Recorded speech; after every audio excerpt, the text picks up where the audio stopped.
It being 11 o'clock, the House will now proceed to the consideration of private members' business as listed on today's order paper. Private members' business. Resuming debate on motion M382 concerning religious freedom, standing in the name of Mr. Shipley. Resuming the debate, the honourable Parliamentary Secretary of the Minister of Foreign Affairs. Thank you, Mr. Speaker. Mr. Speaker, it is my pleasure to rise today to support my colleague, the member from Lambton, Kent, Middlesex. This is an issue of great importance to me, both as my role as Member of Parliament and Parliamentary Secretary for Foreign Affairs.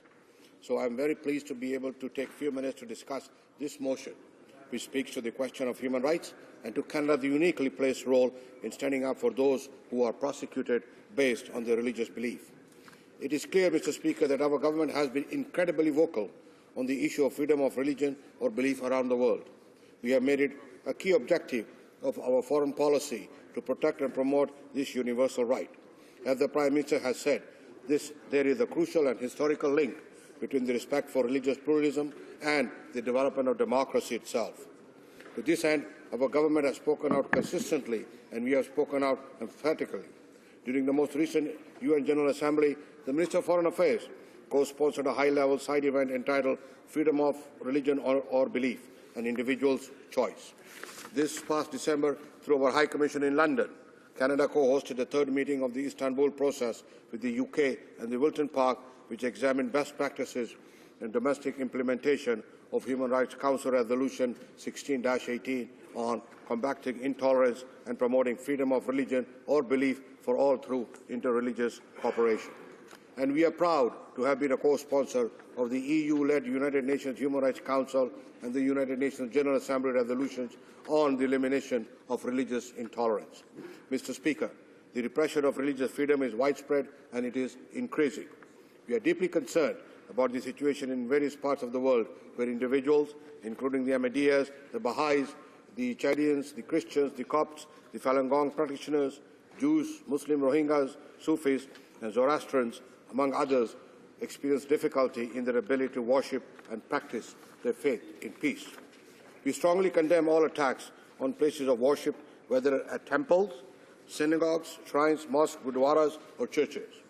Canada cannot and will not condemn such cowardly acts. It is of utmost importance that every individual is able to practice their faith in safety and security. Our advocacy on the issue of religious freedom has been steadfast and ongoing. Mr. Speaker, as others have already mentioned, we have established the Office of Religious Freedom within the Department of Foreign Affairs and International Trade.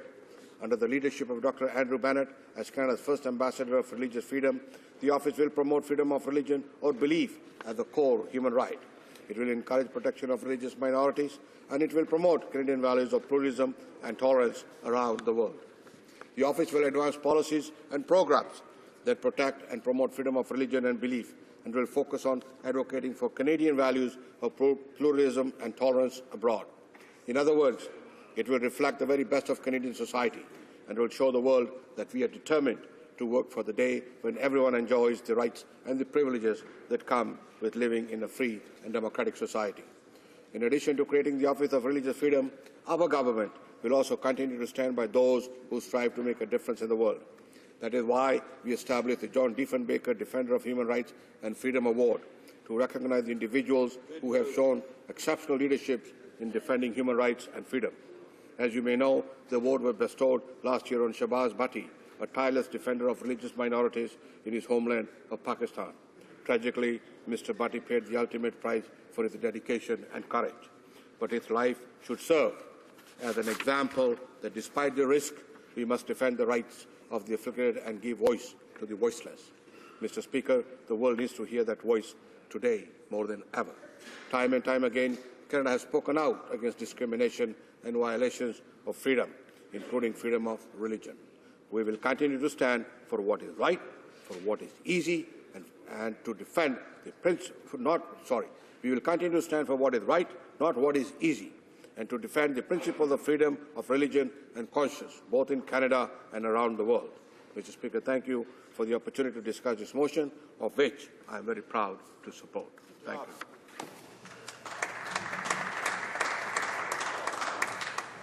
Reprise de débat. L'honorable député de... The honourable member for Manicouagan.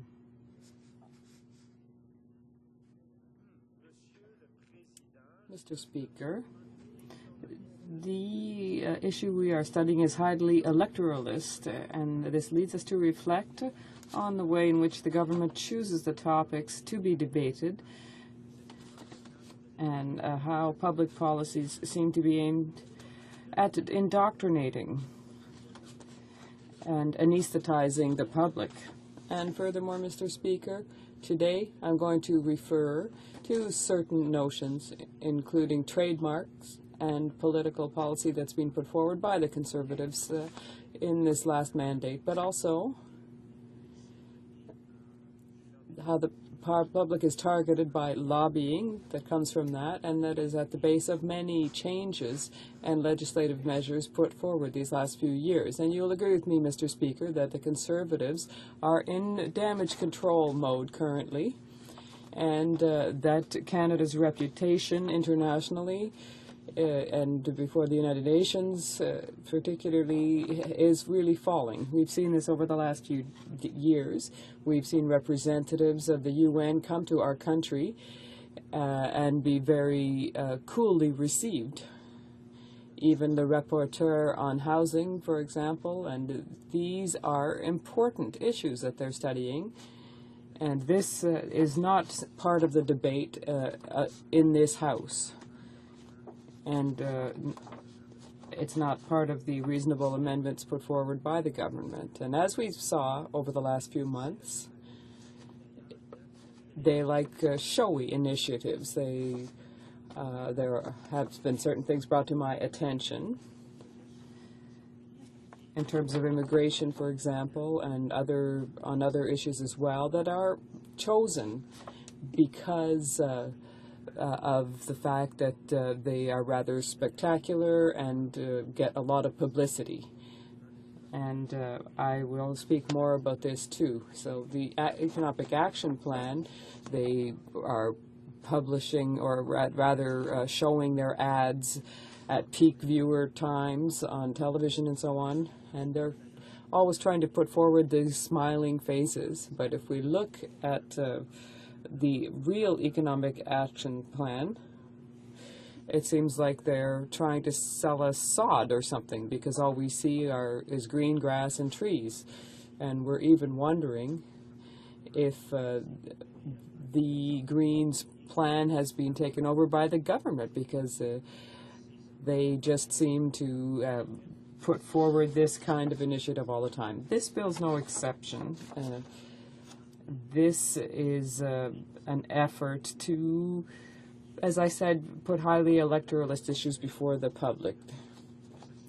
They should ensure, before putting forward such ideas, that they're important rather than just vote getters for Canadians. The Canadians have shown that they're interested in these sorts of issues, but I have a really particular message for the newly arrived in this country. Your allegiance and your faith is of little importance to the Conservatives. This is what I would like to tell you today. So, new immigrants, we don't want to limit your religious freedoms. This is already in the Constitution. This is important for our country, and this is completely obvious to everyone. This is well anchored in the Canadian traditions. So even though public policy should ideally be inclusive, the ostentatious nature of this measure, the ostentatious nature of this bill, belies its electoralist purpose and reflects a bias which characterizes a good number of initiatives put forward by this government, which is taking outrageous advantage of its majority. So, you know, when you talk too much about your majority, when they're boasting about it inordinately, that most usually hides a lack of confidence, or at least a certain weakness in the argument. And so this is a reflection of my thinking as a lawyer and practitioner of the law. And I think that the Conservatives are incessantly emphasizing this, and I think they are thereby making this weakness more and more obvious. And now, Mr. Speaker, the Conservatives see policies is akin to marketing products, and we've seen that in the past, Mr. Speaker. There have been several public statements made by this government,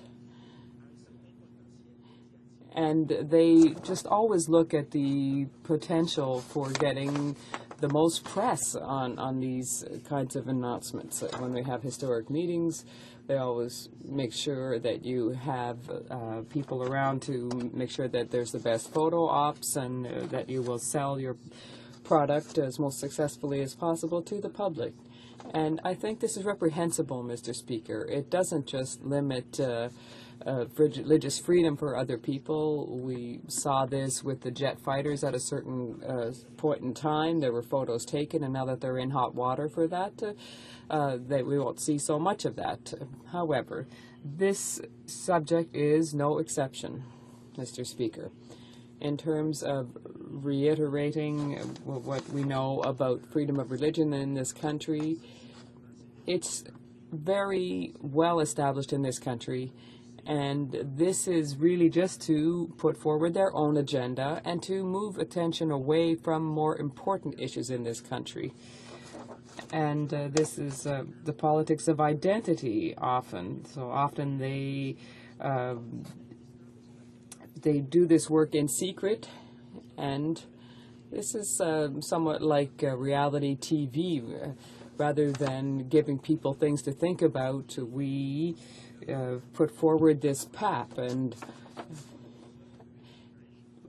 today people are told they shouldn't think too hard about these things, and this is what we're seeing here today with this issue of religious freedom. The people are being told, oh, you should concentrate on this, rather than, say, the oil sands mining and the more important issues of that nature. So, Mr. Speaker, in terms of social issues, cultural and environmental issues, these are the bastions of our identity, and they are at risk today. In the end, ultimately, the politics of identity for short-term political gain only masks the many ethical breaches which have come as a result of the extreme agenda.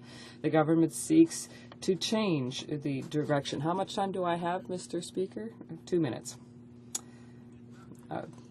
Now, Mr. Speaker, as I indicated earlier, this is the message, because we can see that Canadian citizens know that religious freedom is already enshrined in our charter and that it's one of the bastions of our identity in this country. So there's a very good chance that this initiative dealing with religious freedom is really being spun just to appeal to new immigrants in terms of the already solid character of this kind of issue in Canada. And as I said, that's the message. You're belonging to a religion. Your religious beliefs are really of little importance to the Conservatives. It's the economic issues that are more of interest to them, and in terms of you as an immigrant to Canada. And unfortunately, that's the truth. And I respectfully submit my comments to you, Mr. Speaker. Thank you. Resuming debate, reprise de débat, the honourable member for Scarborough-Guildwood. Thank you, Mr. Speaker, for the opportunity to speak on this statement by the honourable member from Lambton, Kent, Middlesex. I think it's actually a good statement. I think it's a statement that is worthy of support on the part of our collective here, and I think it does highlight a couple of things that do need to be brought forward in a place of debate such as this. I want to take it from 2 points. The first has to do with the impact of this as a domestic piece of, as an aspirational statement, shall we say, and the second is with respect to its positioning in our foreign policy. The first with respect to our own domestic society. We live in a pluralistic society, a far more pluralistic society, Mr. Speaker, than when you and I were growing up, in which essentially the religious divide was Catholic and Protestant. Now the religious divide is multifaceted, and I just point to my own riding as an example, you at Markham Road and 401, you can turn off the 401 there. On the left is the Armenian place of worship. On the right is the Taiwanese Cultural Center. Further down that street is a huge evangelical community where literally hundreds and hundreds of people worship on a Sunday morning. On the left-hand side is a very substantial Tamil community. On the right-hand side is the Salvation Army.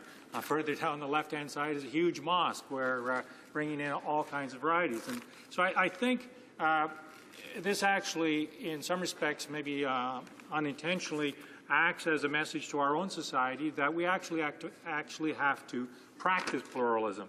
Not just believe in it, not just talk about it, not just think that it's a good idea, not that we just tolerate each other, rather that we have to actively encourage it and actively participate in our society. Because in my situation, in my riding, many of my constituents come from communities where that is not a belief, that it's my group, particularly my religion, that is, in fact, the dominant religion, and all other religions need to be expunged or moved out of my country.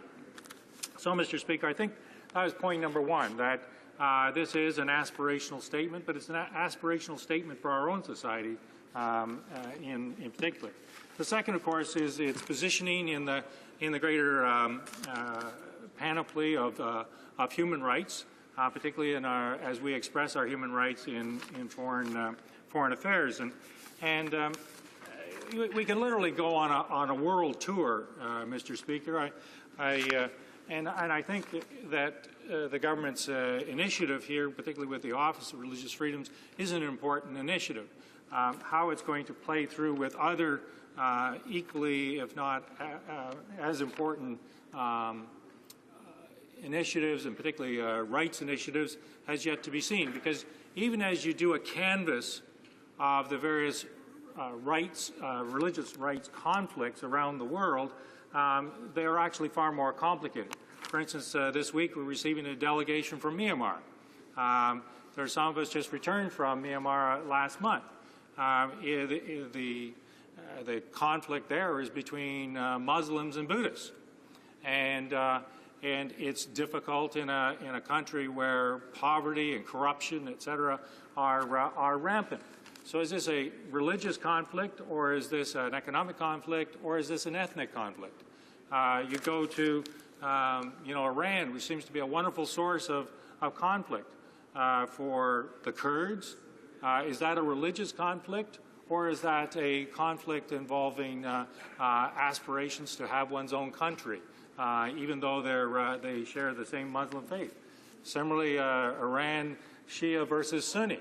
Again, you see the influence of Iran and Iraq, and the only thing they actually seem to be agreed on is that they should run all the Christians right out of the country. You go to Syria, and the Baha'is. There's another example. You go to Syria. You've got a conflict between Sunni and Shia, but you also got a conflict between the Alawites and the rest. You got a conflict between the Christians and the Druze. Is that an expression of religious conflict, or is that an expression of ethnic conflict, or is that an expression of economic conflict? Move on to Israel. There's a conflict between Judaism and Islam. The Coptic Christians are not doing very well in Egypt, in spite of the so-called Arab Spring. And again, while the Muslim Brotherhood might like to eliminate Christianity from that part of the world, it's still a conflict of both ethnicity but also economic conflict. So while I congratulate the government in its efforts to bring these kinds of conflicts to the fore, to actually speak to the religious component of these conflicts, I don't know how it's actually going to speak in a way that is coherent and respectful of a variety of other aspects to these conflicts, whether it's ethnic or racial or religious. And I don't know if you just simply focus on the religious conflict, whether in fact you're actually going to be moving the ball forward or not having any impact whatsoever. So, Mr. Speaker, as you know, I'm substituting for my colleague, the member from Mount Royal, who's far more articulate than am I, and he raises a very interesting. Had he been able to be here, he would have read into the record his own views, and his point is that this motion doesn't, frankly, go far enough. M382 makes no mention of any other fundamental human rights contained in Articles 18 of the Declaration of Human Rights and International Convention on Civil Rights and Political Rights, the two documents to which this motion makes express reference. Freedom of speech, the freedom to peaceful assembly, the freedom to marry or choose not to marry, the freedom to participate in civil society and to take part in the government of one's country, the right to adequate standard of living, the right to be free from discrimination on grounds of race, gender, or sexual orientation. Indeed, the motion appears to be unnecessarily limited when considered in relation to very international documents to which it refers. Mr. Speaker, I want to emphasize the support for this motion without hesitation, because the principle of religious freedom should be no doubt a foundation of Canadian international foreign policy. It's a fundamental human right, and it must be promoted as such. And then he introduces the big but. But, Mr. Speaker, our foreign policy must take a broader view. We must not elevate one human right above all others. And in that respect, I agree with him, Mr. Speaker, that we must not emphasize one right above all others. We are in a kind of a strange situation in our own, if you will, post-Christian society. We are a pluralistic society. We are post-Christian, and 25% of our population says that it does not identify with any faith, in which case the promotion and the understanding and the application of pluralism is foundational to the success of our society. And I think that the honourable members that are presenting this motion are right in the sense that in the process of recognizing that we are a post-Christian pluralist society, that we do, however, continue to recognize the importance of faith as the core component of many people's lives, not only here in our society, but in the broader foreign policy context, Mr. Speaker. A lot of the conflicts that I enunciated over the past couple of minutes are core to the belief system, core to the value system, core to the cultural expression of those people, and to live in kind of a Western blindness about the importance of faith to many of the people that are living in those countries, and many of those people who come from those countries to our own is, I think, quite naive. So as I say, this is an aspirational statement. It's an important statement to support. I can congratulate the honourable member for bringing it forward, and I hope that other members will see that the expression of religious freedom is, in fact, something that we do need to practice. Thank you, Mr. Speaker. Resuming debate, reprise de débat. The honourable member for Lanark, Frontenac, Lennox, and Addington. Thank you, Mr. Speaker. Well, I'm speaking in support of the motion, this excellent motion. I generally agree with much of what my colleague says on this and many other issues, but today I want to take issue with something that he said, and that he was speaking also on behalf of another member who wasn't able to be present today. And I take issue with the assertion that this is one right among many. I maintain that freedom of religion, freedom of conscience, freedom of thought, including the right to have no religion, to be an atheist, if that's the case, is the fundamental right, and all others stem from it. If you cannot believe that which seems to be truth, that which seems to be, if you're a religious person, God's own truth to you, and if you cannot express that, and if you cannot try to convert others who you believe to be mistaken in their beliefs to your belief, then no other freedom is of any meaning, Mr. Speaker. So I think that is actually the foundational belief. I've always believed that. I have a great and intense personal interest in freedom of religion and in religion in general, which comes perhaps from my own background. My father was raised a Baptist, my mother Jewish. I was raised as a Unitarian, and I like to sometimes joke that I'm perhaps the world's only Unitarian fundamentalist, which means taking very seriously the idea of looking into other faiths and trying to understand what they have to say on the theory that there is something worthwhile in all of them.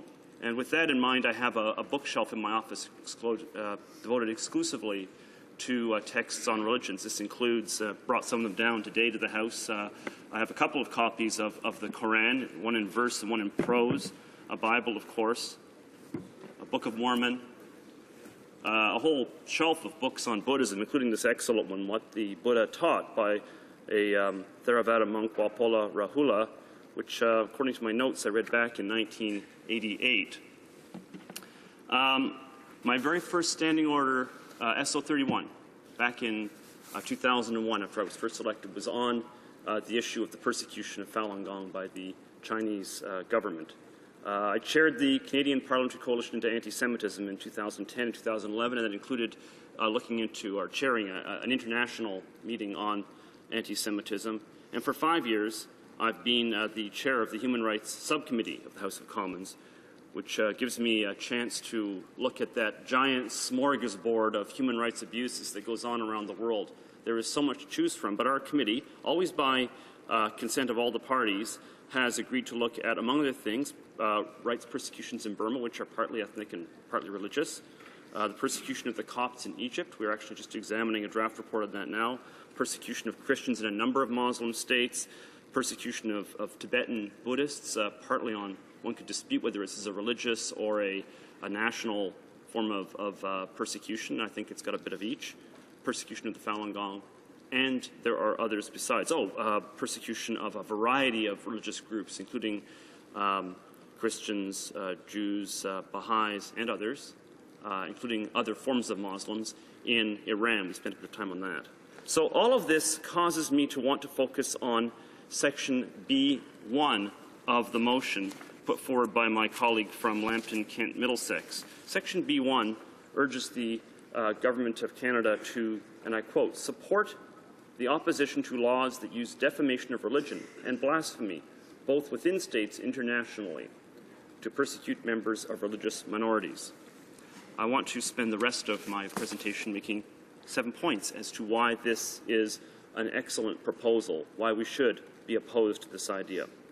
First of all, based on all of this experience I've had, it seems clear to me that religious persecution is the most pervasive, the most widespread form of human rights abuse worldwide. There are many other forms of abuse, racial, gender-based, sexual minorities, national minorities, but by far the number one form of persecution in terms of number of people who are persecuted worldwide is persecution on the basis of religion.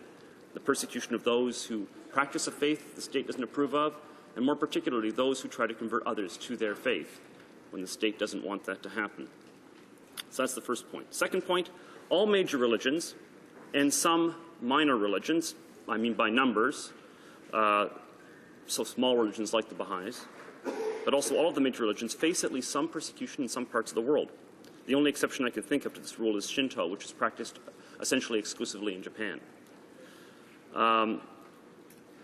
Now, if our goal is to assign guilt, and this is point number 3, then it's also true that advocates of all major religions are, or in the past have been, guilty of repressing others. Atheists have been and continue to be among the world's worst oppressors of religious minorities. And I just draw your attention, Mr. Speaker, to North Korea, an atheist regime, to the People's Republic of China and its oppression of Christians, Tibetan Buddhists, Muslims in the Uyghur region, and Falun Gong practitioners, to make the point that there you go, that's probably the world's largest source of human rights abuse right there, an atheist religion. One could go on to look at Stalin's Russia, Pol Pot's Cambodia, and so on. The reverse is also true, by the way, and this is very, very important. Members of each faith have done much to assist others to carry on their own faith. And if you want to see how true that is, go to the Avenue of the Righteous Gentiles in Israel, in Jerusalem, and take a look at who the people are who are commemorated there. And you'll see members of all religions. That includes atheists. It includes many Christians. It includes some Muslims. And it includes some people who were members of none of those religions. So I don't think there's any value in trying to take one of these debates, the debate we're having here, and look at it as to which group is being defended, which group is being attacked as we go through this discussion. What's important is to understand the principle involved. Now, point number 5. Religions are explanations of how the universe works. It is conceivable that every religion is wrong, but it is objectively impossible that all of them are right. How we deal with this, we who are involved in the political system and drafting laws, how we deal with this, and with the fact that advocates of each version of the truth feel themselves morally compelled to defend their own version of the truth and to speak on its behalf, is the real subject of this debate. This includes, particularly, how we deal with attempts to convert members of one religion to another. Now, to make this point, 2 of the books I've brought today, the Quran and the Book of Mormon, they may both be wrong. They cannot both be true. And it may be the case that advocates of the one will try to convert members of the other faith. They may feel themselves compelled. They may feel it is their highest moral duty to try and convert members of the other faith to theirs. They cannot do so without saying, the faith you currently hold is false, to the extent that it is inconsistent with the faith that I hold. It is impossible for them to do that. But the United Nations Human Rights Council looked at making that illegal, trying to incorporate into international law a forbidding of engaging in that kind of fulfillment of one's own moral duty. What was written down in March 27, 2008, the UN HRC passed a resolution, which was not endorsed by Canada, I should emphasize, that stated, point 12, everyone has the right to freedom of expression, and the right of the exercise of this right carries with it special duties and responsibilities, and may therefore be subject to certain restrictions, but only those provided by law and necessary for the respect of the rights and reputations of others, by which they mean other religions. The rights and reputations of others, which means not saying your religion is false to the extent it is inconsistent with my religion. And that means the jailing, in some cases perhaps even the execution, of people who are merely expressing their own religion as they believe they are compelled by God's law to do,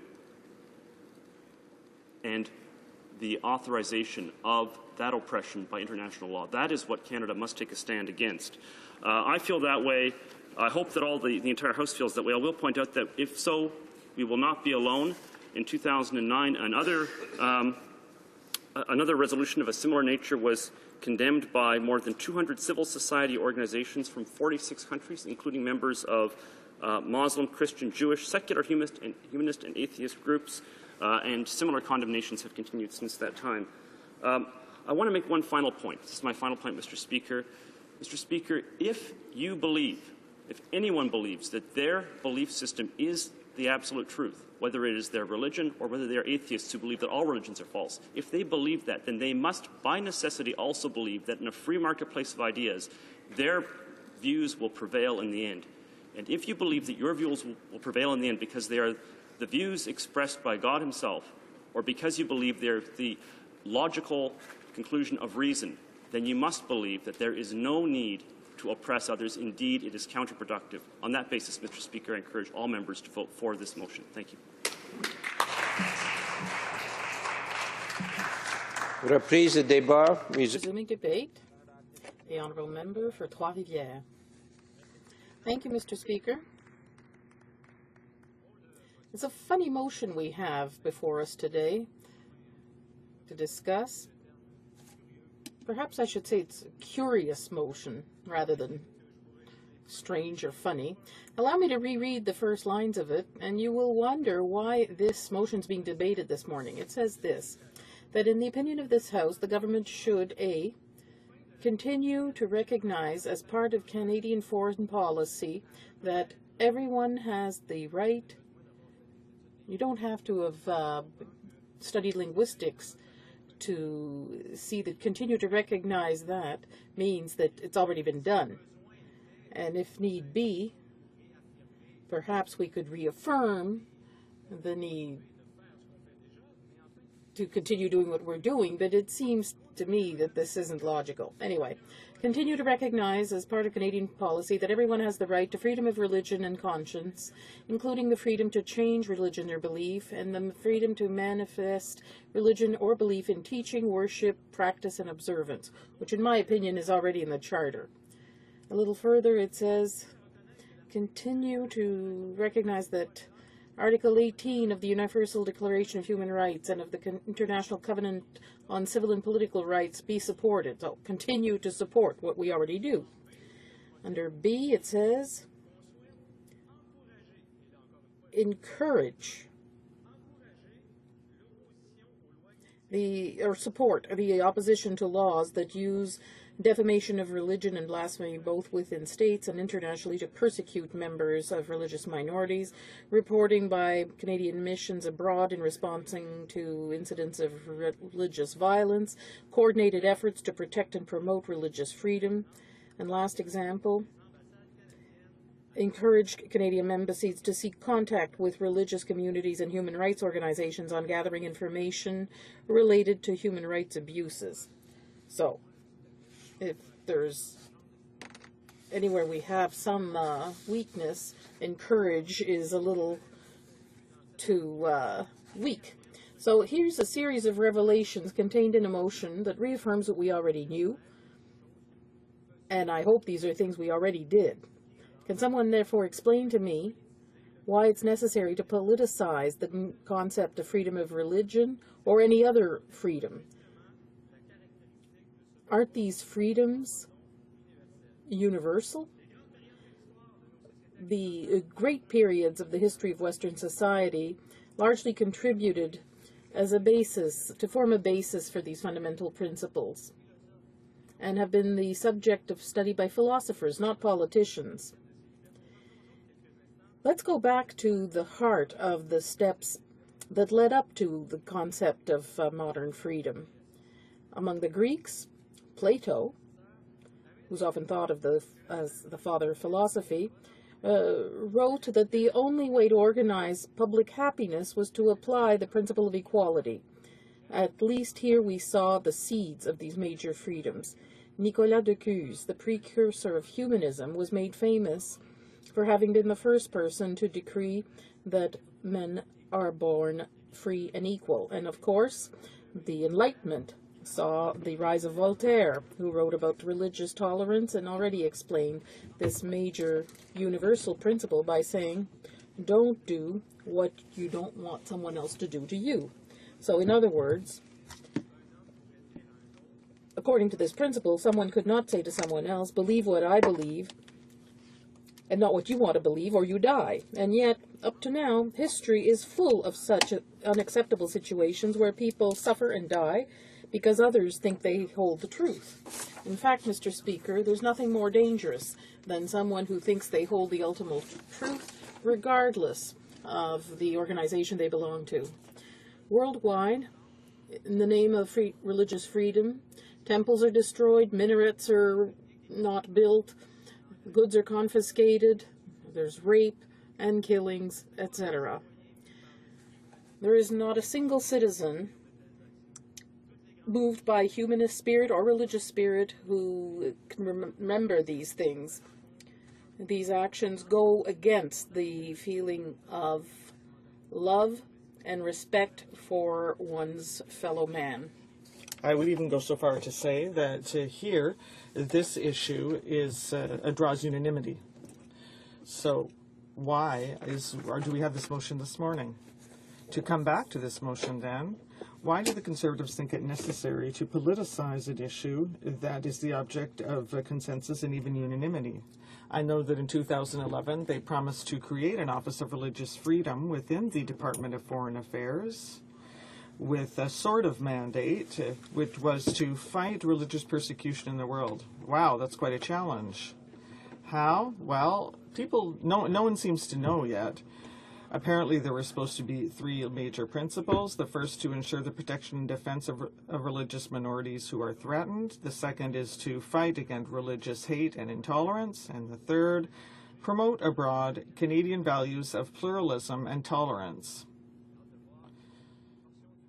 I can't wait to see how much of the budget is going to be allocated to such significant measures. So they should not be content with putting forward motions that are just smoke and mirrors. Now, no one can be against motherhood and apple pie, but we can be concerned about the influence of the religious right within the Conservative Party and therefore within the government and even within this new office. I would not go so far as to make a direct link between these two things, but it is still odd to see that in a recent decision, the Conservative government reduced the funding granted to the hiring of non-Christian chaplains who work in prisons. Now, charity starts at home. That's what I was told in my youth. So before trying to give lessons abroad, we should perhaps ensure that we have a credible model here at home. In addition, the lack of influence between this office and DFATE remains to be proven. If ever the government decided to focus its foreign policy on religious freedom, it would not be able to do so to the exclusion of other rights. But here again, the Century of Light had opened our eyes through John Locke, who clearly explained how important it was to separate church and state. According to his principle of a social contract, Locke said that a government has no authority with regard to individual conscience because a rational human being cannot entrust the control of this to a government. For Locke, this individual conscience is a natural right which must be defended against all government authority. In this regard, the NDP will ensure that the principles enshrined in the United Nations Declaration on the elimination of discrimination and intolerance based on religion are defended, because the freedom of conviction means that someone is free to believe or to not believe. The NDP, although it supports this motion, will ensure that the defense of this religious freedom does not come into conflict with other human rights, for example, the rights of women or the rights of workers, to name a few. If religious freedom should take precedence over other rights and freedoms, I would be worried. I find it difficult to establish priority between religious freedom, freedom of expression, and freedom of assembly, for example, when we know that many persecutions suffered by our fellow human beings are directly linked to religion, where a majority dominates a minority, especially. So do we need religious freedom, or rather protection against the abuses of these religious majorities? No major religious organization supports the creation of this office unreservedly. They want to see how it unfolds first. The challenge is broad, and it is a commendable initiative, but I fear that behind these noble intentions, the Conservative government is borrowing human rights wording for electioneering purposes. However, I am remaining within my apprehensions, and I am not going to start arguing, Mr. Speaker. My time is running out, so I'm going to stop here. And I would like to thank you for attention. And I just want to say how much I enjoyed participating in the democratic life in this society where the principles of liberty are a daily reality. Thank you, Mr. Speaker. Resuming debate, reprise de débat. Seeing no additional, I will call upon the author of the motion, the honourable member for Lambton, Kent, Middlesex, for his 5 minutes of reply. Thank you. Thank you, Mr. Speaker. And first of all, let me say it's been an honour to have presented this bill and to hear the speeches that are diversified throughout this House. I also want to thank my colleagues from Cypress Hills Grasslands, who's been not only supported it on the floor, but also has been a great support as we've moved forward with this. You know, Mr. Speaker, as all of us have acknowledged through this debate, that Canada's is one of the greatest countries because we have the freedoms and the prosperity that many of those countries that we're going to talk about, that this bill, that this motion would actually support. It is based on those values that contribute to a society that in Canada we just take for granted. It's a society that is built upon one's religion, the belief of religion that you in fact can do that without persecution, that you could have that religion, whatever it is, and it's been spoken about the variety, that you can have that and decide to change your religion without having persecution brought upon you. This bill, quite honestly, Mr. Speaker, is pretty much about human dignity, and that is something that should be afforded to anyone in any country. This motion does not politicize. It actually helps to understand the responsibility that we would have as Canadians to help citizens in other countries through persuasion. We don't have legislative authority in other countries, but we can join other free democracies like the United States, like Germany, European countries, that we can help influence and show what is so good in Canada, that we actually want to see that for those citizens that get persecuted in other countries. I also want to acknowledge, Mr. Speaker, the appointment of Dr. Andrew Bennett to the Office of Religious Freedom. Sir, that is going to be a challenge. He has been charged with an incredible responsibility, and it won't come without its challenges. But I do know that when you reach out across the globe, that 70% of the population within countries actually have high restrictions on their ability of their religion or the ability to change that. Why?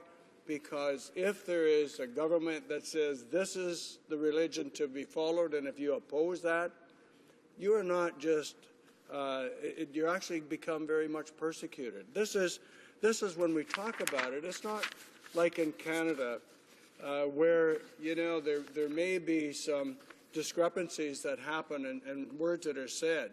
But we're talking in countries where people are beaten, people are tortured, women are raped, people are killed only for the religious belief that they have or that they should want to change that religious belief. So, Mr. Speaker, in Canada, freedom of conscience and religion has been enshrined in many of our covenants, and those have been mentioned today. And what we want to do is to promote those values of freedom, democracy, human rights, and the rule of law in those countries to help protect and give people in those countries that have a belief that they can actually have the same abilities and the same freedoms that we in our democracies would have. So, Mr. Speaker, I'll just wrap up by saying I want to thank those that have taken the opportunity to speak. I want to thank those that have stood up and said that they would support this Bill M382. And I want to say thank you to Dr. Bennett for his charge of carrying this forward, and to the Minister of Foreign Affairs and others that have taken this initiative, and also to the Prime Minister that announced that this was going to happen in the last election. And so, Mr. Speaker, I just want to say thank you for those, and I look forward to the support from those and all the parties in this great place in Canada. Thank you very much.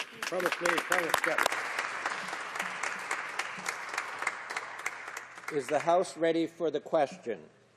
The question is as follows. Mr. Shipley, seconded by Mr. Anderson, move that in the opinion of the House, the government should, A, continue to recognize as part of Canadian foreign policy that, 1, everyone has the right to freedom of religion and conscience, including the freedom to change religion or belief, and the freedom to manifest religion or belief in teaching, worship, practice, and observance. 2, all acts of violence against religious groups should be condemned. 3, Article 18 of the Universal Declaration of Human Rights and of the International Covenant on Civil and Political Rights be supported. 4, the special value of official statements made by the Minister of Foreign Affairs denouncing violations of religious freedom around the world be promoted. 5. Canada's commitment to the creation of an Office of Religious Freedom should be used to help protect religious minorities and promote the pluralism that is essential to the development of free and democratic societies. A. B. Encourager. And B. Support 1, the opposition to laws that use defamation of religion and blasphemy, both within states and internationally, to persecute members of religious minorities. 2, reporting by Canadian missions abroad in responding to incidents of religious violence. 3, coordinated efforts to protect and promote religious freedom. 4, the maintaining of a regular dialogue with relevant governments to ensure that the issue of religious persecution is a priority.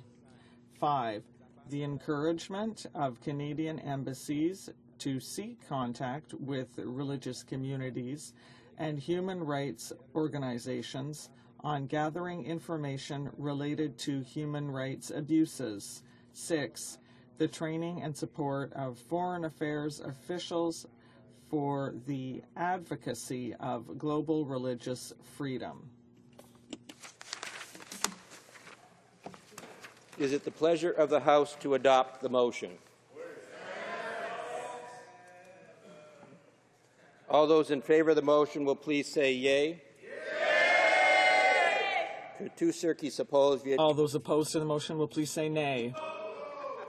In my opinion, the yeas have it.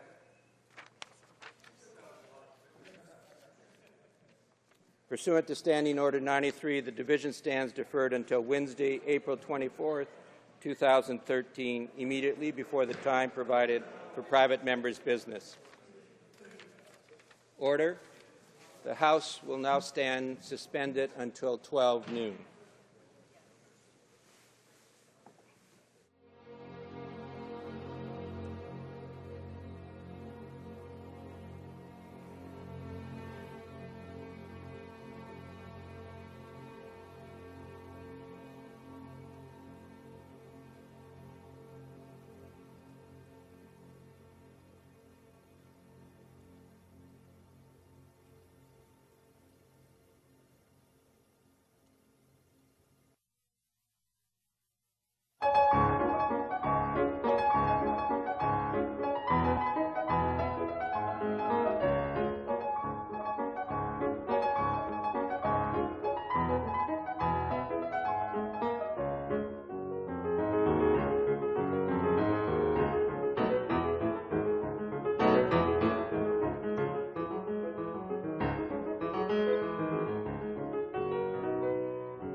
Order. Orders of the day. Government orders. Government Bill Senate, resuming debate at third reading of Bill S7, the Combating Terrorism Act. Parliamentary Secretary to the Minister of Public Safety and National Security. Thank you very much, Mr. Speaker. I'm very pleased to rise today and speak in support of Bill S7, the Combating Terrorism Act. Mr. Speaker, as the world unfortunately witnessed last week, terrorism is still a very real, evil threat that continues to threaten the world. The horrific bomb blast at the Boston Marathon and the terrifying aftermath that crippled the city have again demonstrated what terrorists strive for. They strive for the deliberate infliction of death or suffering upon innocent people to further some misguided cause. These horrendous acts of violence must stop, and the perpetrators that commit them must be punished to the furthest extent of the law. Mr. Speaker, it is precisely to prevent the scourge of terrorism from wreaking havoc in Canada why all members of this House need to stand together and support the enactment of Bill S7.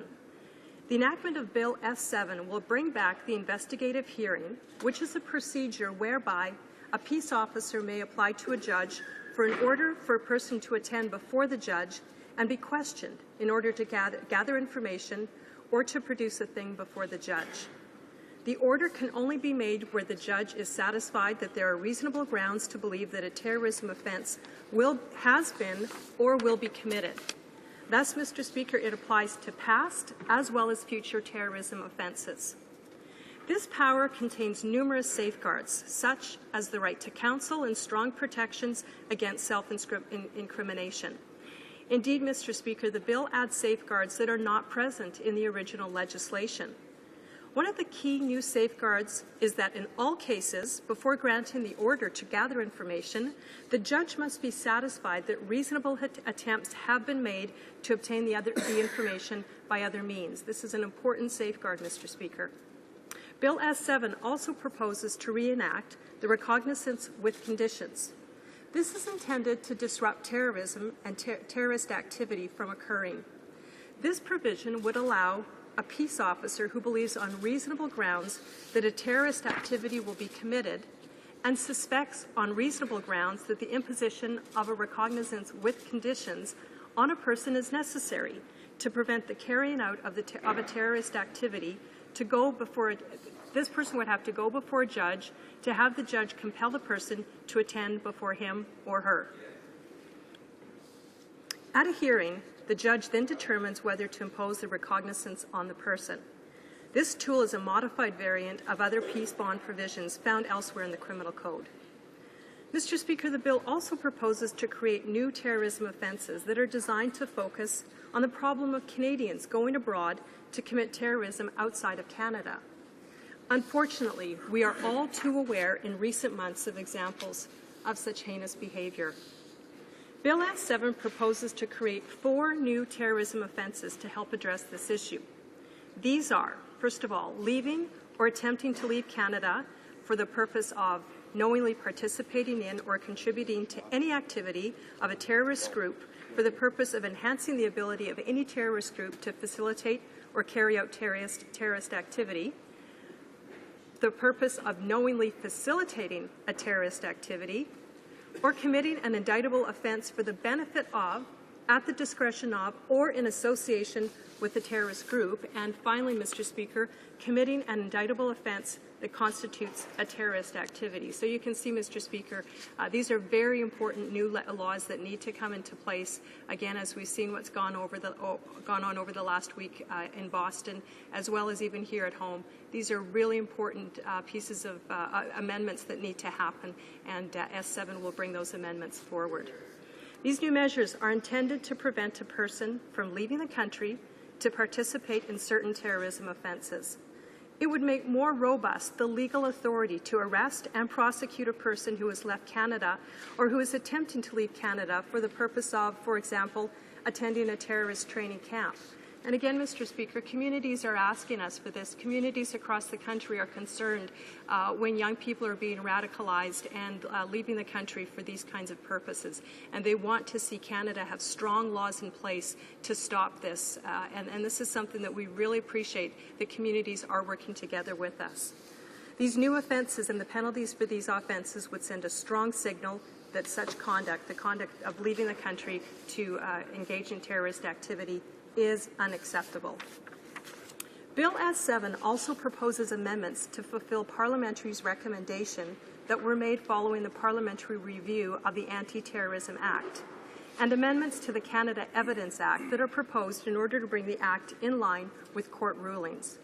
The provisions in Bill S7 have been drafted with due regard for the Constitution of Canada. For example, the new terrorism offences found in the bill have stringent requirements, such as proof of purpose to do wrong. The investigative hearing and the recognizance with conditions have several due process guarantees built into them and require annual reporting on their use by all governments, federal and provincial. As well, Bill S7 requires Parliament to review the investigative hearings and the recognizance with conditions. So you can see there are strong and numerous safeguards built into this important piece of legislation. In closing, Mr. Speaker, I would like to express my deepest condolences to all of those who have suffered as a result of the despicable acts that occurred in Boston this last week. I hope, as I know all members of this House hope, that Canada will never have to suffer as Boston has suffered over this last week. We can only hope, though, that if such a terrible event would happen in Canada, if Canada would become a target of terrorism, that we would act as Bostonians have, with great courage, with great resolution, and the way that city has come together has been an inspiration for all of us. They've shown the world that fear would not define them, and I think and would hope that as Canadians, if such a terrible thing would happen, we would do the same thing. So I do want to commend them and really honor them for what they have done as a city and as our American neighbors.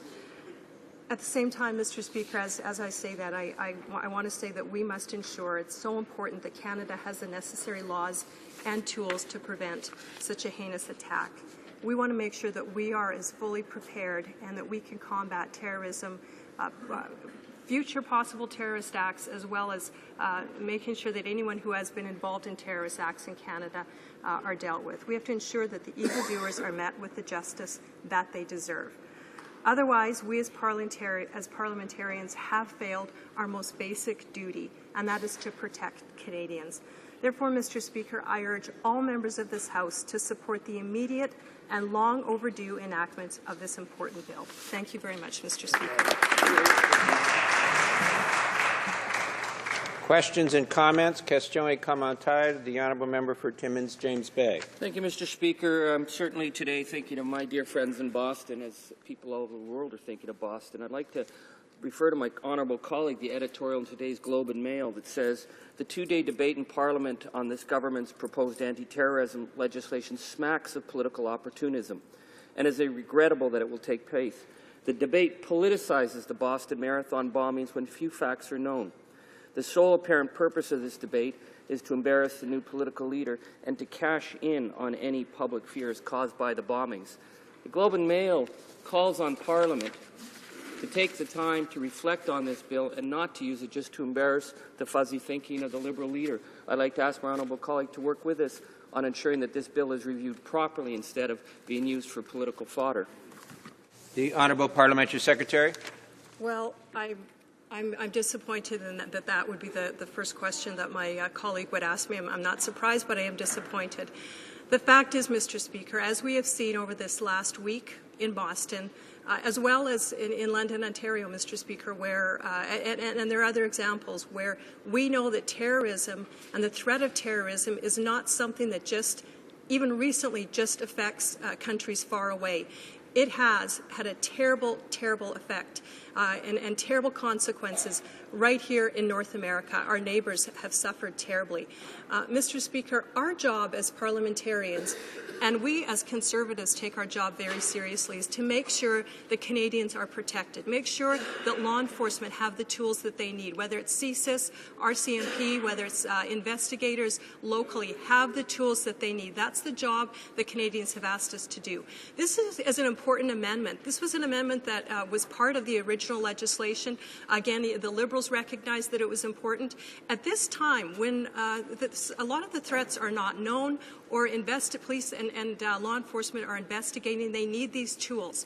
There are strong safeguards, but they need the tools to be able to question potential threats. They need to be able to stop these potential threats, which is the recognizance with conditions portion, again, only with the approval and the consent of a judge, and as well as other safeguards in place. It's too bad the NDP don't seem to understand that terrorism is a threat. We have seen it over this last week. It's not just a notion. It's not something for academics to just talk about. It's time right now for parliamentarians to act, to give law enforcement the tools that they need to bring back these important provisions into the Anti-Terrorism Act, including the new laws that would make it an offense to leave the country, to engage in or be trained in any way in terrorist activity. These are important and timely measures. It's extremely disappointing that the NDP don't see this. I'm hoping that I will hear the Liberals will continue to support this. I know they've indicated previously that they would support it. It's disappointing, not surprising that the NDP won't support it. And again, I would ask them if they have questions about the legislation. It was before committee. We did study it thoroughly. I know some of my NDP colleagues, other colleagues, the critic for public safety was there, asked questions. We heard over and over that this was an important piece for law enforcement. So certainly if they have more technical questions about the bill, we understand that. We're happy to answer that. We are prepared because we believe it's a good piece of legislation. But to just out and out say they're not going to support it, I would say if they want to talk about who's politicizing something, they need to just look in the mirror. Thank you, Mr. Speaker. Questions and comments? Questions et commentaires. L'honorable député de Chicoutimi. The honourable member for Chicoutimi-Le-Fjord. Thank you very much, Mr. Speaker. I would like to repeat what my colleague said from Timmins Thames Bay. I also feel that the fact that the Conservative government decided to bring this debate back doesn't really make sense. We have a government across from us that uses a tragic event, such as what happened in Boston, for partisan purposes. And my colleague, what I have for my Conservative colleague is to demonstrate to what degree this government is not really proactive. They put in cutbacks at the Canadian Border Services, to the tune of $180 million. 300 and some jobs were lost across the country in terms of enforcement, and there have been jobs lost left, right, and center, people who could protect Canada from preventing terrorists from entering into the country. So my question for my colleague is, why is the government on the one hand using the tragic events in Boston to burnish their reputation, while at the same time they're cutting positions that for people that could prevent terrorists from coming into Canada?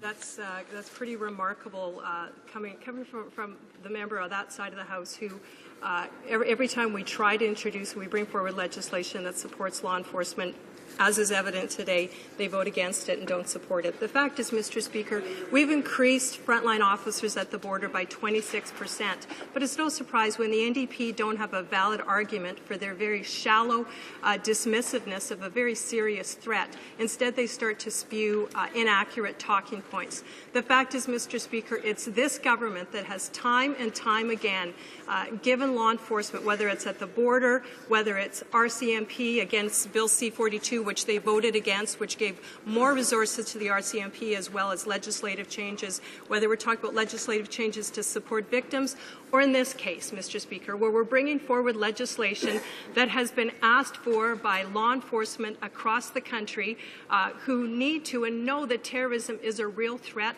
They've asked for this legislation. Instead of standing up, I mean, if they want to argue against the legislation, go ahead. We'd be happy. I'd be happy to debate any one of them head to head on this legislation. Instead, what are we hearing from them? Well, we don't need to do it right now. You know what? Let me quote something. Last October, the NDP member for Brom-Nisquoy expressed his reservations for this legislation by saying, "Since 2007, nothing has happened in Canada. The country's not been subject to terrorist attacks." Mr. Speaker, that kind of irresponsible, head-in-the-sand attitude, frankly, is not only disappointing, but it's very troubling.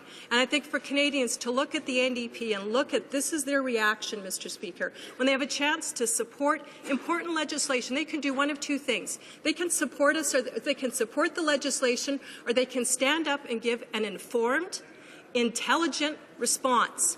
But what we're hearing so far today, Mr. Speaker, is, again, pretty shallow and I would say intellectually bankrupt. Thank you, Mr. Speaker. Questions and comments? Question et commentaire. The honourable member for Winnipeg North. Yes, thank you, Mr. Speaker. You know, it is somewhat interesting that we've had this legislation now for quite a while sitting on the books. The Liberal Party has indicated its support of the legislation, and at the end of the day, the government chose last Friday, an hour or so just before the House was going to adjourn, when we were supposed to be debating a motion today dealing with democracy and reform. And they used the excuse saying, well, it's the Boston incident, which is horrific. And every Canadian, coast to coast to coast, would acknowledge that it is horrific, Mr. Speaker, what happened, and they want to see consequence and so forth. But now the government, on the last minute, using that, says, well, we want to bring it back in. They didn't say they were going to bring it back in Friday or last Thursday. They want to bring it in on Monday. I'll explain why I think that's the case when I get the opportunity to speak, Mr. Speaker. But my question is that if the bill were to pass today, would then the government go back to an opposition day tomorrow? Would that be the inclination of the government? The Honourable Parliamentary Secretary, you have just a little over a minute. Okay, thank you very much, Mr. Speaker. Well, I want to begin by just assuring both the NDP and the Liberals that, you know what, this isn't about them. They need to stop the navel-gazing and thinking that the whole world revolves around them, because, Mr. Speaker, it doesn't. Here's what we're doing with this legislation. We are giving law enforcement the tools that they need, that they have asked for time and time again and again. Under the Liberals, it was under the initial Anti-Terrorism Act. It was sunsetted out, and we understand, and I hope my honourable colleague from the Liberal side will indicate that even under his new leader, they still will support these important pieces, this important piece of legislation and these amendments. But the fact is, Mr. Speaker, and maybe it's really hard for the opposition to understand, but when you're in government, you have to make the right decisions and you have to make them at the right time. And Mr. Speaker, maybe sometimes it's easier for some of them to sit and pontificate and wonder about what might be causing all of this. But Mr. Speaker, this government will act. We will act decisively. Law enforcement needs these tools. They need these provisions. We will move swiftly to make sure that that happens. We will not be deterred by their constant wondering if it's all about them, because it's not, Mr. Speaker. It's about the people of Canada. Thank you very much. Reprise de débat, resuming debate. The honourable member for Chicoutimi-Le-Fjord. Thank you very much, Mr. Speaker. First of all, I would say that I'm sharing my time with my honourable colleague for York South Weston. But during my own 10 minutes, I want to say that I want to express my condolences and those of my NDP colleagues to the victims and their families in Boston, those who lost their lives. This is a tragedy. When I found out that news, the first thing that sprung to mind were the last words of our late leader, Jack Layton, that he left to Canadians, where he wished that we live in a world with more love and less hatred, and more hope and less despair, and more compassion. And when I saw what happened in Boston, I thought, my goodness, we're not there yet as a society. But I am pleased to say that in the last few years in Canada, despite the fact that Parliament implemented an Anti-Terrorism Act, in the past 12 years, the law did protect all Canadians quite well, and even our state. So, on the one hand, my initial position is that Canadian laws against terrorism are satisfactory, are adequate, and that's why we in the NDP will oppose this bill, which, as my Liberal colleague mentioned, comes out of nowhere. Had been asleep since December, and all of a sudden the government uses the tragedy in Boston for partisan purposes and resuscitates it. I want to express how disgusted I am with this kind of partisanship, which does not have its place in Canada. We always expect that the Parliament of Canada will raise the intellectual debate in Canada, And I'm convinced that the Conservative government does care about the safety of Canadians. But this attempt to bring S7 forward stinks of partisanship, and I hope everyone listening realizes this. And don't think that the Conservatives are there on their white horses to protect Canadians against terrorism necessarily, because if they were really there to protect Canadians against terrorism, they would not have waited until April to bring back this bill, which was waiting since December. They shouldn't wait until there's a tragedy elsewhere in the world to wake up one day and make a last-minute decision that smells of improvisation on a Friday afternoon and say, on the next working day, Monday, we're going to shuffle things and discuss terrorism. No, a responsible government puts in place good bills. S7 has some merit, but what I deplore is that the Conservative government and the Parliamentary Secretary mentioned earlier that we in the NDP are not serious. I'll show you how serious we are, Mr. Speaker. In committee, because this bill comes from committee, the NDP tabled, and let me get the right figure here, we tabled 18 amendments to improve this bill, S7. The Liberals tabled none, the Conservatives tabled none. So we worked like devils in the NDP in committee in order to improve this bill and debated and put forward, as I mentioned, we're not against virtue. We want to protect the Canadian public as much as anyone else, but you have to be careful here. When you pass this kind of legislation, it can violate civil liberties. I'm not talking about the freedom of real terrorists. It's quite clear that those people must be taken over by the authorities, the police, or even the military in some cases, as soon as possible. But my concern is about someone in a situation of power, and we know that the Conservatives, when they're in power, can abuse this Parliament that is supposed to be democratic. We've just had the 31st gag order last week. That's a record in the history of Canada, so congratulations on killing off democracy bit by bit. Death of 1,000 cuts. So I'm afraid that giving the Conservatives this kind of freedom through S7 will create problems that we'll realize in a few weeks, months, or years, and it'll be too late then. So I was saying that in the NDP, we take the issue of terrorism very seriously. We proposed 18 amendments in committee. They were all rejected by the Conservative government, which has a majority on the committee. And of course, the Canadian public is not aware of all those good amendments that the NDP tabled to improve the bill. If many of them had been adopted in committee, maybe we wouldn't be here debating it. Maybe we could pass it very quickly with NDP support. But given that the Conservatives were hell-bent on believing that every bill they put forward is perfect in every sense of the word, we realized in the past that that's rarely the case, especially with the bill by the minister that wanted to intercept people on the internet and that was withdrawn quickly when there was an outcry among the public. But this government thinks it's perfect, but it's not. And that's why we need to debate things in the House. That's why we need to have amendments adopted in committee. And that was not the case with S7. Let me tell you about the first amendment the NDP proposed and that was rejected.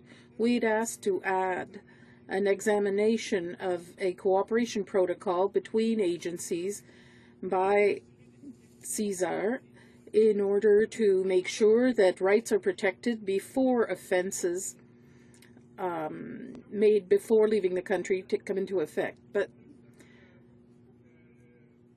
the government decided to simply reject that amendment out of hand. So people at home might understand that it's healthy to have this kind of debate. It's a good thing to look at our protocols, but unfortunately this was refused. Doesn't matter, we're reasonable. We continue to propose other amendments to improve the bill. The second one we proposed was to make sure that the testimony couldn't be used against an individual could not be used for extradition, not just for criminal cases.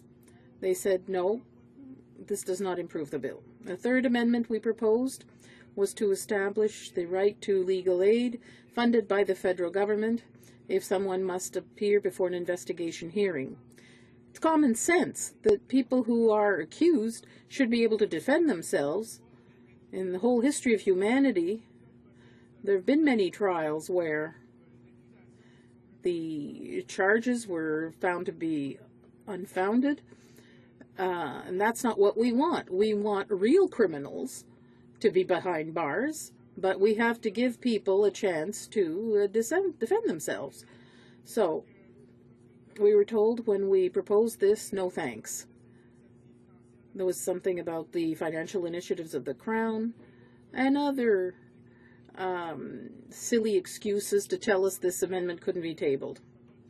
I won't have time to list all the amendments we've tabled, but let me try to give you an example. They were all rejected. The fourth was to ensure that annual reports contain detailed information about changes to the law, about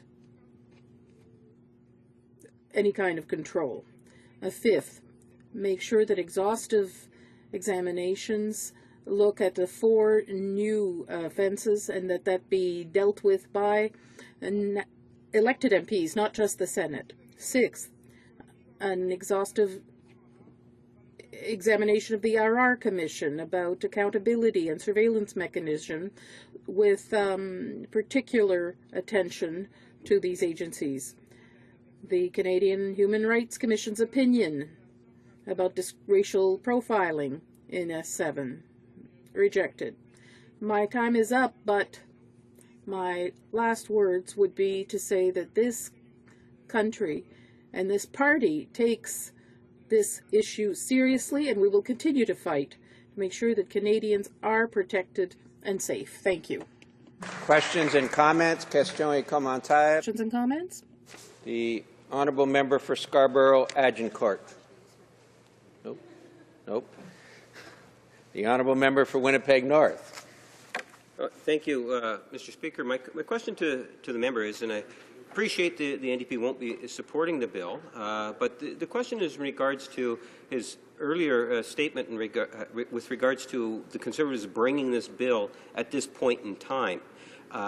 Because, the Boston tragedy has been pointed out, is something in which all Canadians, Americans, if you live in North America, you can really sympathize with the families and the city, and we want to see justice prevail in regards to this issue. But we find it somewhat unfortunate that the government does seem to be wanting to use that tragedy as a legislative tool.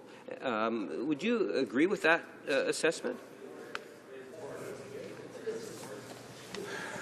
The honourable member for Chicoutimi-Le-Fjord.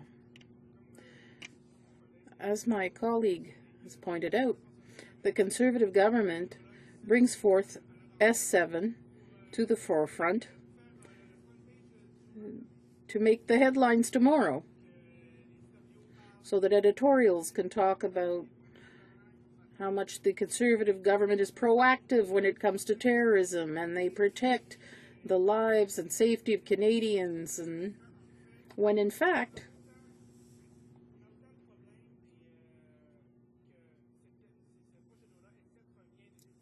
this bill popped out of nowhere. First of all, the Conservative dragged their feet for many months before bringing it back. And to respond to my Liberal colleague, the law passed under the Liberals 12 years ago is still satisfactory. It has shown that in the past 12 years, it's been in force, and it has protected us well. The Conservatives have not convinced me that the former legislation needed to be amended, and if it's going to be,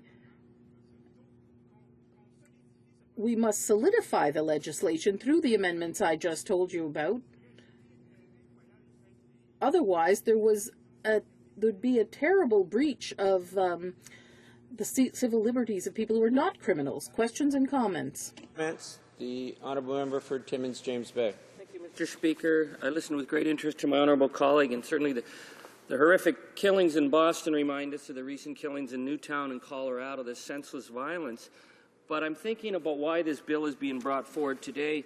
And I think of Annie Maguire and her six family members in London who were sentenced to 15 years in jail for the crime of being Irish because the government at the time thought they'd fight terrorism and they'd get rid of all liberties. I'm thinking of Mayor Harar, whose only crime was that he was a Canadian citizen who came from the Middle East, and the Liberal government at the time didn't mind him being taken off and tortured. And of course, years later, we saw that a fundamental abuse. So today, we're being called upon to push this through, and we're being accused of being soft on terror and all the other kind of crazy stuff the Conservatives talk about. But I'd like to ask my honourable colleague about the Globe and Mail editorial for today, saying that this government's anti-terrorism legislation smacks of political opportunism, that the debate is politicizing the Boston Marathon bombings, and that the debate shouldn't happen until we have a chance to ensure that the basic civil liberties are not being undermined in an attempt by this government to simply embarrass the Liberal Party. And I don't know why they're worried about embarrassing the Liberal Party. The Liberal Party has been supporting the undermining of civil liberties for years on this issue. And stop using the Commons as a platform to say these ridiculous things for partisan purposes. It's unworthy of them. The honourable member for York South Weston. Thank you, Mr. Speaker, and I'm pleased to rise today to speak again on Bill S7, which I must agree with my colleagues on this side of the House that the timing is somewhat suspect. This bill was reported back to the Commons on December the 12th of last year, and it isn't until today, 4 months later, more than 4 months later, that it suddenly appears. The only notice given last Friday by the government House Leader that this bill would be replacing an Opposition Day motion that dealt with Conservative backbenchers' rights to speak here in this House. And so we have the timing of this bill as being very, very deliberately political. You can't come to any other conclusion that there is a political method and madness in the timing of this bill. But putting the timing aside, we in the NDP believe in the freedoms and rights of the individuals in this country. We do not want to see unnecessary and unhelpful changes to our law that make persons in this country subject to unreasonable search, seizure, and detention. And that's one of the core problems with this bill that the Conservatives have refused to consider amending. Every step of the way we have suggested that we could support this bill if some of the freedoms that were being taken away by this government would be put back or protected in another way. And they have refused at this report stage to consider any amendment whatsoever. When the Conservatives bring a bill before Parliament, they have all the right answers in their minds, and everything that they've written is perfect and it can't be improved upon. And we would take some considerable umbrage with that approach, Mr. Speaker, that in fact there are some serious problems with this bill that we would like to correct. We would like to work with this government in preventing terrorism. Nobody on this side of the House would like anything more than to prevent terrorism in this country. There hasn't been a lot of it in this country, and of course we have the recent events in Boston to remind us just how close it might be. But the police have been successful, without these changes in the law, in preventing serious terrorist acts in this country, and without using its predecessor in preventing serious terrorist acts in this country. So why then is it necessary to create this new regimen? Why then is it necessary to withdraw some more Canadian fundamental rights and freedoms? Fundamental, such as the right not to be imprisoned unreasonably, the right not to have to give evidence against yourself in a trial. Those are two fundamental rights that we believe Canadians think they enjoy. But this government would take those rights away with this bill, and in so doing, remove some of the very fundamental protections that Canadians have. Now, this bill is very complicated. It is very technical. So let's bring it down to a more reasonable and understandable level. When we talk about the notion of preventative detention, what the heck does that mean to an ordinary Canadian? What it means is that a peace officer, and that means a police officer, an RCMP officer, a border officer, anybody that's classified as a peace officer, can, without a warrant, put somebody in jail. And that is now what the Conservatives would like us to accept, if that peace officer believes that doing so might help prevent a terrorist act from taking place. Now, it's true that after a short period of time, we don't know how long exactly, but they suggest 24 hours, that person would have to go before a judge, and the peace officer would have to actually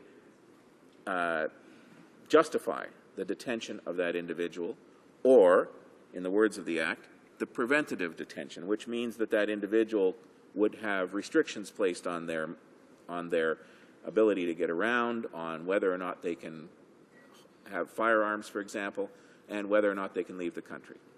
So we have a situation then without any trial and without any conviction, and without this individual is not a person suspected of being terrorist, by the way. This is a person who is maybe a relative, maybe a friend. And that person then is subject, under this bill, to being given serious preventative detention measures. Now, as it turns out, this kind of preventative detention was there in the previous Act and was never used. And police have managed, without this kind of measure, to stop terrorism. So what is the effect of this? Well, I like to refer to good old Uncle Albert in Moose Jaw, whose nephew, for whatever reason, is suspected of some kind of terrorist act.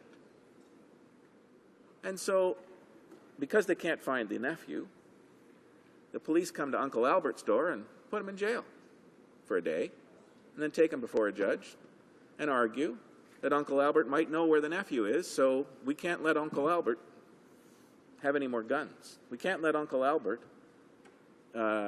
leave the country, because we have to be able to interrogate Uncle Albert. Uncle Albert in Moose Jaw, who's done nothing. He has the police don't suspect him of any terrorism. He just happens to be the uncle of the nephew who they do suspect. So then what happens? Uncle Albert says, because he's from Moose Jaw, and because he's a farmer, and because he's got to keep the varmints off his property, I can't give up my firearms. I'm not giving up my firearms. I refuse. No choice then. Put him in jail for 12 months, up to 12 months. That's the kind of thing that could happen to Uncle Albert in Moose Jaw, who has absolutely no terrorist inclination whatsoever. But because he's related to somebody the police are only investigating, because they suspect there might be some kind of terrorist activity, Uncle Albert's put in jail for up to 12 months. That's not what the Canada that I want to be part of. That's not the Canada that Canadians come to expect to have as part of their rights and freedoms, is to have the right and freedom not to be imprisoned without conviction, without a trial, without a judge. And that's exactly what the Conservatives are suggesting should happen. That's one of the things that the NDP said, whoa, that goes too far. And the Conservatives said, too bad. This is the way we like it. We want this preventative detention to apply to anybody, not just people we suspect of being terrorists, but people that are peripherally related. And that, Mr. Speaker, takes this bill way too far. The timing of this bill, well, you can read for yourselves what the Globe and Mail has to say about the timing of this bill. You can suggest for yourselves what the Conservatives are doing to create the timing of this bill. But this bill is not going to do what the Conservatives suggest it will do and put Canada in a place where we could prevent the kinds of things that we all want not to happen. This bill goes too far in a number of its respects.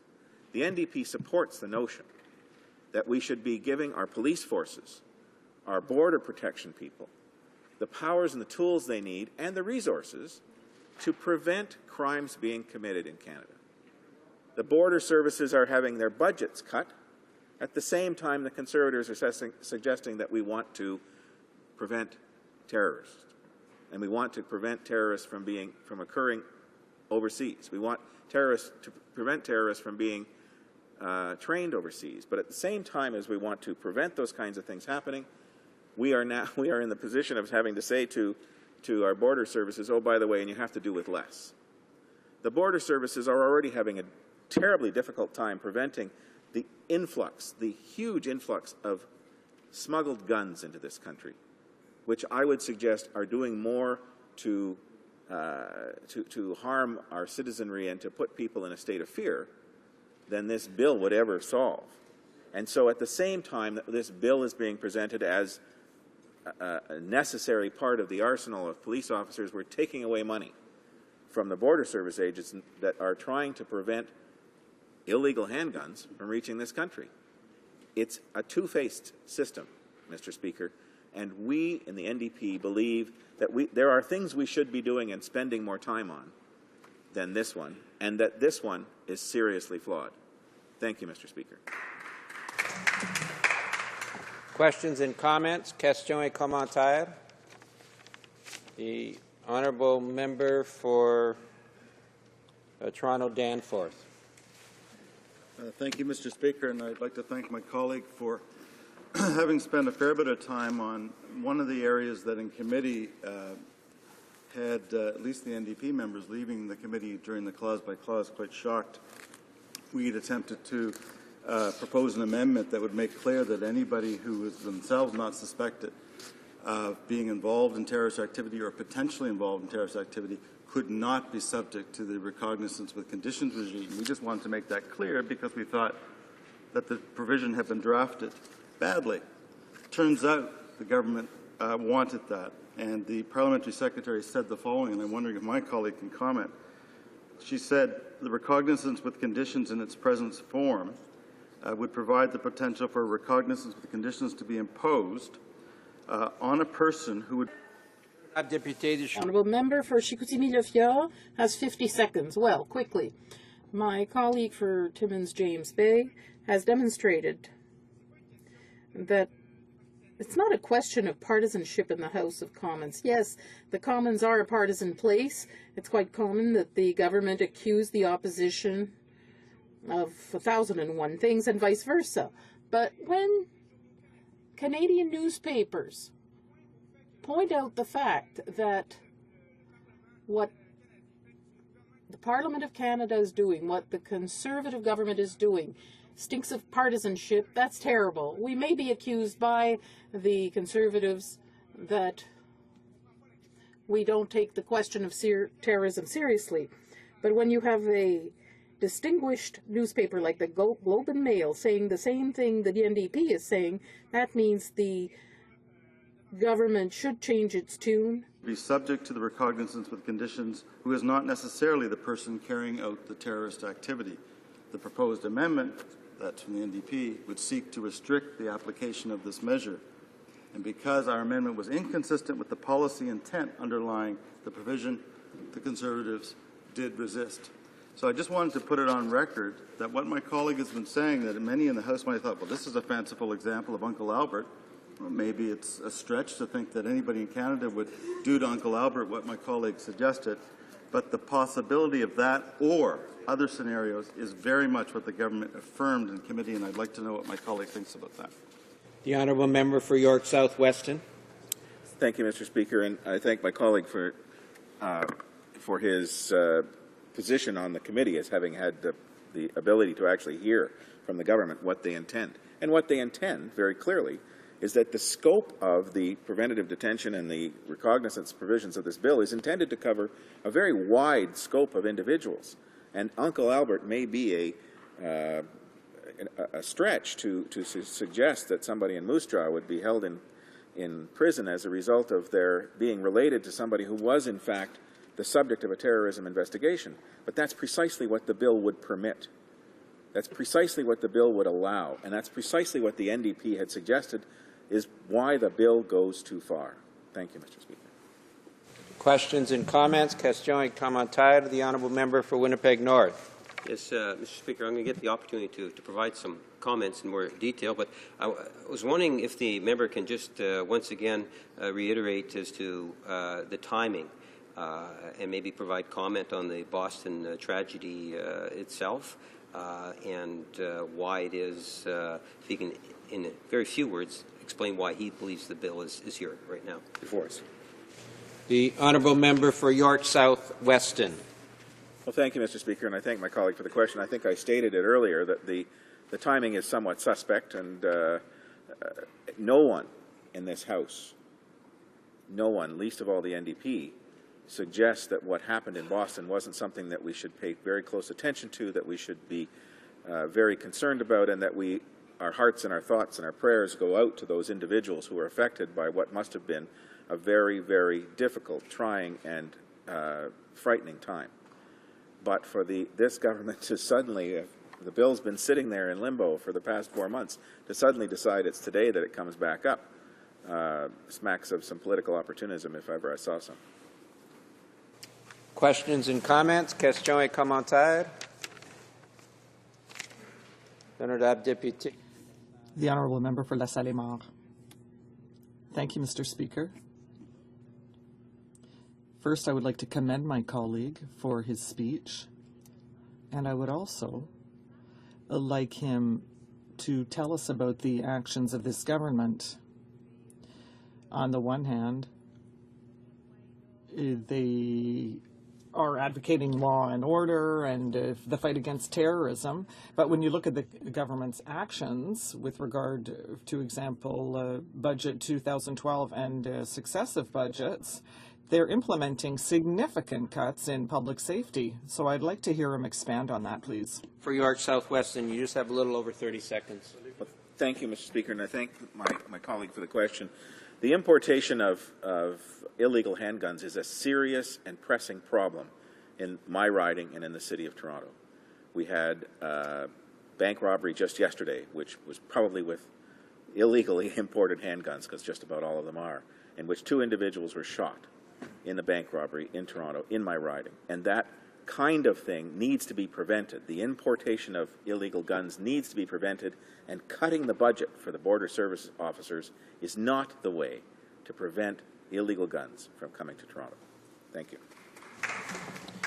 Resuming debate, reprise de débat. The honourable member for Ottawa Centre. Thank you, Mr. Speaker, and I rise today to speak to the bill in front of us, S7. And before I get into my comments, I just want to mention that I'll be sharing my time with the member from La Salle-et-Mar. Mr. Speaker, what happened last week in Boston was a heinous crime. It was a horrible situation. It affected real people. It terrorized a community. It was something that we all were moved by when we saw the images on TV. When we saw, something that I can say personally as someone who likes to run and take part in running, to see what normally is a place of celebration. If you've never seen a marathon run, I recommend for people to go. It's a magical place where people of all ages and sizes and genders come to really celebrate participation in civic action. It's one of the most wonderful expressions of kind of civic participation, because it's not just the people participating in the race, it's the people who are on the sidelines who are cheering people on. If you come here in Ottawa in a race weekend, you'll see, people by the canal cheering people on, people they don't even know.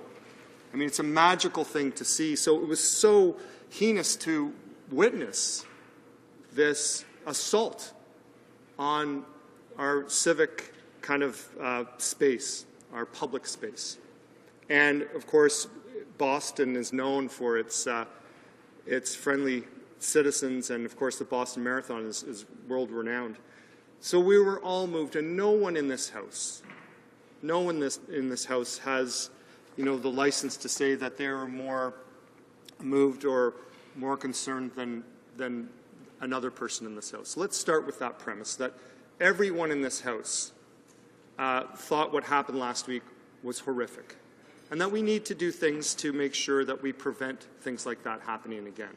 And let's make that point, because sometimes the debate gets heated, people get passionate, and I think we have to avoid the personal and the partisan when it comes to this issue as an issue. But when it comes to the application of this bill and the agenda, it's really important that we underline what seems to be the motive of this government. It was, as you know, and it's been stated, and it needs to be restated, that last Friday the government decided at the last minute to put this bill in front of the House. Remember, Mr. Speaker, that this has been around since 2007. 2001, there was provisions brought in by the previous government, sunsetted 2007. 2007, there was a bill brought forward. And we've had a government here since 2006, which, since 2007, has had the opportunity to pass this particular bill. So it actually works against their own logic when they say that we have to do this right now, because they've had it and they've had the ability to pass this bill for years, not only with the majority government, but before, because, of course, the Liberals were supporting them when we had a minority parliament. The Liberals are fine with this bill. Let's be clear about where everyone stands on this. The Liberals support this bill, notwithstanding the fact that there are concerns around civil liberties, and we have concerns. We have concerns mainly because since 2001, 2007, when these provisions were in place by the Liberal government, they were never used. And in fact, when you look at some of the concerns that we've had in this country around terrorism, the infamous Toronto 18, that was dealt with not by using these provisions. It was dealt with by, good old-fashioned investigative police work and coordination.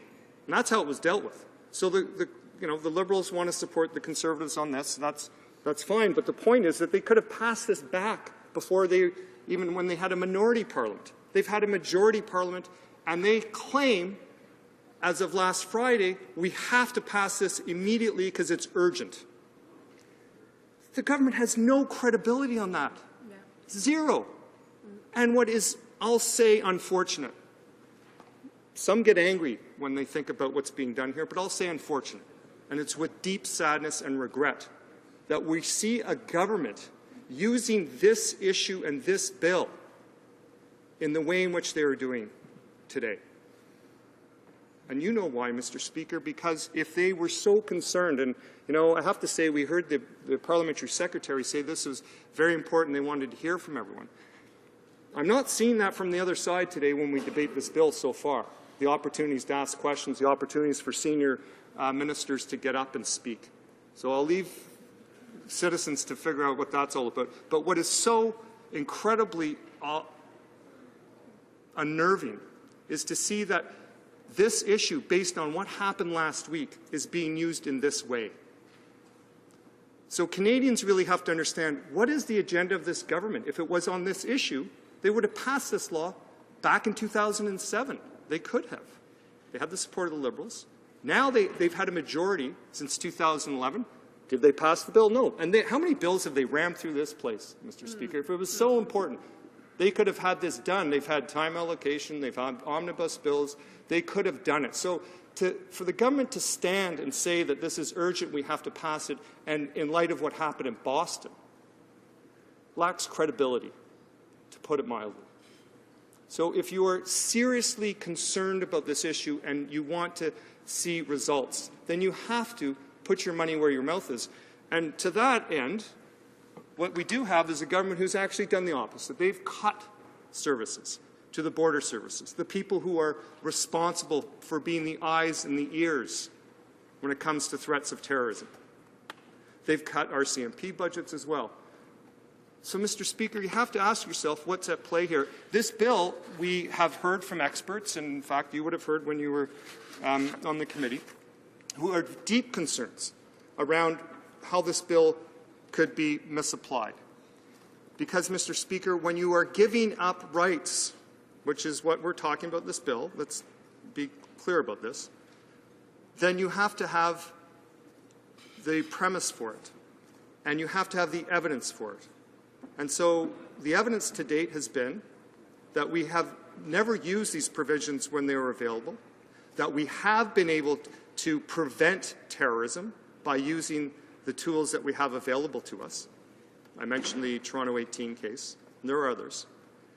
That if you're going to take away rights, then you have to make the argument, you have to have the evidence, and we don't believe that that argument has been made cogent enough to actually undermine civil liberties. And, you know, it's been mentioned a couple of times. The Globe and Mail did say in their editorial today that there's a lot of questions around the timing, but there's also a key question. I'll just quote from their editorial today. More worrying is the fact that there are aspects of the proposed bill that raise questions about balancing civil liberties with the need to protect citizens.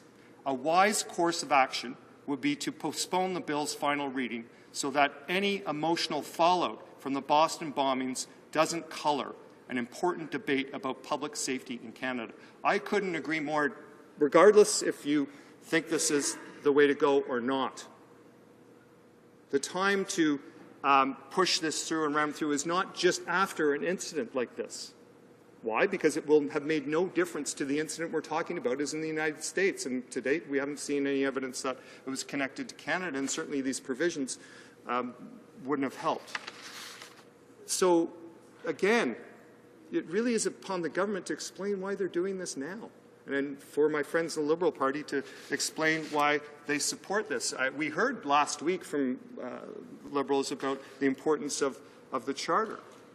And, you know, I have to say, we're a proud party that stood against the War Measures Act.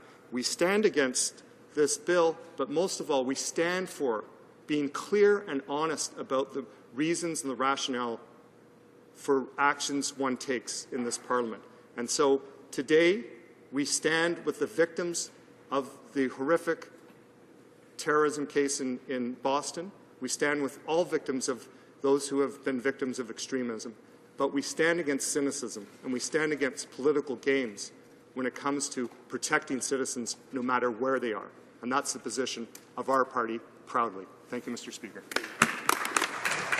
Questions and comments? Question commentaire. The honourable member for London Fanshawe. Well, thank you very much, Mr. Speaker, and I want to thank my colleague for his remarks. He is, as you know, our international affairs critic, and as such has a very, very good, firm, and knowledgeable grasp of situations that impact us here in Canada and Canadians around the world. And I wanted to pick up on part of his remarks. I think, Mr. Speaker, that this is an issue of leadership. Right? We need leadership in regard to how we respond to events both within and without Canada. But we have none from this government. If we had leadership, they would not have cut the security budget by 29.8% in 2012-13, 2013-14. And in fact, put our communities at risk in regard to our ability to respond to emergencies, in our preparedness for emergencies, and for the personnel that we need to respond, police officers. The recruitment fund has been gutted, no renewal there. And so my question, Mr. Speaker, is to my honourable colleague, what should this government be doing instead of cutting and dismantling? What should, if they truly believe that we need to be secure, what should they be doing? Honourable Member for Ottawa Centre. Well, I thank my colleague from London for her question and for her work. I was just recently in her riding, and she's done a remarkable job of connecting with all constituents within her riding. In fact, had a meeting with members of the Arab community, Muslim community, after they went through a very difficult time, and she has shown real leadership on the ground in her riding. But the answer to her question is the following. You invest in the very people who are the eyes and the ears who are going to prevent terrorism or extremism. And what we've seen from this government is it's quite surprising to see today that they actually have the audacity to get up and talk about that we have to move on this issue because it's so important on the one hand. On the other hand, they're cutting the budgets for very people who are going to actually prevent extremism and terrorism. And so the answer is you invest in people. You invest in people to ensure that we are going to prevent acts of extremism and terrorism. And you don't just talk about it, you actually do it. In this budget that they're putting in front of us and previous budgets we've seen, there's been cuts. So it's inconsistent for the government to say they are serious about this issue when they actually cut budgets from the very people who are going to help prevent extremism and prevent terrorism. Questions and comments? Question et commentaire. The Honourable Member for Winnipeg North. Thank you, Mr. Speaker. Back in 2004, the Supreme Court of Canada actually made a ruling indicating that investigative hearings are, in fact, constitutional. Then we've seen numerous attempts by the government to try to bring in legislation, one of which they even prorogued themselves to kill the legislation, and now we have this bill before us today. My question is related to specifically the need to provide for investigative hearings for the purposes of gathering information. We see that as one of the tools that our law enforcement officers could in fact be using in order to combat terrorism. I'm wondering if the member might want to provide his take on the importance of that particular tool or what his thoughts are on that tool. The Honourable Member for Ottawa Centre, you have just a little over a minute. Well, thank you, Mr. Speaker. I'd just say to my friend in the Liberal Party, when you take a right away, you better be sure it's for the right reason. And the Liberal Party has decided they'll support the government on this bill. We do not support the government on this bill because, as I said in my comments, to date, we have been able to prevent acts of terrorism investing in police and CSIS and others. We have to be vigilant on the balance between rights and security. We don't think this is necessary, and we're not alone. So I would actually not just suggest that because it's gone through the court system and says it's okay, that doesn't mean you do it, Mr. Speaker. And that's why, we had a different position when it came years ago to the War Measures Act. Rights are things that you build up, and those are things that you better ensure that you don't take away unless they're required, absolutely required. So we don't believe, like the Liberals do in this case, that you take rights away, because the argument has not been made sufficiently that we need to do that. We need to invest in people to prevent terrorism, and that's what we would do. Resuming debate. The Honourable Member for La Salle et Mar. Thank you, Mr. Speaker. Mr. Speaker, I rise today feeling baffled and apprehensive to speak to Bill S7, which is the bill that was put on today's agenda by the Conservatives, the Combating Anti-Terrorism Act. I'm perplexed because the government had not at all made its intentions clear as to putting this bill on the agenda, having chosen rather to have a successive opposition days. And so I'm asking serious questions about the real motives that caused them to put this up for debate today. And I'm not the only person. This morning in the Globe and Mail, we said the following. Government's proposed anti-terrorism legislation smacks of political opportunism, and it is regrettable that it will take place. L'éditorial conclut par... The editorial concludes with the following.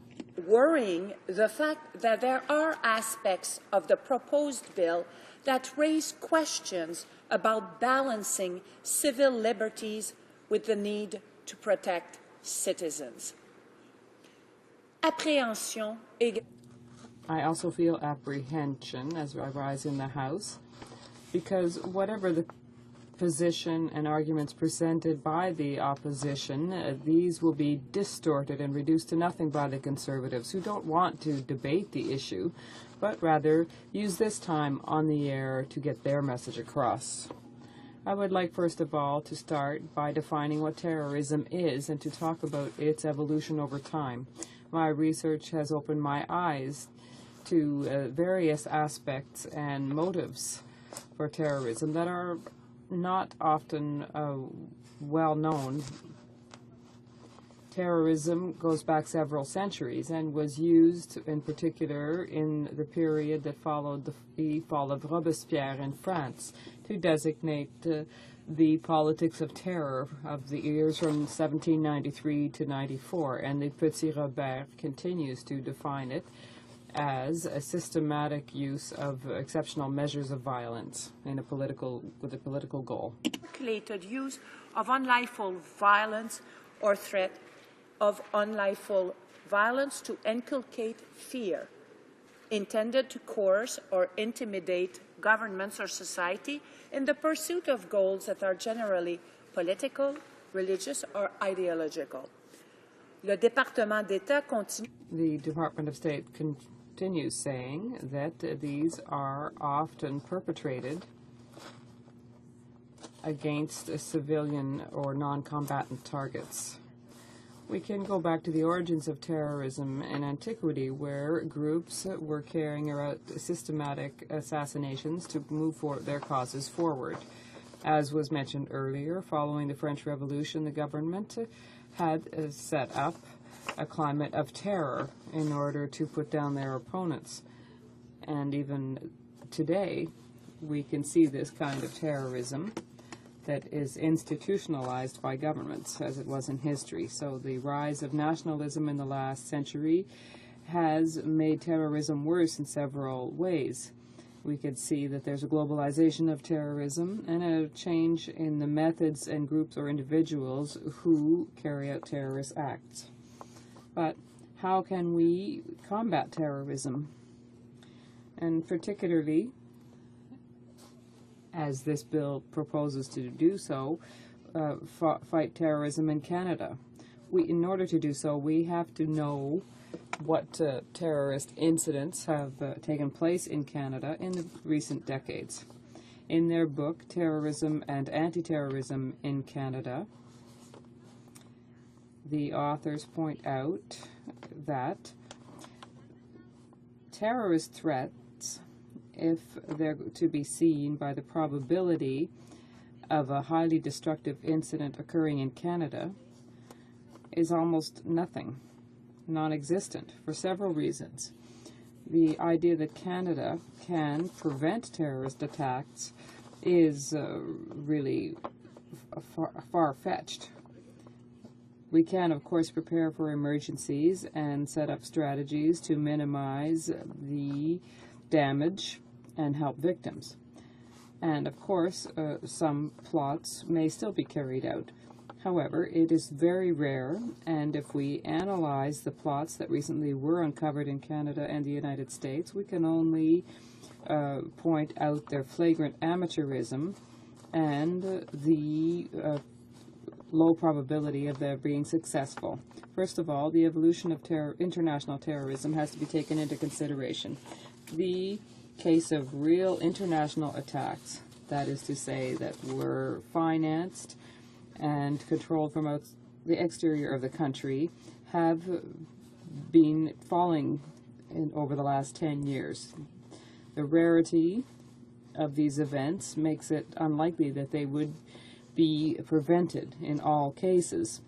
There's no pattern or detectable model. However, the majority of terrorist acts that occur in Western countries are carried out by individuals who are either native-born and newly radicalized and unprepared. These are rarely carried out acts and quickly organized and so therefore very difficult to detect in advance. Second, given the almost infinite number of vulnerable targets that exist in a society such as ours, to put all our efforts into protection is not very promising. There is no way we can really successfully do so. Moreover, Bill S7 is not the right way to fight terrorism. It reintroduces measures that have shown themselves to be unjustified and ineffective in the past. Doug Sanders, in the Globe and Mail over the weekend, described the silence that follows a tragedy such as we saw in Boston, and how the political class tries to fill in that void. Menaces and failures within our society, we raise our security and perhaps lower our tolerance for reduced civil liberties. In the process, we allow a new political moment to take place. Plus loin. Further on, he also sees that major attacks against citizens are rare, but that each time they have the same effect and the same reactions. These are reactions of incomprehension, of horror, of terror, and also of a great deal of sympathy for the victims, who are unfortunately too numerous in this kind of a tragedy. On the other hand, I don't think that this is the reaction that moved the Conservatives to put Bill S7 back on the projected for debate. I think it is rather an issue of political opportunism. Our legislation,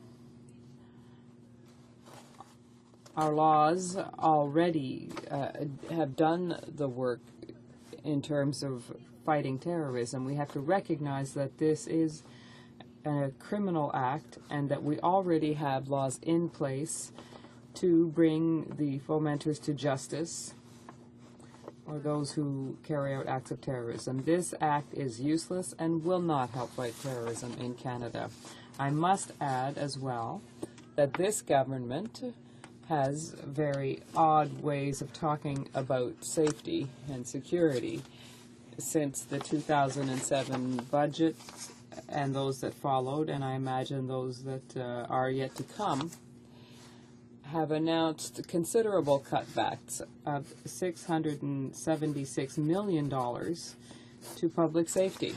So whether it is at the CBSA, the CSIS, or the RCMP. So I find that this is a very curious way of talking about public safety while moving forward bills such as this that will be completely useless. But their actions go against all of these issues of public safety in Canada. I thank you very much, Mr. Speaker. Questions and comments. The honourable member for Winnipeg North. Yes, Mr. Speaker, I want to go back to that Supreme Court ruling back in 2004 where it talked about investigative hearings. And now with terrorism being what it is, it's really changed the dynamics in many, many different ways. We understand our law enforcement officers are looking for the opportunity to use this as a tool. And so I'm interested in knowing if the member feels that there is a need from her or her party's perspective, a need in order to allow law enforcement officers to have in some fashion that tool that allows them to be able to have that investigative hearing of someone. Is that something in which she believes is ultimately necessary, but it just needs to be amended in order to be able to allow it to take place, or is it just something that's not necessary? Honourable Député de La Salle. The Honourable Member for La Salle et Marche. Thank you very much, Mr. Speaker. I would like to thank my colleague for his question. Since 2001,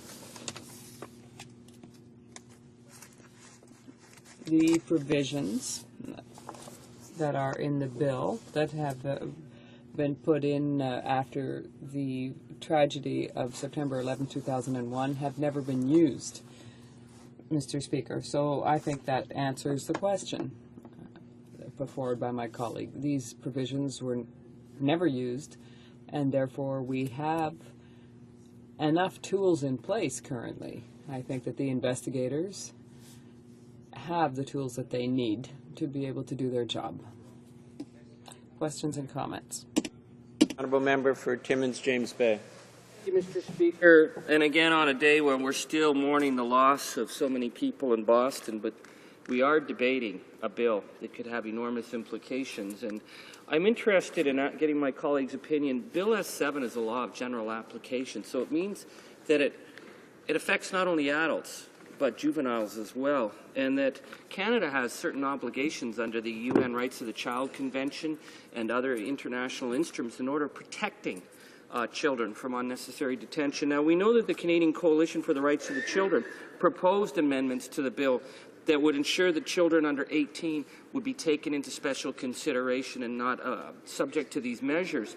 The government ignored that recommendation, and so we're very concerned about this. I'd like to ask my honourable colleague, given the Liberal Party is supporting this, last week the Liberal leader did say that the New Democrats were somehow soft on the Charter of Rights and Freedoms, although the first Charter of Rights and Freedoms in this country came in with Tommy Douglas in Saskatchewan, and it was the New Democrats who actually fought to ensure that First Nations were put into the Charter as opposed to the Liberal Party. But we see the Liberal Party supporting a motion that does not offer clear protection for children and those under the age of 18 from these kind of detention measures. I'd like to ask my honourable colleague what she thinks of that. The honourable member for La Salle-Marne. Thank you, Mr. Speaker. I would like to thank my colleague for his very careful question, and particular for raising these particular difficulties. It's not the only problem with S7, but it's one of them. And when we draft bills, we have to work on them. We have to ensure that all of the consequences that could result from this kind of a bill be studied in depth. And moreover, what's scandalous is that in committee there were experts who appeared, there were amendments that were moved, and the government once again turned a deaf ear. So this is what is problematic. We raised serious shortcomings with this bill, and the government has to redo its homework. Reprise du débat, resuming. Député. The honourable member for Manicouagan. Mr. Speaker, the repetitive nature of the accumulative initiatives regarding the criminal code developed unilaterally by this government just makes the lawyer in me come out. The presentation of arguments that support calling into question a marked tendency to have edicts and coercive measures can only contribute to maintaining an intrinsic balance between the rule of law in this country and chaos. The bill would undermine civil liberties in this country under the cover of potential and intangible threats to the legislation of this country. I'd like to insist on the hypothetical nature of terrorism. I think that my colleagues addressed that. The tool we have right now, the criminal code, covers a number of incidents associated with terrorism. And what I see here, and according to my own analysis that is quite enlightened by my 6 years of law practice, I would say that we're opening a Pandora's box here by giving discretionary powers to officers, to peace officers, who could unilaterally, because we're always talking about unilaterally here, they could unilaterally determine who's a threat to the security of this country and proceed with interrogations and custody In France, this already exists. That is, that people can be detained for a certain period of time in order to have interrogations. That would be unheard of in Canada. These are people with no criminal background who have no links to crime groups or cells or any kind of cell linked to terrorism or organized crime. Now, Mr. Speaker, this kind of addition to the criminal code will open the door to all kinds of things, and my reflex as a lawyer is to analyze the ways of defending ourselves against such legislation and decisions. I know full well that the state of Canada has lawyers, and I've often asked, do these lawyers have an attentive ear? Because quite visibly, this kind of measure is implacable. Such discretionary power can only give rise to violations, and we know full well that such things have never been applied in Canada up till now. And quite visibly, this inclusion in the criminal code will be a source for court challenges, and not in a negligible way. So I urge this government to reassess its position and turn a more attentive ear to its own lawyers. They must have good staff within the government apparatus. These notions of terrorism in the criminal code allow us to see how arbitrary power could be implemented and how they would reduce the level of the onus of proof when examining the reasonable nature of any kind of preventive custody or interrogation. The amendments being proposed will include arrest without a warrant by a peace officer if he believes that this is necessary to prevent a terrorist attack, and subject this individual to a list of conditions. And sometimes these are people that are never suspected of any terrorist activity. So you could apprehend an individual with no criminal background who has no known links to terrorism or organized crime. You take that individual because of suspicions and the perception of the responsible peace officer who may want to get revenge and can interrogate them for 24 hours. And according to, again, to the perception of this peace officer, can be brought before a judge. And this is outside the field of the real criminal code and the usual practice. This is a civilian matter. So this individual, who's done nothing until proven differently, can be brought before a judge who then will be called upon to determine whether release is warranted or whether there could be conditions imposed on that individual. Now, I skipped one essential thing. I will be sharing my time with the member for London Fanshawe. So that's a good way to interrupt myself. Anyway, where was I? Oh, yes. That same individual could be brought before a judge who will determine under what conditions he will be released. And here's the situation again, Mr. Speaker. Given the case where an individual does not seem inclined to follow these conditions, he could be imprisoned for up to 12 months. It can be as much as 12 months. So a person who has done nothing can be in custody for 12 months because he does not agree with these conditions. So, at least at first glance, this can lead to many violations. If the person refuses, they can be in prison for up to 12 months. This is not the result of being found guilty in a criminal court. This would be preventive custody. Now, a word about preventive custody, Mr. Speaker. You yourself are a lawyer. You know full well that over the years, when I was practicing law, and I miss it, I must say, for the second time, we saw that there were amendments. When I started in 2006, preventive custody for a client under the criminal law, it counted for double time served. So judges applied that calculation. So that custody counted for double later on. Let's say that person was not released after an investigation. Well, that time would count as double. But that's not the case anymore. Judges have been told that the justice system will no longer count that as double. So that expresses the way this government seems to have harsher sentences and harsher disposition when it comes to criminal law.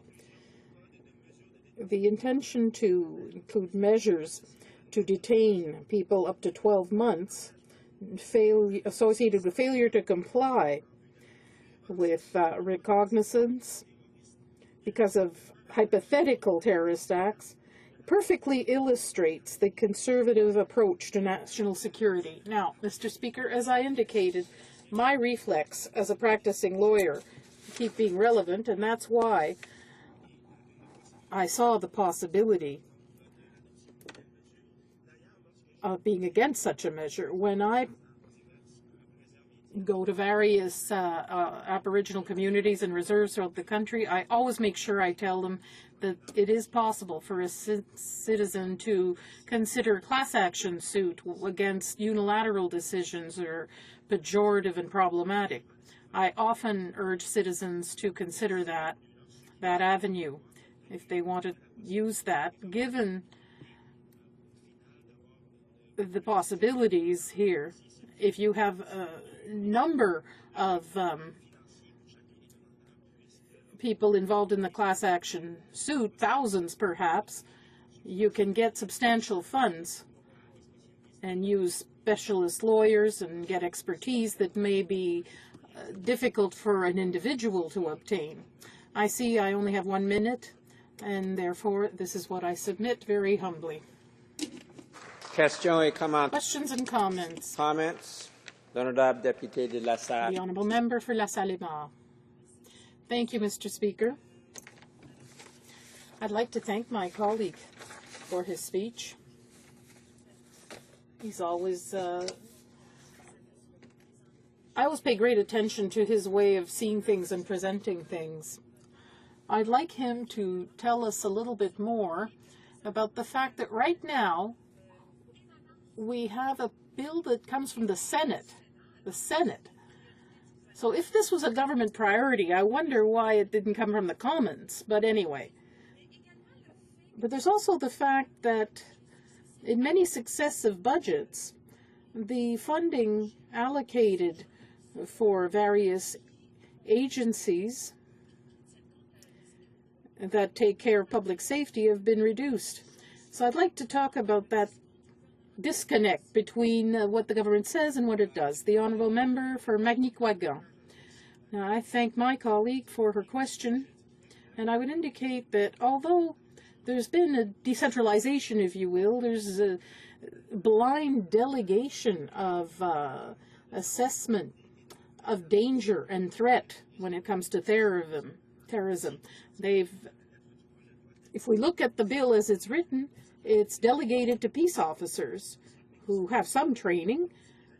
They're human beings, though, of course, and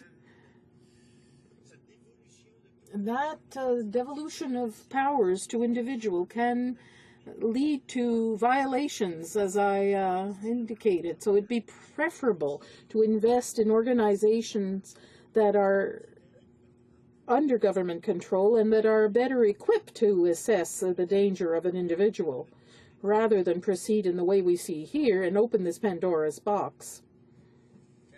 Questions and comments? Member for Winnipeg North. Yes, thank you, Mr. Speaker. I want to go back to the issue of the investigative hearings. This is something in which, as I made reference to earlier, the Supreme Court did make a decision saying investigative hearings are, in fact, constitutional, given the very important issue of terrorism, that there are law enforcement officers that genuinely believe, and we heard that in the presentations at the committee stage, that this is a tool that they could actually use in order to be able to combat terrorism. My question to the member is, given his background in law, from what we understand, does he not see any merit at all? It would appear as if the NDP party do not support the concept of investigative hearings. I'm wondering if he could just provide a little bit more clarity as to what the NDP really do believe in regards to investigative hearings in order to assist law enforcement officers in combating terrorism. Honourable Member for Manicouagan, I thank my colleague for his question. Now, with regard to the NDP position, I'll rely on my own position, and that only applies to me as an individual. But yes, investigative hearings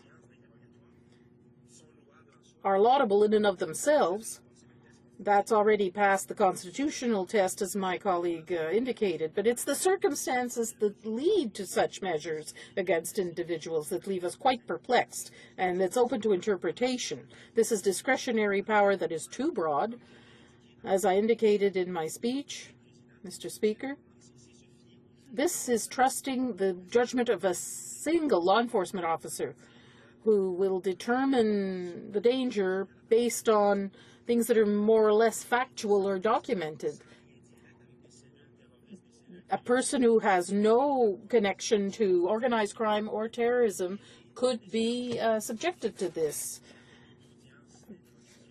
These investigative hearings may be a good thing in a way, but it's the way this will be done in the field that will be the test, the criteria that will be used to impose these measures on these individuals. That's questionable.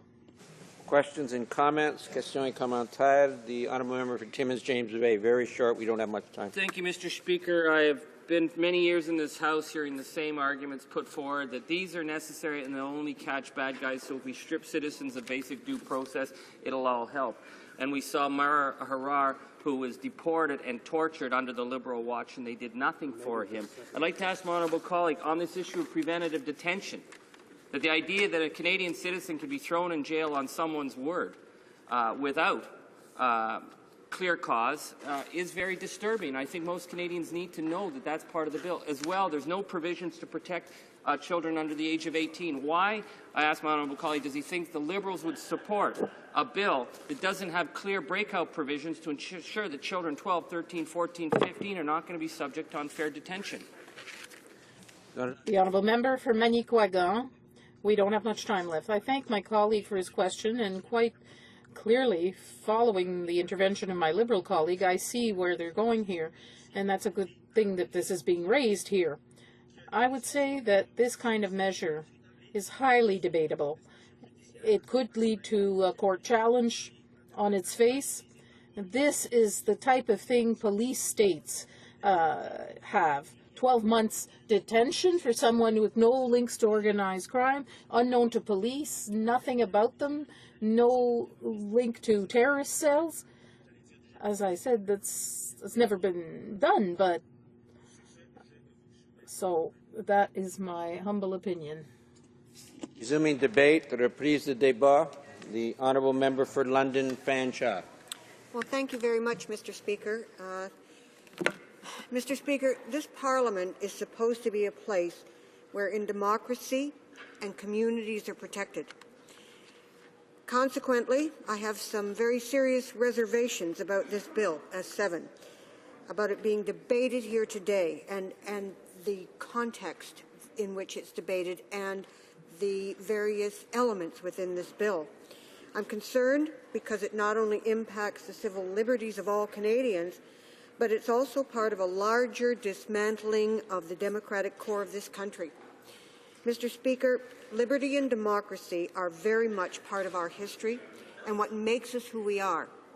For example, Mr. Speaker, here's an excerpt from the translation of the original French poem by Adolphe Basile Routier, written in 1880.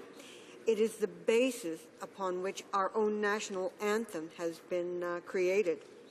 The poem reads, "The Canadian grows full of hope. He is born of a proud race, enemy of tyranny, but full of loyalty. He knows how to keep in harmony his proud liberty, and by the effort of his mind on our soil, establish the truth." Mr. Speaker, it worries me greatly that there has been a whittling away of our democracy in recent years and the undermining of truth by those seeking political expediency.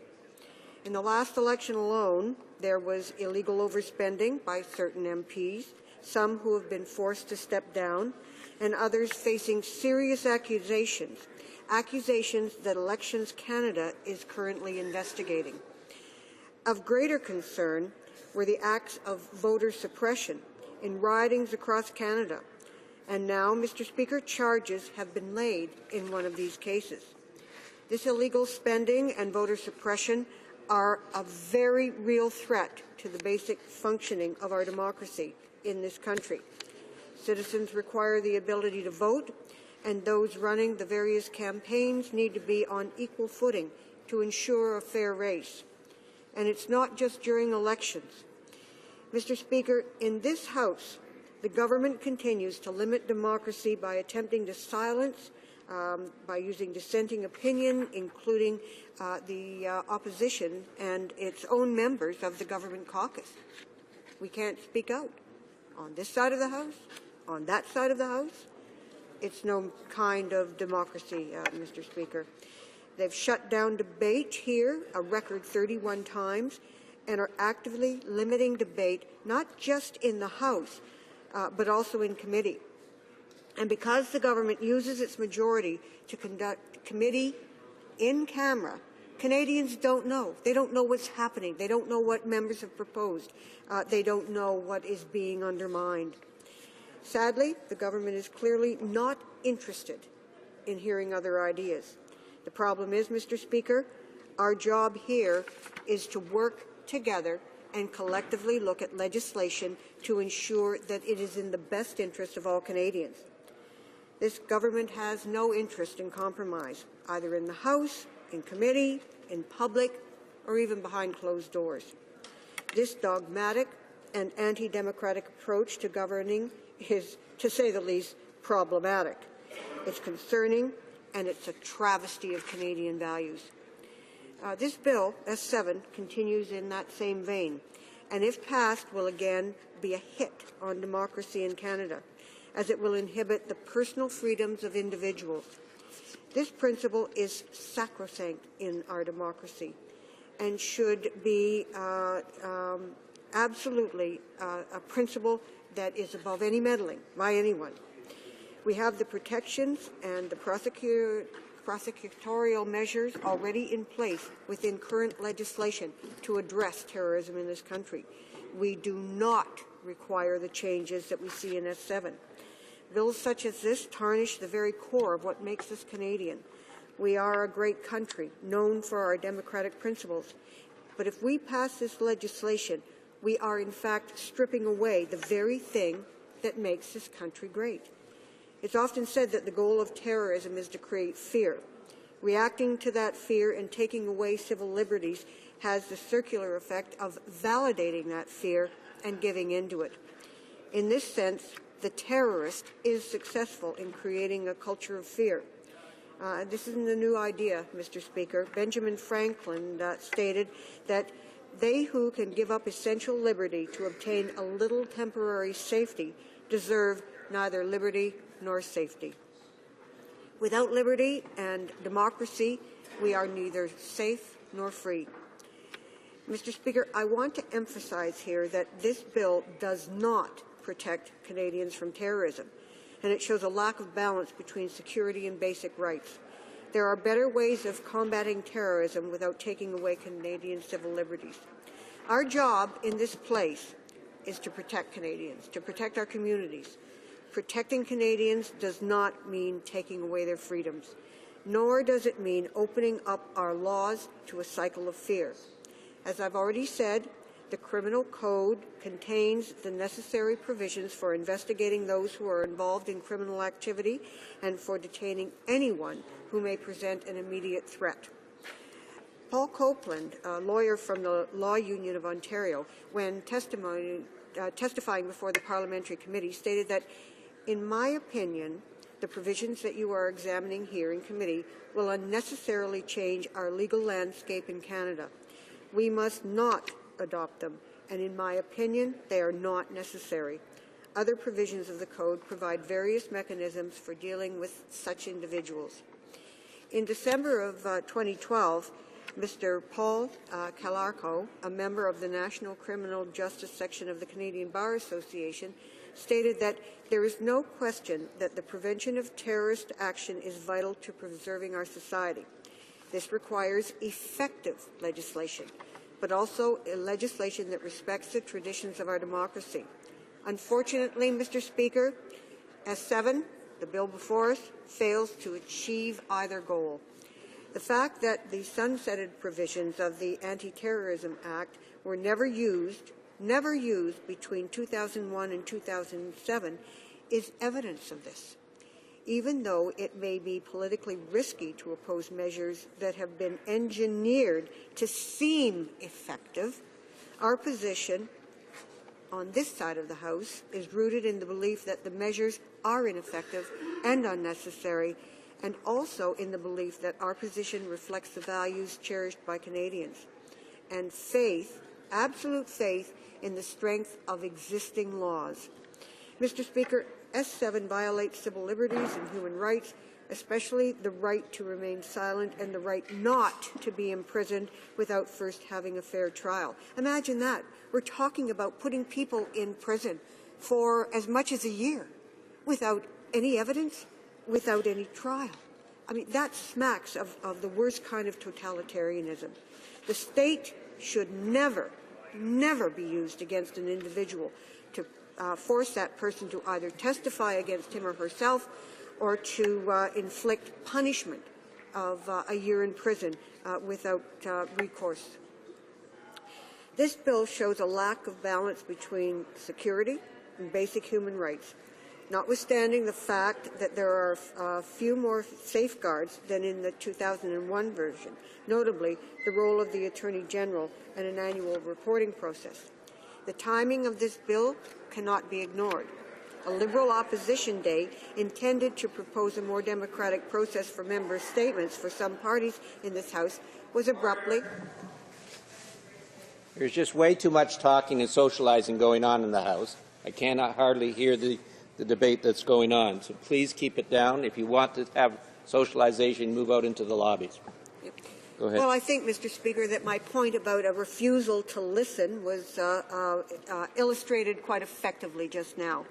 At any rate, as I was saying, a Liberal opposition day was abruptly cancelled in order to bring this legislation forward.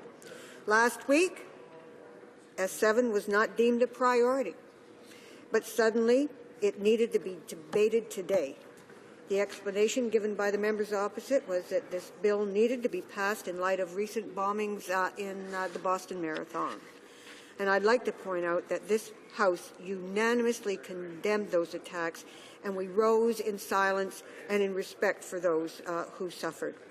Mr. Speaker, it's unfortunate that members opposite are using the Boston terror attacks to reintroduce controversial measures which go too far, far too far, that endanger Canadians just as much as any other terrorist. New Democrats believe that we need to work in strength, use our intelligence, our law enforcement networks in order to deal with the threat of terrorism. But the Conservatives are choosing to ignore that, to cut border intelligence units in half, to end funding for police programs. I think, Mr. Speaker, that it's very, very clear that this is an act of political expediency and not one of genuine concern. Questions and comments? Question et commentaire. The honourable member for Winnipeg North.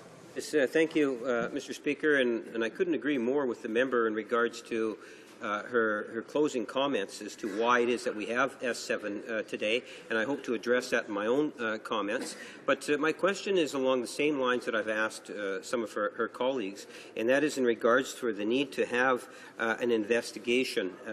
And if she could just kind of expand on the point of that today with terrorism, law enforcement officers are saying that they need this additional tool in order to help them combat terrorism.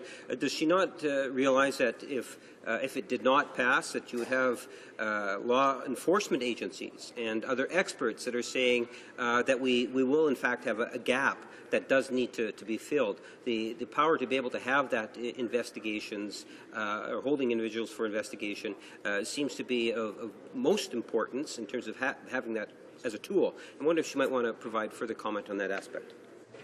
The honourable member for London Fanshawe. Well, thank you, Mr. Speaker, and I thank my honourable colleague for his question. It seems to me that we do have in place a number of provisions already in law in terms of dealing with unusual threats. But I would say, Mr. Speaker, that the recent Conservative cuts in budgets 2012-13, 2013-14, in regard to agencies and police forces who could, in fact, and maintain the security and safety of Canadians, speaks more to the point. I mean, they cut those agencies by 29.8%. It means that there's a huge gap in terms of communities' ability to deal with emergencies of all kinds. And while terrorism is certainly top of mind, there are a lot of things that are happening in terms of our communities and their security that we need to pay attention to.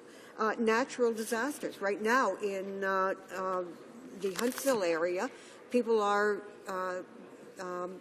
dealing with floods, very, very serious floods, and yet the emergency measures that are needed in order to help those communities have been cut.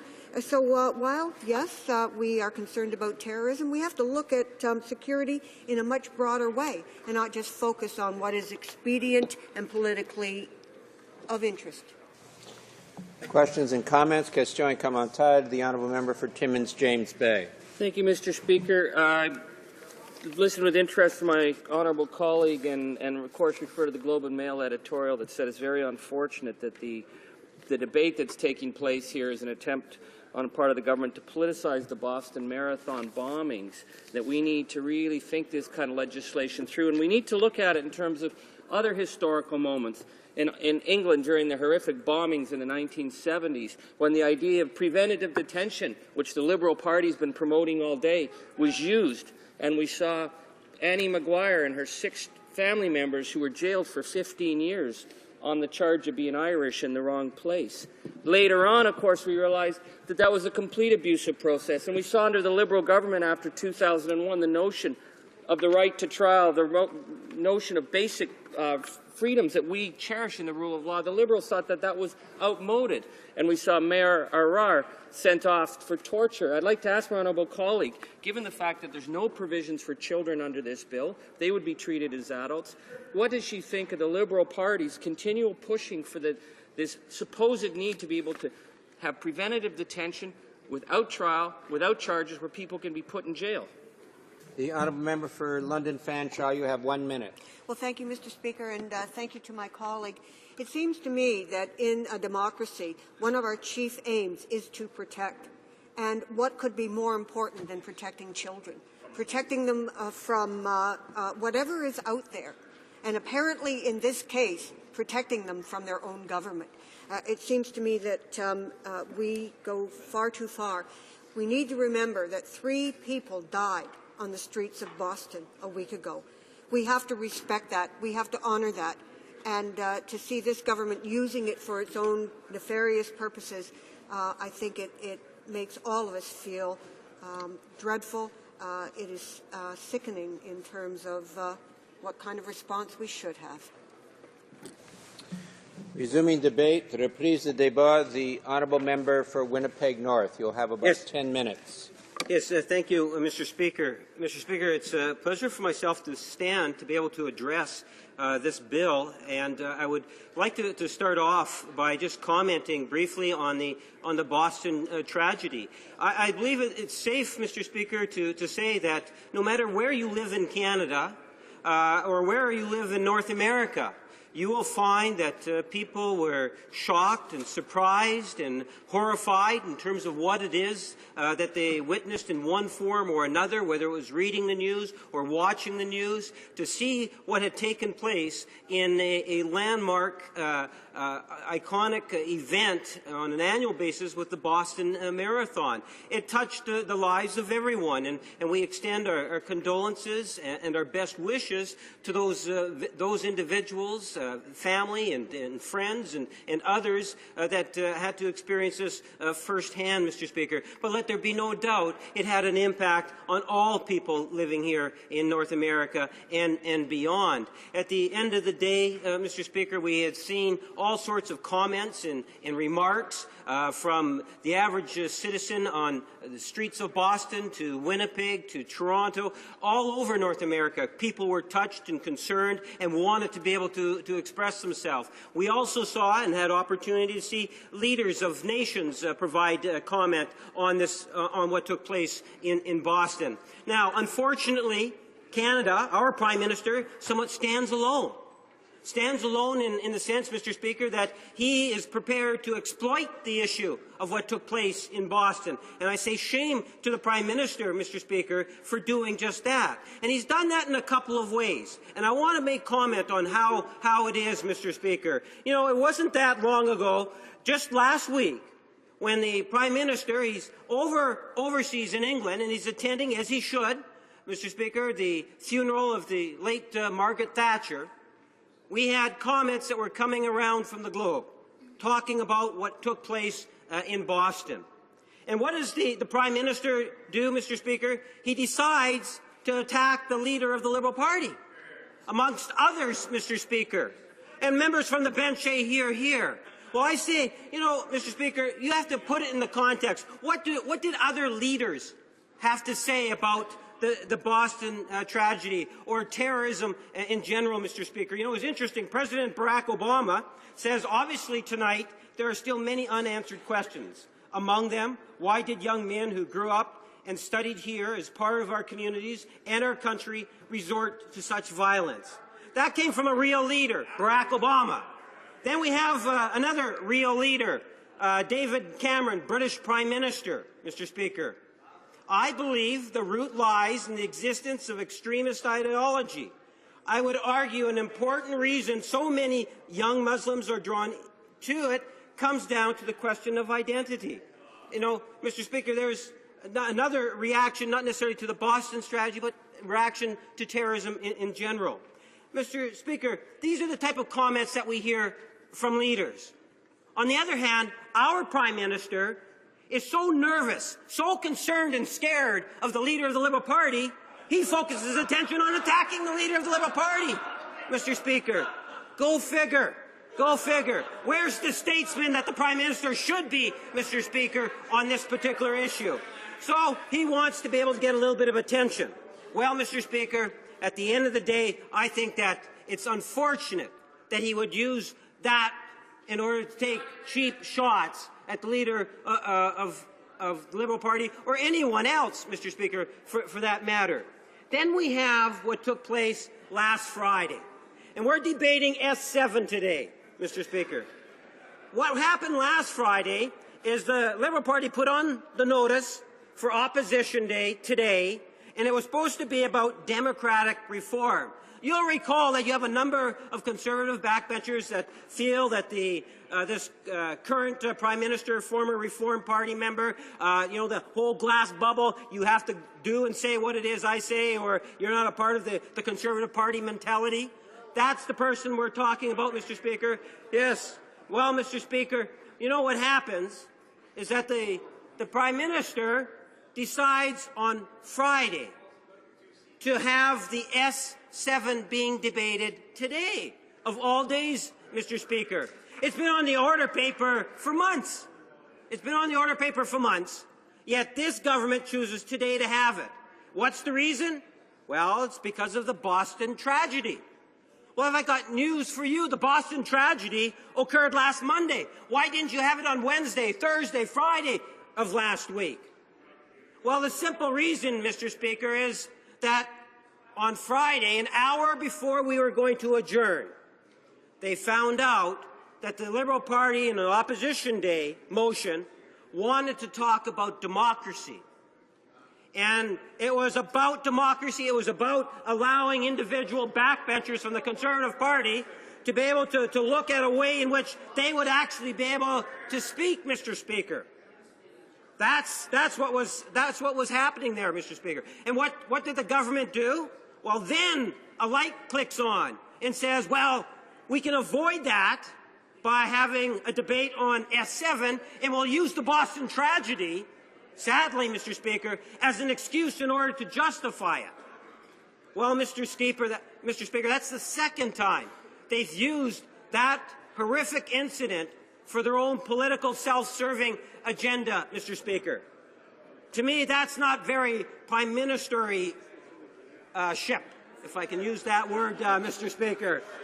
You know, I could think of other things that I could say, but I can tell you, Mr. Speaker, that S7 as a bill does have merit to it. But we are concerned in regards to the manner in which it came about. There's no way the government's going to try to convince me that S7 was their intention for today. They didn't even raise it last week. It was a non-issue until that hour before it coming before the Liberal Party presented, or just as the Liberal Party presented its motion for today to talk about democracy, Mr. Speaker. So I say shame on this Prime Minister for taking advantage and politically taking advantage of such a horrific terrorist attack that took place in the United States, Mr. Speaker. And we'll have to wait and see in terms of what happens. And, you know, I hope, and we have been very clear on this bill for a long time, Mr. Speaker. The Liberal Party of Canada supports Bill S7, the Combating Terrorism Act. It's something in which we believe, and we have indicated support in the past, whether it was in second reading, whether it was at committee stage.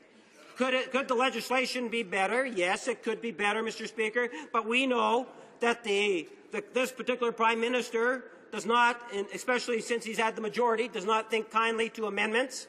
I understand that the NDP are a little sensitive because they proposed a number of amendments and they were always rejected. Well, that's this new form of democratic democracy coming from this Prime Minister where amendments are not tolerated. We've seen plenty of examples of that, Mr. Speaker. But at the end of the day, the legislation as it is being proposed, Mr. Speaker, will in fact assist.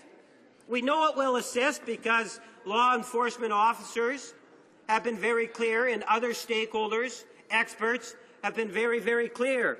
The ability to have investigative hearings is something that is important, and it is felt will help Canada in terms of being able to combat terrorism. Yes, there needs to be checks put into place, and within the legislation there are a number of areas where checks are put into place to ensure that there's some integrity to it, Mr. Speaker. It would be nice to see more done in terms of protecting the individual rights. The Liberal Party has takes second seat to no one in terms of protecting the individual rights. One just needs to reflect on the Charter of Rights, which was something in which was introduced by the Liberal Party back in the 70s, Mr. Speaker. But we recognize that the Supreme Court of Canada was right in 2004 when it said that it was constitutional, and we believe that this is in fact an important tool for our law enforcement officers. But we do question the integrity of the Prime Minister, the manner in which he's brought this forward, and his anti-democratic approach in dealing with the House of Commons. Thank you, Mr. Speaker.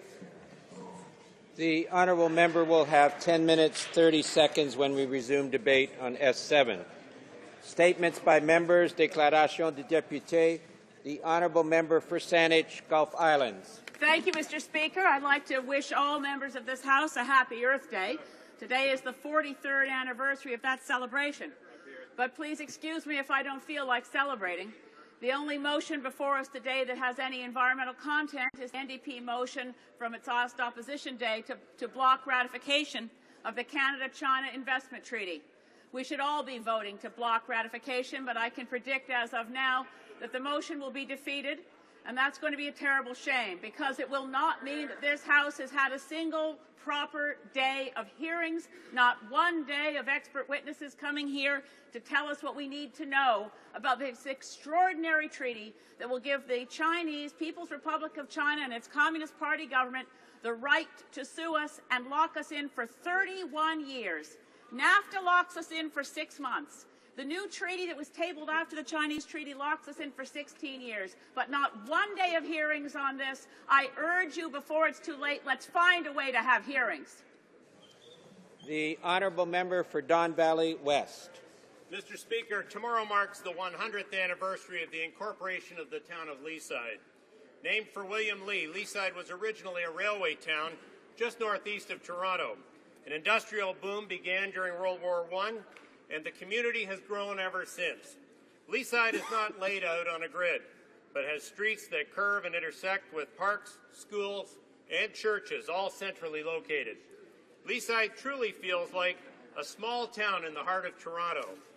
Tomorrow I will attend a ceremony for the unveiling of a quilted wall hanging, 2 historical plaques, and an archival exhibit entitled Layers of Leaside. The Leaside 100 Gala is this Saturday, and celebrations will continue through the year to the fall opening of the expanded arena, Leaside Gardens. All these events are led by volunteers who help make Leaside a great place to live, work, play, shop, and raise a family. Thank you, Mr. Speaker.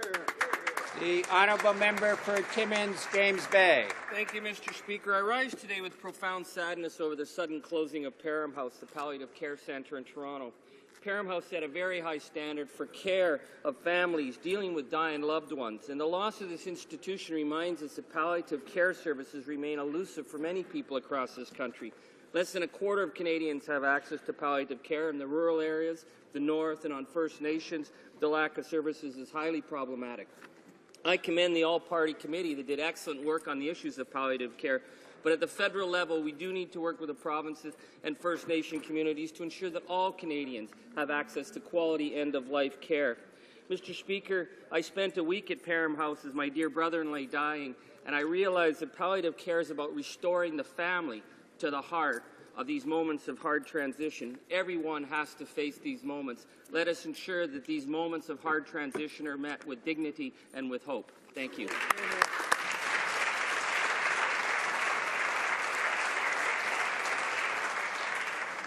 The honourable member for Kelowna Lake Country. Thank you, Mr. Speaker. This weekend in my wonderful riding of Kelowna Lake Country, I was flying high and low too. Let me explain. I had the amazing opportunity to participate in the training exercise with my local Central Okanagan Civil Aviation Search and Rescue Association team.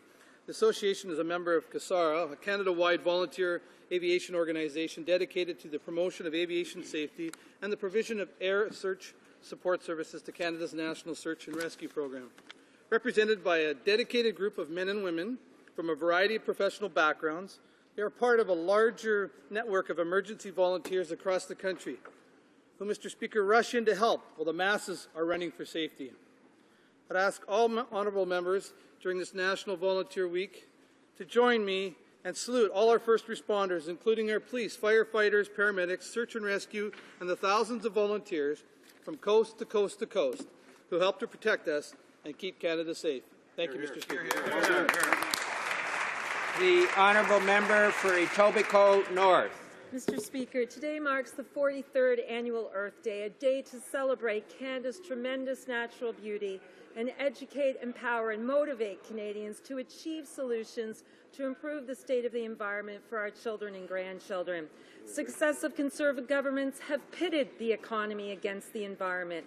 To fast-track development, the government has weakened and repealed laws, putting the environment and the health and safety of Canadians at risk. The government has abdicated any national leadership role in combating climate change, the most pressing environmental issue facing the planet.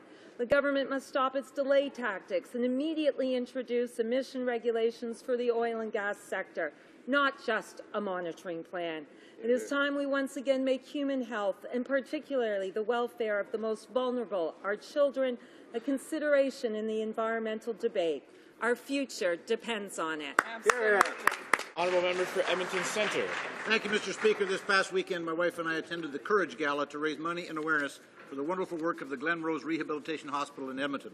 We heard powerful stories from David and Scott, two men whose lives have been given back to them in large measure by the expertise and compassion of the people who work and volunteer at the Glen Rose. Over the years, the Glen Rose has developed world-leading expertise in neurological, orthopedic, cardiac, geriatric, and pediatric rehabilitation, as well as pediatric and geriatric psychiatry. Serving over 20,000 families each year, the Glen Rose has become the model and the gold standard for rehabilitation in at least the Americas and probably beyond. Whether serving civilian, military, or veteran communities, the heart and soul that the Glen Rose puts into everything they do is evident as soon as you walk in the door. Canadians of all ages and stations are treated and nurtured at the Glen Rose in an environment and in a manner that goes well beyond simply adhering to the Hippocratic Oath. Mr. Speaker, those of us who are lucky enough to not need the Glen Rose can take comfort in the fact that they are there if we ever do. Thank you, Mr. Speaker. The Honourable Member for Longueuil-Pierre Boucher. Mr. Speaker, April 22nd is a Citizens' Day. First of all, because it is Earth Day, which was remembered by thousands of people who gathered in the streets of Montreal yesterday, as my colleagues have mentioned. Also, this is the beginning of National Volunteer Week, highlighting the full range of individual actions that occurred this year. Those of the Environment Information Centre in Longueuil, who once again this year will be cleaning up the banks of the Saint Laurent in the spring. Also, community media like Point Sud and Media Sud, who are in the galleries here today, two companies that really faithfully rely on volunteers and the community. And this is very clear. Without volunteers, these two media would not exist. If thousands of people were marching in the streets yesterday, and if there are a lot of volunteers doing things lately, this is because they dream of a better world. Bravo and thank you. Honourable member for Sarnia-Lambton. Mr. Speaker, today I commend a group of Canadian women who not only stand tall for their country, but they stand tall in the saddle as well. I'm speaking about the Canadian Cowgirls Rodeo Drill Team, a group of talented women from southwestern Ontario who are famous across North America for their impressive costumes, precision riding abilities, and their daring and unique routine. On a variety of horses like the Appaloosa, Quarter Horse, and Paints, the Canadian Cowgirls have performed in front of royalty such as His Royal Highness Charles, Prince of Wales, and Camilla, Duchess of Cornwall, and even in front of Canadians like Don Cherry, not to mention thousands of other cheering fans. The group has performed live shows for the Canadian Forces and also at Canada Day shows, and recently became the only Canadian riders who have ever been invited to the Tournament of Roses Parade in Pasadena, California. I wish to commend Beth Lucan and the rest of her team for their ongoing excellence and wish them continued success. Thank you. The honourable member for Fleetwood Port Kells. Thank you, Mr. Speaker. Mr. Speaker, our government is committed to keeping taxes low for hard-working Canadian families, seniors, and businesses. Since 2006, we have reduced taxes over 150 times, and the average family of four pays $3,200 less in federal taxes each year. We have reduced personal income taxes, cut the GST from 7 to 5%, put in place for the children's fitness tax credit, the transit tax credit, and much, much more. Thanks to our tax reductions, the average senior can earn almost $20,000 a year, and the average senior couple can earn almost $40,000 a year without paying a single nickel of federal income taxes. And because of our cuts, over 1 million Canadians have been removed entirely from the tax rolls. Mr. Speaker, our government is proud of its low tax plan and will continue to keep taxes low for Canadian families. Honourable Member for Beauharnois-Salaberry. Mr. Speaker, we are at a crossroads. This International Earth Day should be an occasion for all of us to become aware of the urgency of acting to save our planet. We know that world greenhouse gas emissions are increasing, and if nothing is done, we could exceed 2 degrees Celsius, which would have irreversible consequences. And it's not by denying the truth that we'll find a solution. Canada's recent record shows that our emissions have increased by 1 million tons. The sectoral regulatory approach of this government will not allow for us to reach our goal by 2020. Experts say so. Conservative inaction could cost us more than $5 billion a year. Investing in sustainable development could allow us to really help the economy. And therefore, I urge this government to show leadership and really support the thousands of people who demonstrated in our streets, and measures be taken now to attack climate change. Thank you. The honourable member for Simcoe Grey. Thank you, Mr. Speaker. And I'm pleased to rise today to honour the many Canadian volunteers from across the country. This week is National Volunteer Week in Canada, and I wish to extend a heartfelt thank you on behalf of the Canadian government to everyone who volunteers. I'm pleased to honour, from my riding of Simcoe Grey, David Sadler, Sandy McDonald, Dr. John Paul, and Major Jim Elwood for their outstanding commitment to volunteering and providing leadership in my riding. Their efforts certainly do not go unnoticed. I'm also pleased to speak in support of the Prime Minister's Volunteer Awards, which are awarded to individuals, businesses, not-for-profit organizations from across the country that give back to their communities in many ways. And this group is only a tiny sample of Canada's volunteers. There are close to 12.5 million Canadians, almost half our population, which donate their time to help others. The dollar value of this work has been estimated to be over $14 billion. I'm deeply thankful for the efforts of the volunteers who make our communities better every day. Please join me in thanking them for all of the efforts that they focus on and dedicate every day to help communities across our country. Thank you. The honourable member for Nanaimo Cowichan. Mr. Speaker, on Earth Day, it's important to talk about clean, safe and sustainable water. The UN declared 2013 as the UN International Year of Water Cooperation to raise awareness about sustainability and the challenges of water management because of the increasing demand for access, allocation and services. This campaign is juxtaposed with the Conservatives' Bill C-45 and the elimination of most of Canada's lakes and rivers from the Navigable Waters Protection Act. To fight the harmful impacts of this bill, I will introduce a private member's bill today, which will put the Cowichan River back under the Navigable Waters Protection Act. I would also like to give thanks to my constituents who are fighting to prevent the dumping of contaminated soil in our local quarry in the Shawnigan Lake watershed. Local aquifers and watersheds significantly impact the local wildlife, health and economy, and a potential contamination could be disastrous. We understand the importance of protecting our local water sources and the ecological balance for future generations. Happy Earth Day. The honourable member for London North Centre. Mr. Speaker, I rise today to congratulate Leanna MacDonald and the Canadian Centre for Child Protection for the successful launch of their new website, needhelpnow.ca. Over the last few years, there have been a significant increase in the number of reported cases of young people involved in peer exploitation. This type of exploitation, often called sexting, is generally defined as youth creating and sharing sexual images with their peers over the internet and or wireless devices. It is clear that youth need a place to access information on dealing with such incidents and, in most extreme cases, a place to report their concerns. NeedHelpNow.ca will provide youth with the information they need to recognize when things have gone too far and what they can do to report and prevent such incidences from occurring. Our government is pleased to support the work of organizations like the Canadian Centre for Child Protection to help educate and protect Canadian youth. I urge all honourable members to put needhelpnow.ca on their Twitter and Facebook accounts to help get the word out to our Canadian youth. Mr. Speaker, that's needhelpnow.ca. Thank you. The honourable member for Vancouver Quadra.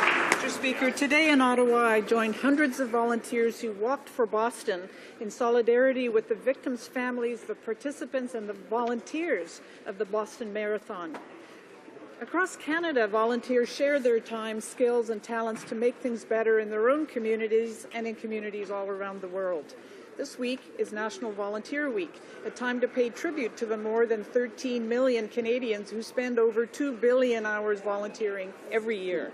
Volunteers have a passion for getting involved. They take action to support the causes that matter to them, and they make our communities stronger. On behalf of the Liberal Party of Canada and our parliamentary caucus, I want to thank all of Canada's volunteers for their tremendous contribution and their dedication to improving the lives of others. Thank you. The honourable member for Moncton, Riverview Dieppe. Mr. Speaker, Yvonne Jones, the Liberal candidate in Labrador, said that she says no to the gun registry. It seems that a Liberal has accepted the common-sense policy that targeting hunters, farmers, and sports shooters does not prevent crime. However, I'm concerned this is typical Liberal double talk. When the new leader of the Liberal Party was looking for votes in rural Ontario, he said that the gun registry was a failure. However, a mere hours later, in Quebec, he said, I voted to keep the firearms registry, and we had to vote tomorrow. I would vote to keep the long gun registry out. Unlike the Liberals who say one thing in rural Canada and another in Quebec, we, the Conservative Party, will continue to stand up for law-abiding sports shooters, farmers, and hunters. Thank you, Mr. Speaker. The honourable member for Trois-Rivières. Thank you, Mr. Speaker. The the Minister of Defence's disastrous record is carrying on. He's constantly saying that criticizing the dubious management of his department is the same as criticizing the troops, and he took a big hit this morning because he attacked for a second time the mission pay for our soldiers. Canadian soldiers serving in the north of Afghanistan were asked to refund or repay thousands of dollars in danger pay. This is a catastrophe. The minister is trying to be penny-wise and pound-foolish on the backs of our soldiers. It seems that the Minister of Defense, who's ready to splurge thousands of dollars, tens of thousands, to have pictures taken in the F-35 or get out of his fishing camp on a helicopter that belongs to the Army, should not be playing bailiff to our soldiers. Our valiant soldiers courageously serve in one of the most dangerous countries on the planet, and they deserve to be treated with respect and dignity by this government. In 2015, that's what the NDP will offer. The honourable member for Nipissing-Temiskaming. Mr. Speaker, as Canadians look forward to the summer months, they can rest assured that our Conservative government will continue to fight the NDP leader's $20 billion job-killing carbon tax.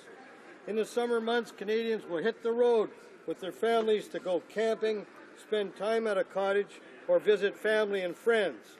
Respected economist Jack Mintz estimates that the NDP leader's carbon tax would raise gas prices by as much as 10 cents a litre. That's a real direct hit on the pockets of Canadian families. If the NDP ever got their way, summer vacations would be in jeopardy. On this side of the House, we will continue to fight the NDP leader's carbon tax and continue to stand up for Canadians. I'll help you, Jay. Oral questions, questions orales. The Honourable Leader of the Opposition. Mr. Speaker, the Conservatives are leaving an environmental debt that will be insurmountable for future generations. Liberal and Conservative governments have meant that Canada has failed when it comes to greenhouse gas emissions. The Conservatives have made Canada the only country to withdraw from Kyoto. They withdrew from the UN Convention on Desertification. They eviscerated our environmental legislation. Is this because the Prime Minister still believes that international action to counter climate change is a socialist plot? The Right Honourable Prime Minister. Mr. Speaker,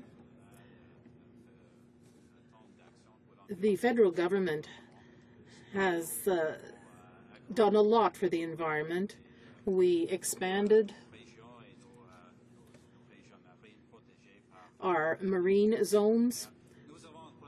We've done extraordinary things for that. We have reductions in greenhouse gas emissions in Canada for the first time, and we intend to continue along that path. The Honourable Leader of the Opposition. Speaker, here are the facts, and they were put before the United Nations last week by the Conservative government.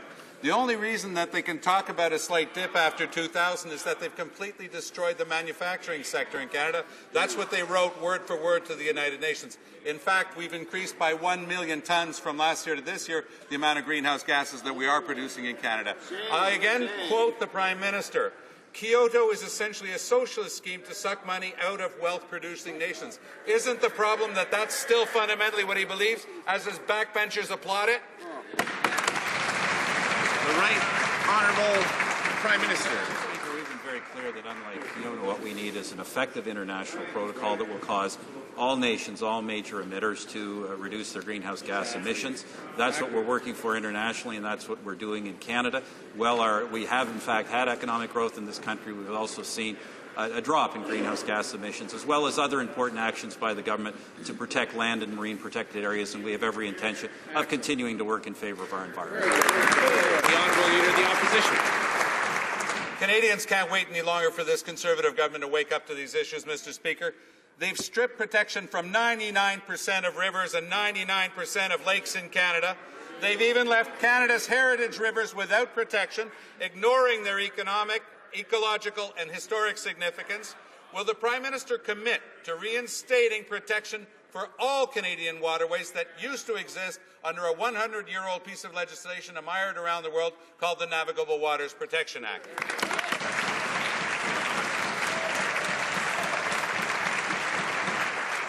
The Right Honourable Prime Minister. Mr. Speaker, what the Leader of the NDP should understand is the reason the Canadian Federation of Canadian Municipalities so strongly supported these changes is under previous legislation. In fact, there was no effective protection. 98% of all projects were approved, but only after long delays and unnecessary bureaucracy. This government is making sure we focus our actions on real environmental needs while not blocking projects that are needed by Canadian municipalities.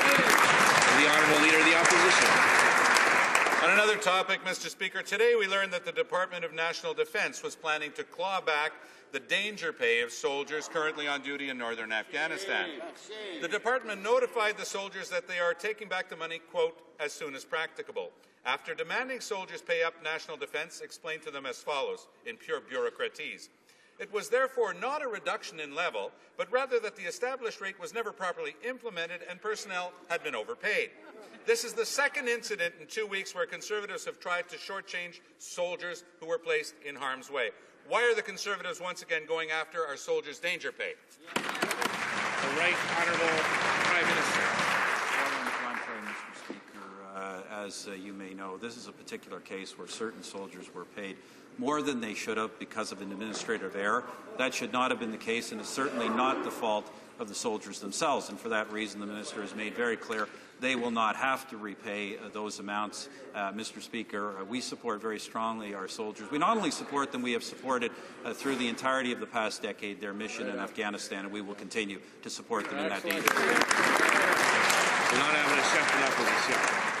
The Honourable Leader of the Opposition. Let's recapitulate here. The Conservatives decided to cut danger pay for high-risk situation soldiers in Kabul.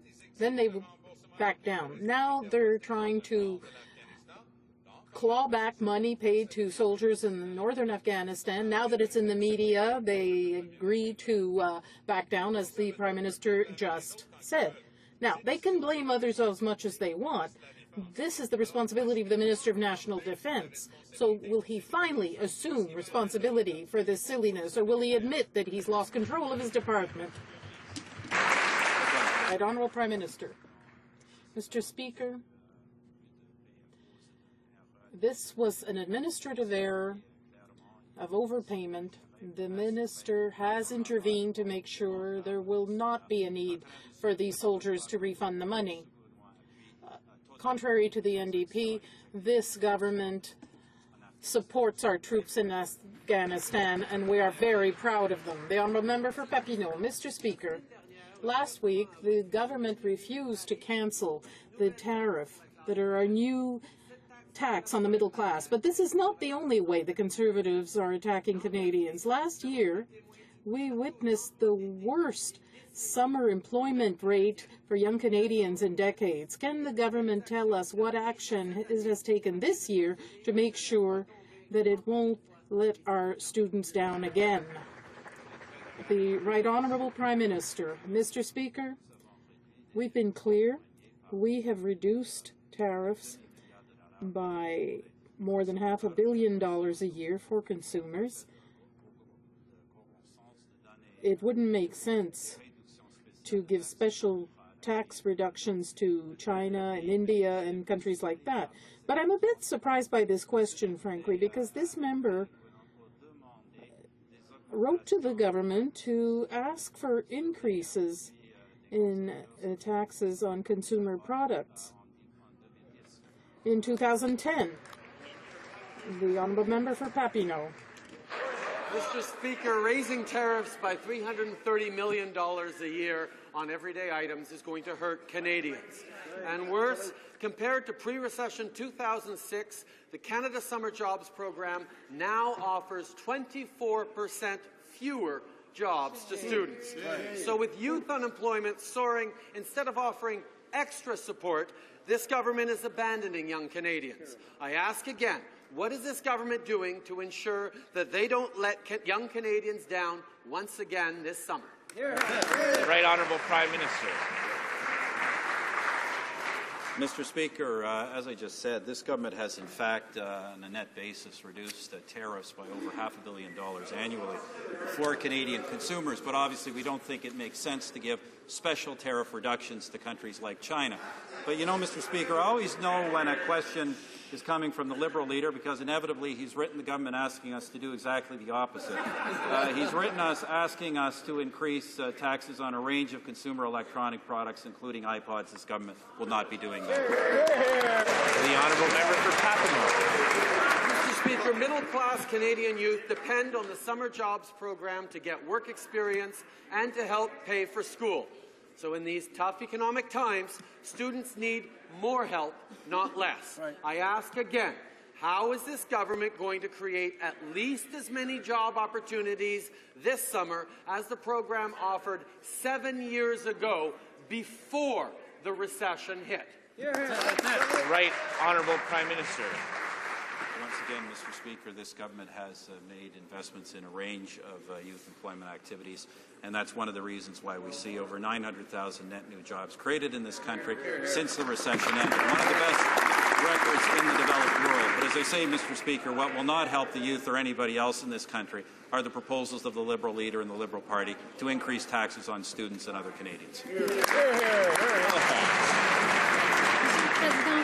Mr. Speaker, let's take this opportunity on Earth Day to review the Conservatives' actions on the environment. They withdrew from the Kyoto Protocol. They eliminated environmental assessments. They called into question the science of climate change, and they withdrew protection from our lakes and rivers.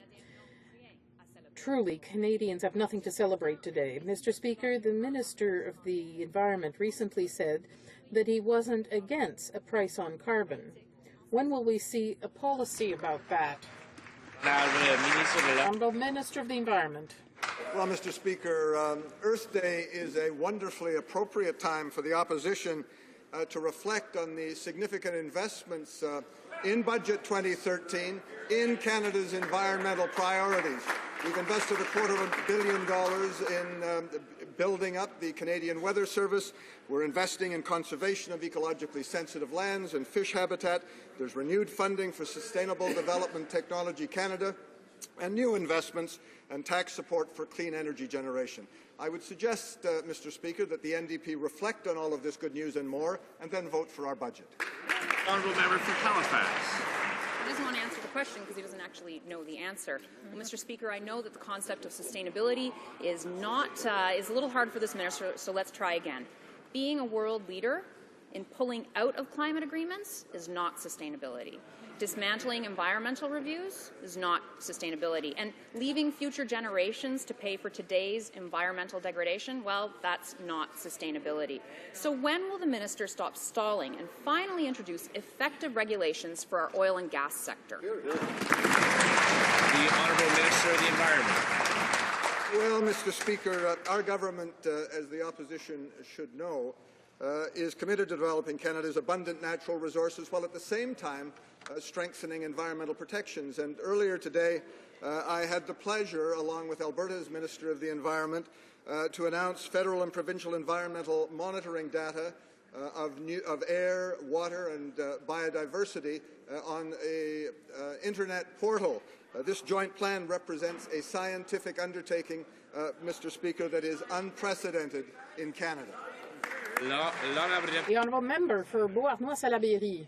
Mr. Speaker, experts agree that the ineffective Conservative plan to reduce greenhouse gases does not work. But on another topic, Mr. Speaker, the United States is thinking of asking Canadians to pay border fees to cross over. This tax will increase wait times and will harm cross-border trade. The thousands of snowbirds and people who travel frequently or occasionally are dead set against this proposal. In addition to the new taxes in Budget 2013, will the Canadian public also have to pay a new trip tax? The Honourable Parliamentary Secretary to the Minister of Foreign Affairs. We believe that any fee on travellers crossing the Canada-US border would be bad for jobs and bad for the economy. There is $1.6 billion cross-border trade supporting jobs and growth in both countries. Mr. Speaker, Canadian officials will strongly lobby against this proposal. This kind of fee has been proposed before and not enacted. Thank you. Member for Windsor West. The problem, Mr. Speaker, is Conservatives are preoccupied and obsessed to ship 40,000 jobs to the U.S. down the Keystone Pipeline at the expense of everything else in Washington. The Canadian Chamber of Commerce president said that making the borders thicker is exactly the wrong way to go. And this Conservative government already set the example by cutting our CBSA, setting the stage for cuts from the U.S. Why are the Conservatives once again failing to protect our interests in the U.S.? What are they doing to put a stop to this new tax and trade on Canadians? The Honourable Parliamentary Secretary. Mr. Speaker, we value our trade relations with USA. Canada travellers contribute approximately $20 billion annually, Mr. Speaker.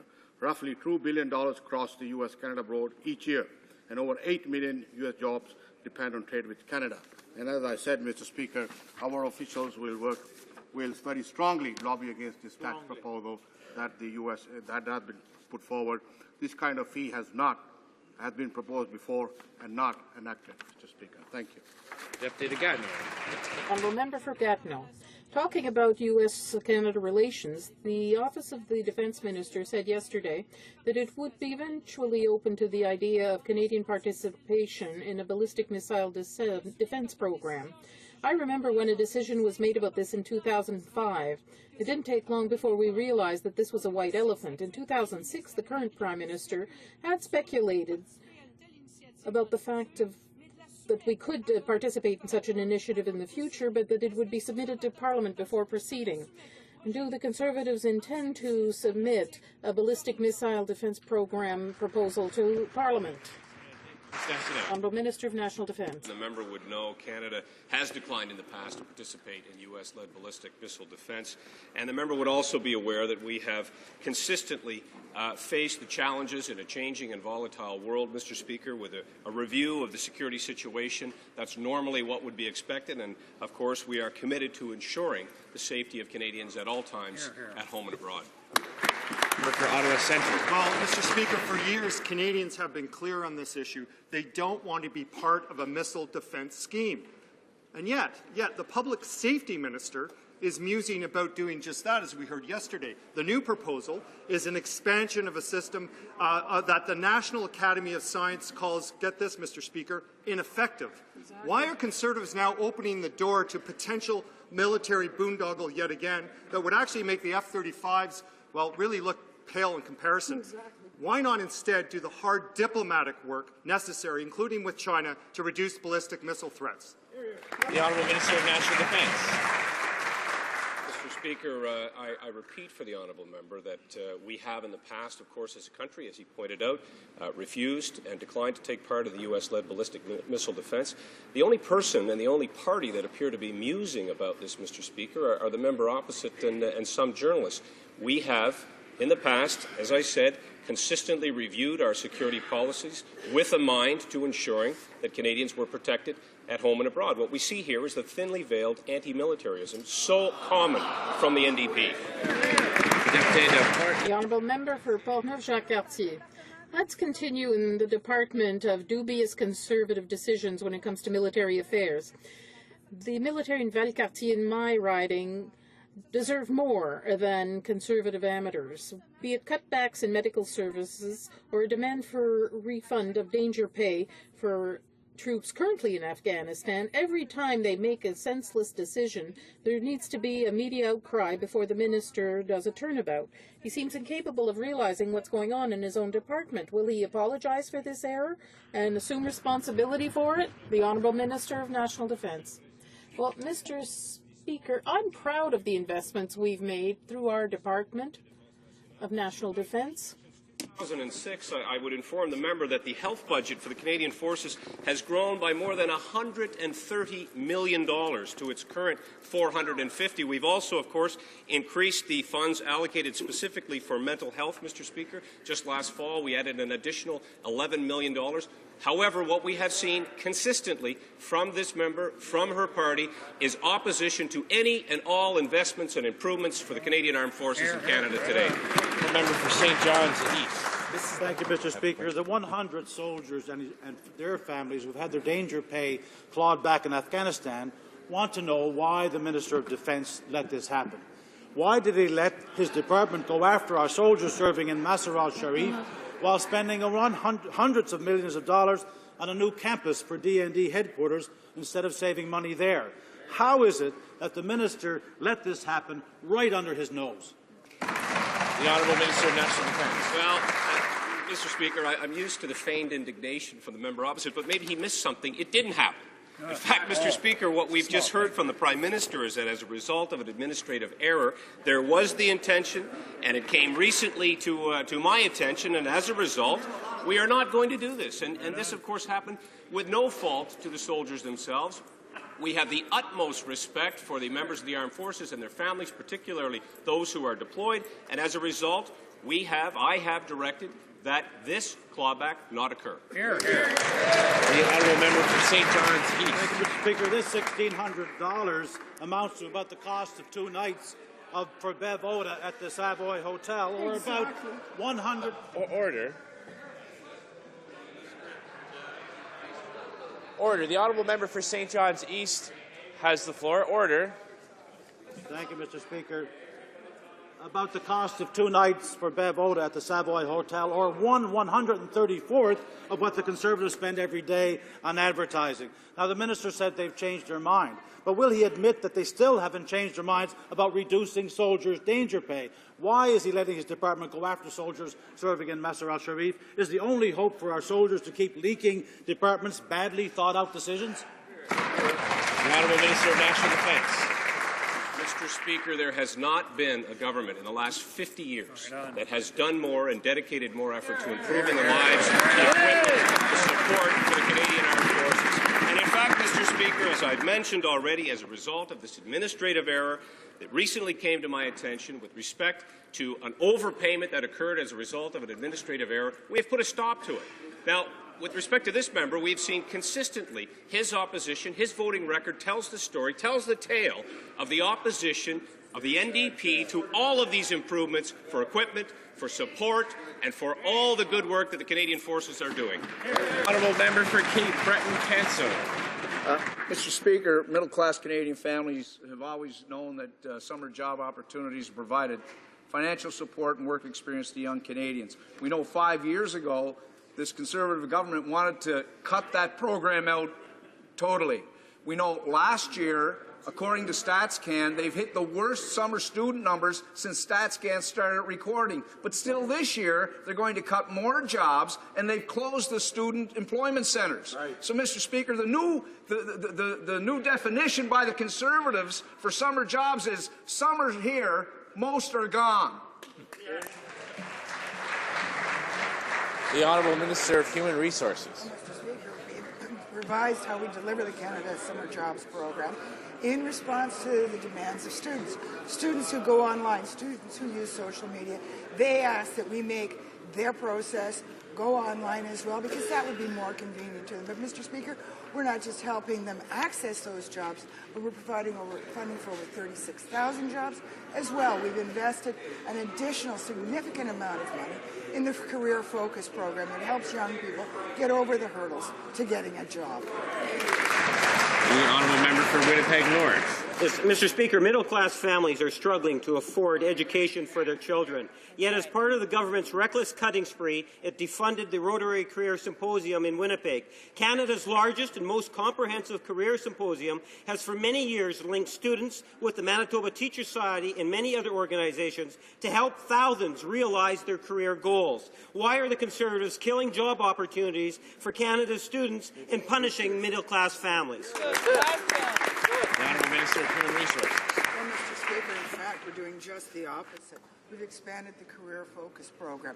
We're enhancing the Skills Link program, continuing with the Canada Summer Jobs program. But beyond that, Mr. Speaker, it was our government who introduced the Canada Student Grant program, which helps students fund their way through university without incurring more debt. Sadly, Mr. Speaker, the opposition has voted for all those initiatives to help our young people get the skills and the experience that they need for jobs. The honourable member for Kings Hants. Speaker, middle-class Canadian families are worried as students can't find summer work. Canada's youth employment numbers are actually 5 points worse than they were 5 years ago, and young Canadians are being forced into unpaid internships. Meanwhile, the Conservatives have actually cut the number of jobs in the summer jobs program, and they've closed student employment offices. Yet the Conservatives were able to find more money for big increases in partisan government advertising in the latest budget. How can the Conservatives choose advertising over student jobs? And why are they so out of touch with the priorities and needs of middle-class Canadian families? The Honourable Minister of Human Resources. Mr. Speaker, let's take a look at some of these things, just some of the things that our government has done to help young people get the jobs and the summer jobs, the experience they need for full-time jobs, as well as the education for those jobs. All of these things are things against which the Liberals voted. There's the Apprenticeship Incentive Grant. There's the Apprenticeship Completion Grant. There's the Apprenticeship Tax Credit for employers who take on new apprentices. There's the Canada Summer Grant, this Canada Student Grant Program to help reduce the debt and increase accessibility for students. Mr. Speaker, I could go on, but you're about to cut me off. The honourable member for Sudbury.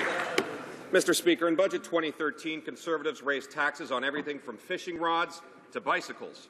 To try and hide their broken promise, they even announced a tax break on hockey equipment.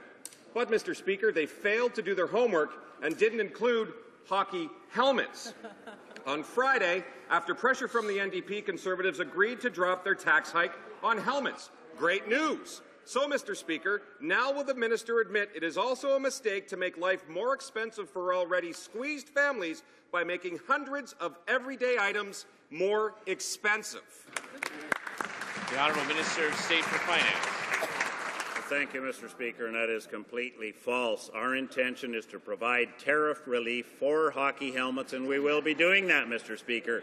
That's over and above the $76 million of broad-based tariff relief that is in Budget 2013, Mr. Speaker. Economic Action Plan 2013, $76 million of broad-based tariff relief, and my understanding is the NDP are going to vote against that. The honourable member for Quebec. If they are able to admit their mistake concerning the tariffs on hockey helmets, further to the excellent work done by my colleague from Sudbury, why can't they do the same for all other consumer products? Mr. Speaker, the tariff hikes in this budget will increase the price of an array of consumer products, including shampoo, deodorant, perfume, dishwasher, detergent, and so on. Will they apply the same exemption to these products as they did for hockey helmets and cancel the tax hike? The Honourable Minister of State for Finance. Well, thank you, Mr. Speaker. And all of those products that honourable member talks about actually have had their costs reduced because we reduced the GST from 7 to 6 to 5% with no help from the NDP. They voted against that. They continue to try and raise taxes on Canadians. Their $21 billion carbon tax, we have no idea how much that would raise the cost for everything that Canadian consumers buy. Mr. Speaker, we encourage those honourable members to support Economic Action Plan 2013 that will provide more tariff relief to Canadians. The honourable member for Rivière-du-Nord.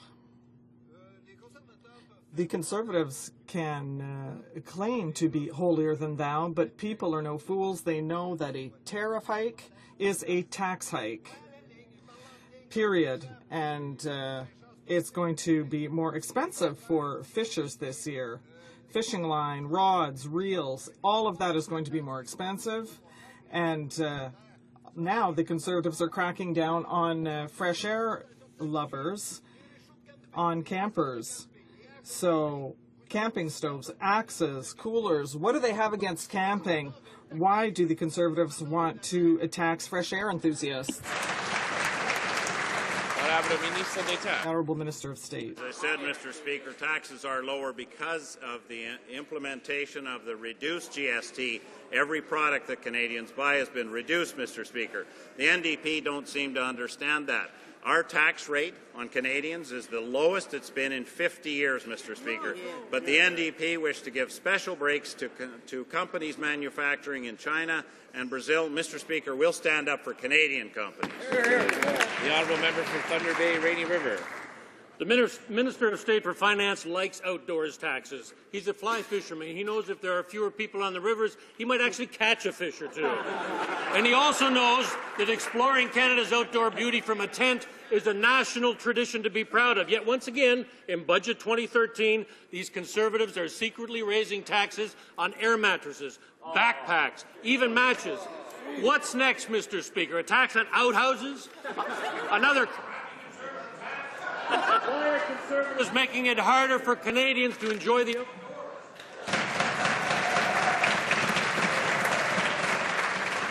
The Honourable Minister of State for Finance. Well, thank you, Mr. Speaker. And in fact, the average family of 4 in Canada, Mr. Speaker, will have $3,200 more dollars of their own hard-earned money in their pockets if they want to go fishing, fly fishing in Ontario. And I would encourage them to do that, Mr. Speaker.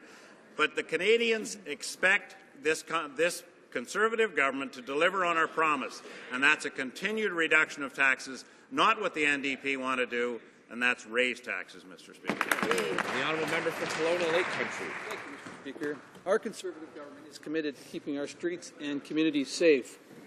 We're also committed to keeping the victims and helping the victims of crime and providing them with the support and services they need.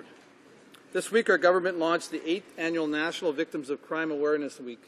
Can the highly respected Minister of Justice please inform this House about the government is taking further action to support the victims of crime?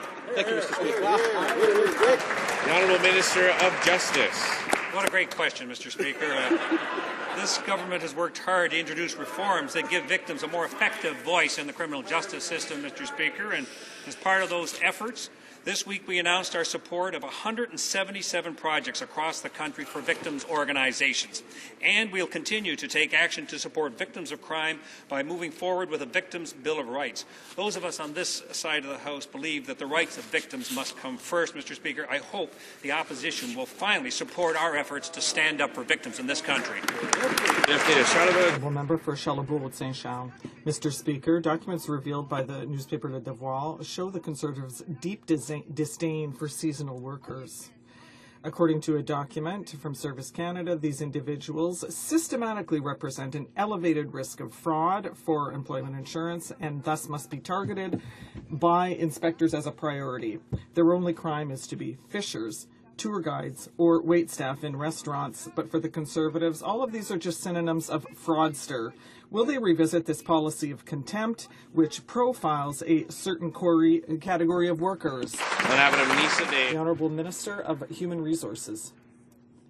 Mr. Speaker, Service Canada has the responsibility of protecting the integrity of the employment assurance system to ensure that Canadians who pay their premiums can receive benefits when they need them. And, Mr. Speaker, the department has succeeded in preventing the payment of $500 million in ineligible payments last year. Once again, the minister is denying facts. Government documents show that the Conservative Home Inspection Program intentionally profiled seasonal workers. In fact, they make the outrageous claim that workers in these industries have, quote, elevated risk of fraud. Only Conservatives would target unemployed seasonal workers as fraudsters because fishing season ended. Why are they treating honest, law-abiding Canadians like criminals? When will the minister end the witch hunt and stop attacking seasonal industries and workers? The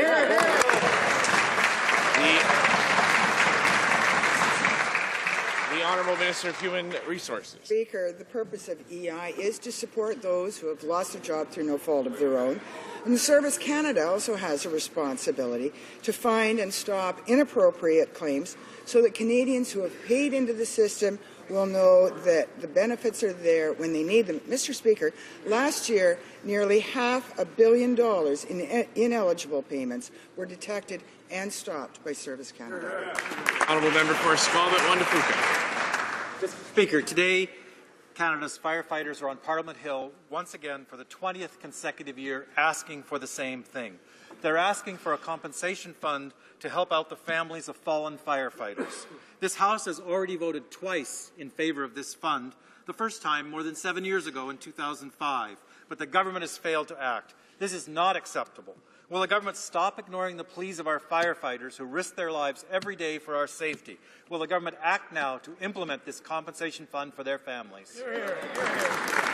Honourable Parliamentary Secretary to the Minister of Public Safety. Our Conservative government has consistently stood up for frontline public safety officers, especially firefighters. That's why our government introduced the volunteer firefighter tax credit. Mr. Speaker, the fact is, in this current climate of fiscal restraint, establishing a fund that the Speaker or that the member alluded to would cost in excess of $60 million. Mr. Speaker, it's just not reasonable. But what we are, Mr. Speaker, we are giving firefighters the support that they need and will continue to do so. Honourable Member for Burnaby, New Westminster. It's reasonable, actually, that this Parliament stand with the nation's firefighters and with their families, Mr. Speaker. Because the firefighters and their families deserve better, the NDP proposed and the Parliament adopted a compensation fund for the families of firefighters who lost their lives while serving, and the Parliament also adopted the idea of giving them priority access to vaccines during pandemics, and has moved amendments to the National Building Code, but the Minister has done nothing yet. Why this lack of respect for the firefighters who risk their lives for us every day? Honourable Parliamentary Secretary. Mr. Speaker, one thing that firefighters can know when they're on the Hill is that the NDP will say one thing, but when it comes time to voting, they do the exact opposite. Mr. Speaker, we only need to look at the firefighter volunteer tax credit, which we listened to firefighters, we introduced it, and we passed it. They voted against it, Mr. Speaker, so we'll take no lessons from them on supporting frontline officers, including firefighters. Member for Etobicoke North. On this 43rd Earth Day, Canada's gutted environment is feeling the wrath of Conservative cuts. Environmental regulations eviscerated, scientists fired, the environmental lakes area vandalized, $162 million cut from the Clean Energy Fund, and community pastures and Canada's tree farm shut down. We still have no regulations for emissions for the oil and gas sector. Will the Minister of the Environment stop his war on the environment? Great question. The Honourable Minister of the Environment. Well, Mr. Speaker, that's pretty rich, given that the Liberals for 13 long years paid mere lip service to the environment. Greenhouse gas emissions went up by more than 30%, and they mothballed high Arctic research. Mr. Speaker, under this government, this is the first Canadian government to actually reduce greenhouse gas emissions, and we've separated the reduction in greenhouse gas emissions from economic growth over the past 6 years. Our sector-by-sector approach is working, Mr. Speaker, despite the deniers on the other side. Honourable Member for St. Laurent. Mr. Speaker, the Minister has done very bad work to try and hide the fiasco of his government's environmental record. We must denounce the cuts to park services, biologist and chemist positions, research centres like the Maurice Lamontagne Institute.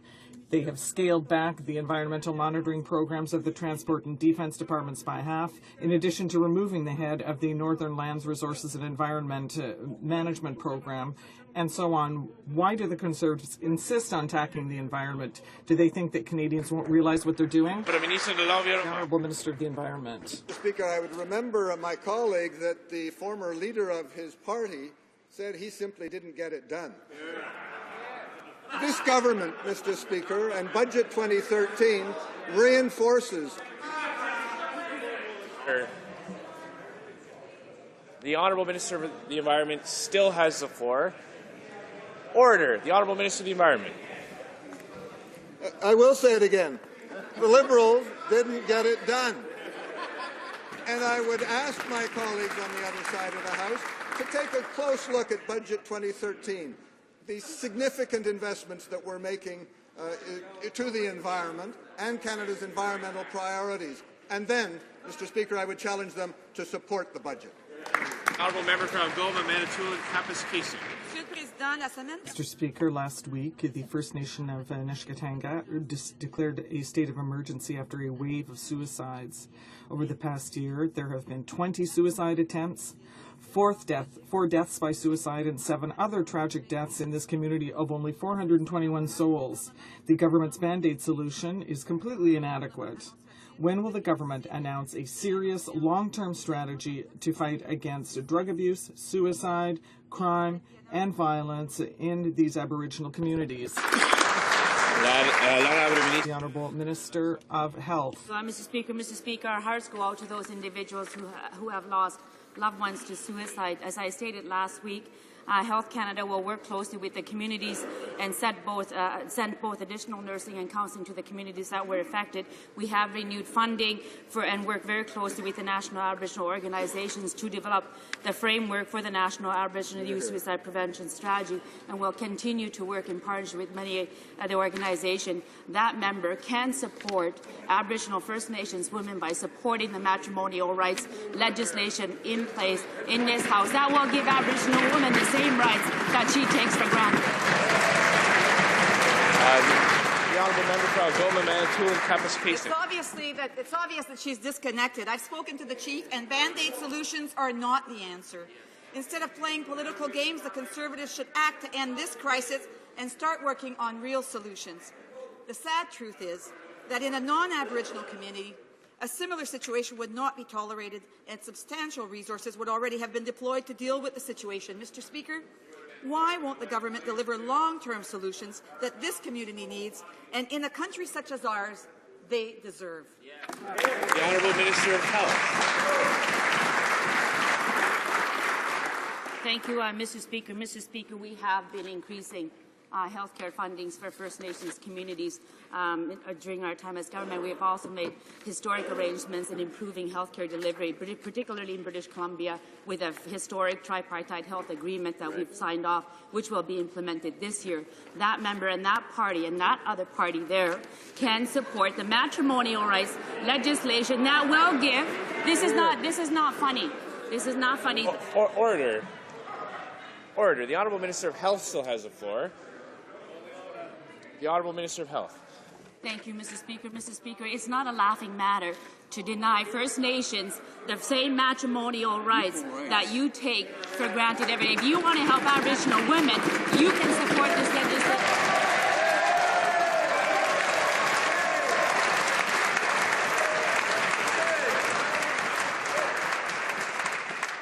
The Honourable Minister of Health to address her response through the chair, not directly at other colleagues. The Honourable Member for Dauphin, Swan River, Marquette. Mr. Speaker, today on Earth Day, let's take a look at the opposition's dismal record on the environment. The former Liberal government actually developed their policy on the back of a napkin. It was a complete failure and led to a 30% increase in greenhouse gases. You can look it up. The NDP, who were cheerleaders for the Liberals' failed policy, are now pushing the famous $20 billion carbon tax that wouldn't reduce emissions by a single ton.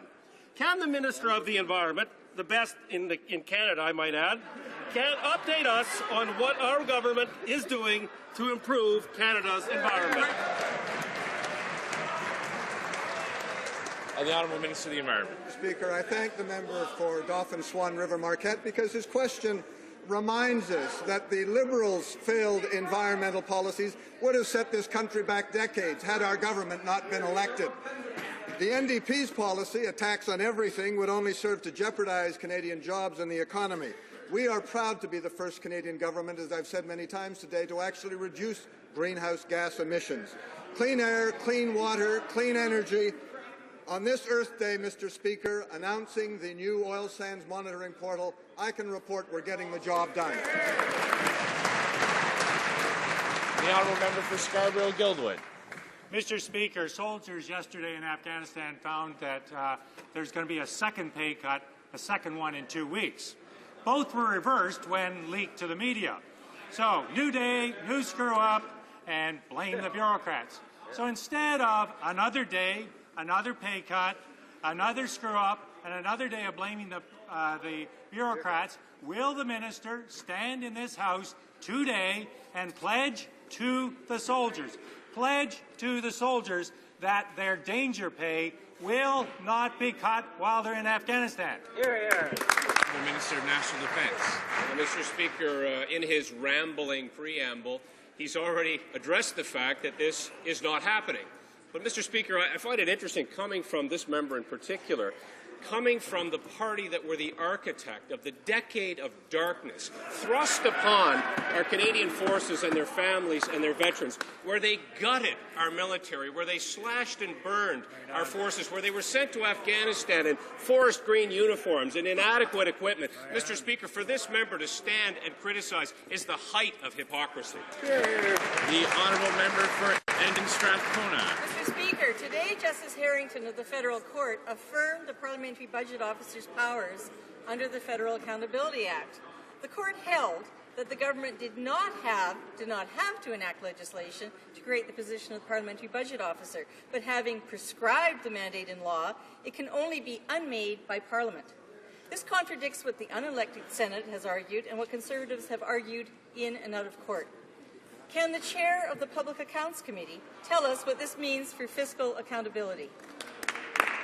The honourable member for Hamilton Centre. Thank you, Mr. Speaker, and I appreciate the question. What it means is that even this government is not above the law. The Justice wrote, Parliament not only intended that the Parliamentary Budget Officer be answerable to it and its committees, but also to every backbencher, irrespective of political stripe, and shield any given member of either House of Parliament from the will of the majority. And what that means, Mr. Speaker, is that we have a right to be asking these fiscal questions of the PBO. The PBO has a lawful responsibility to respond, and the only way they can do that is to get the information from the government, and they now have been told by the courts to provide.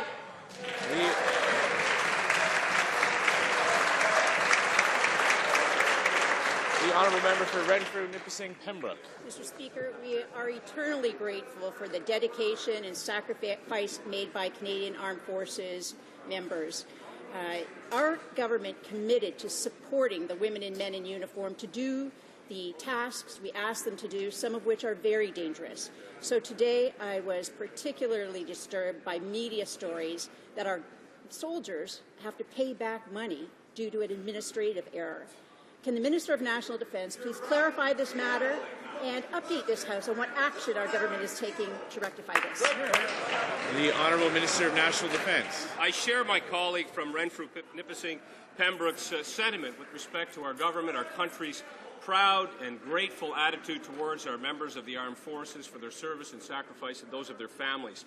As a result of an administrative error resulting in roughly 100 members of the Canadian Armed Forces having to face an overpayment that was going to be reclaimed, Mr. Speaker, as Minister of National Defence, I firmly believe that this is unfair to penalize soldiers and their families, and as a result of an accounting error, and so we will not be asking our soldiers to pay back the difference. Earlier today, I instructed my department to take whatever steps were necessary to reverse this collection. Honourable member for Boissonnape. Mr. Speaker, the Government of Quebec has finally chosen a light rail transit system for the new Champlain Bridge, but the Conservative government has not yet committed to funding this public transit project. The light rail transit system is something that elected officials and the public have rallied around. With their tolls, the Conservatives are already forcing South Shore families to pay for the new bridge. Can the Minister of Transport, at the very least, pledge to adequately fund the light rail transit system on the new bridge? The Honourable Minister of Transport. Mr. Speaker, the day that we announced the new bridge on October 5th, 2011, we said that there would be public transit on the new bridge. So from the outset, we know that the jurisdiction is up to provinces for transport. In the last 2007-2014 plan, there were provinces that chose to use 68% for public transit. And there will be a new infrastructure plan, and it will be up to the provinces to use it as they see fit. But we're very happy that Quebec took this decision because we'll be able to move ahead with our plans for the bridge. The Honourable Member. Mr. Speaker, on the occasion of Earth Day, we can see that Quebecers stand out in North America. For us, fighting climate change is more important than energy independence, if that means developing dirty tar sands even further. And yet the Minister of Natural Resources, with the support of the NDP, insists on ramming the Alberta-Quebec pipeline project down their throats and refuses to pledge to respect an eventual refusal or the putting forward of conditions by Quebec. Does the minister understand that Quebecers are far from being convinced of the relevance of this project and that he must respect Quebec's decision? The Honourable Parliamentary Secretary to the Minister of Natural Resources. The idea of a pipeline to the east that would bring Canadian crude to consumers and refineries in Quebec and Atlantic Canada. But, Mr. Speaker, I also need to mention the fact that we're proud of the over $10 billion that our government has invested in clean energy and a cleaner environment. That's almost 3 times as much as the previous government. We're investing 20% more per capita than the U.S. government is in clean energy. So we're proud of those significant investments in renewables and in non-renewables, and we look forward to working with Canadians on those issues. The honourable member for Thunder Bay Superior North. Mr. Speaker, the member for Papineau has pushed the alternative vote.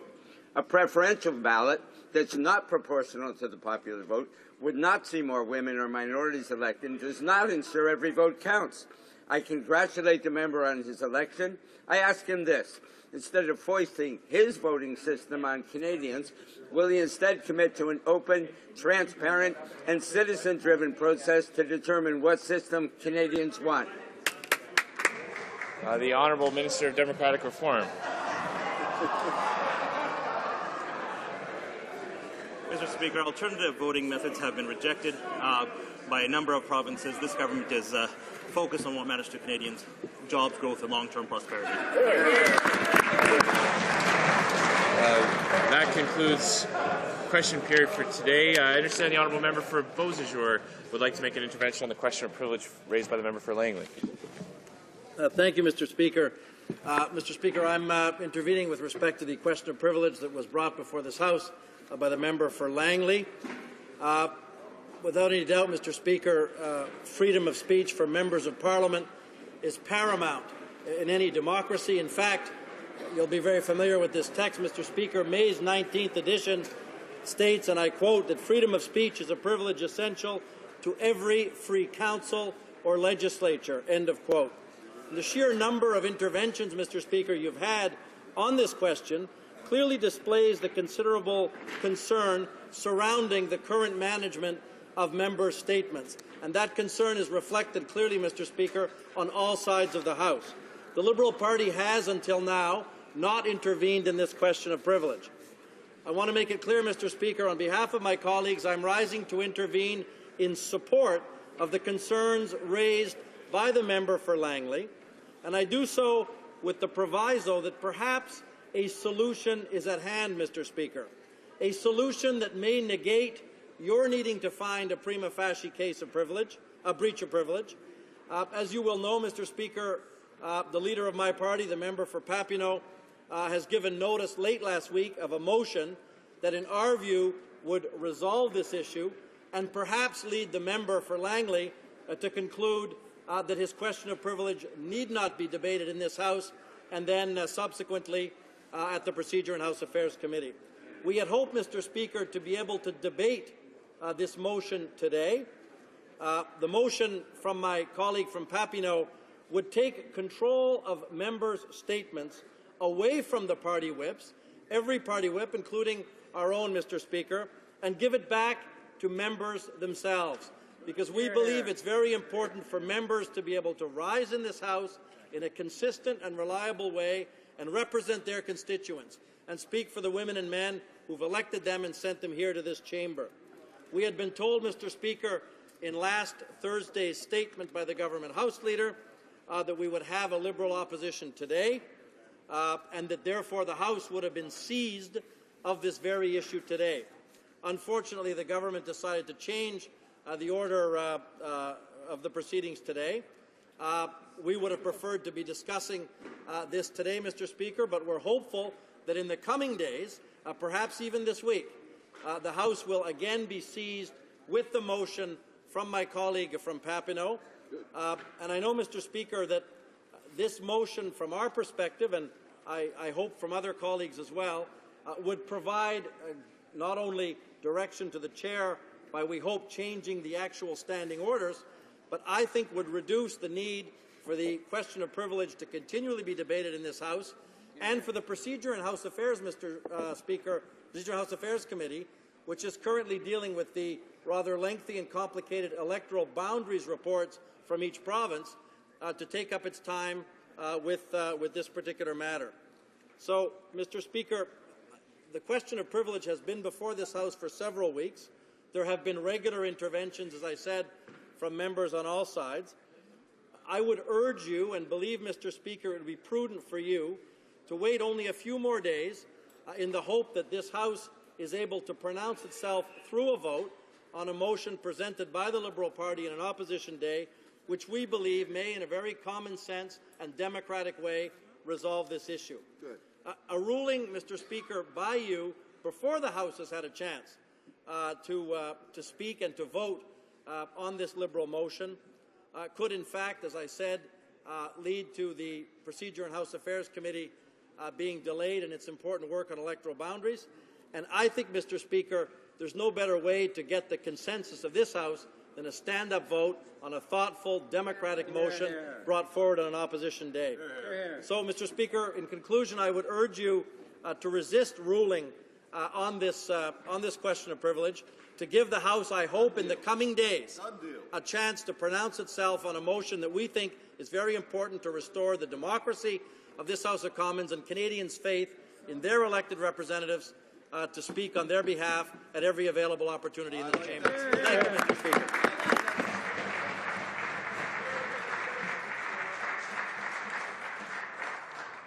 Is this on the same point?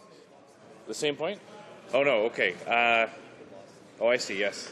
I understand the honourable member for Thunder Bay Superior North is rising. I'd be happy to hear him now. I wonder if perhaps he'd like to get through routine proceedings first. Is he amenable to that? Okay, well, I'll come back and give him the floor then. The Honourable Minister of State for Finance. Thank you, Mr. Speaker. And pursuant to Standing Order 83.1, I wish to table a notice of Ways and Means motion to implement certain provisions of the budget tabled in Parliament on March 21st, 2013, and other measures. I ask that an order of the day be designated for consideration of the motion. Thank you, Mr. Speaker. Yes. Order 83.1, I wish to table a notice of Ways and Means motion to amend the Canada-Newfoundland Atlantic Accord Implementation Act, the Canada-Nova Scotia Offshore Petroleum Resources Accord Implementation Act, and the Excise Tax Act. I ask that an order of the day be designated for consideration of the motion. Thank you, Mr. Speaker. Tabling of documents, dépôt de documents. Introduction of government bills. Statements by ministers. Reports from interparliamentary delegations. Presenting reports from committee, the Honourable Member for Kildonan and St. Paul. Mr. Speaker, I have the honour to present in both official languages the 13th report of the Standing Committee on Health on main estimates 2013 to 2014. Votes 1, 5, 10, 15, 20, 35, 40, 45, 50, and 55 under Health. Thank you, Mr. Speaker. Good job. For Wellington Halton Hills. Thank you, Mr. Speaker.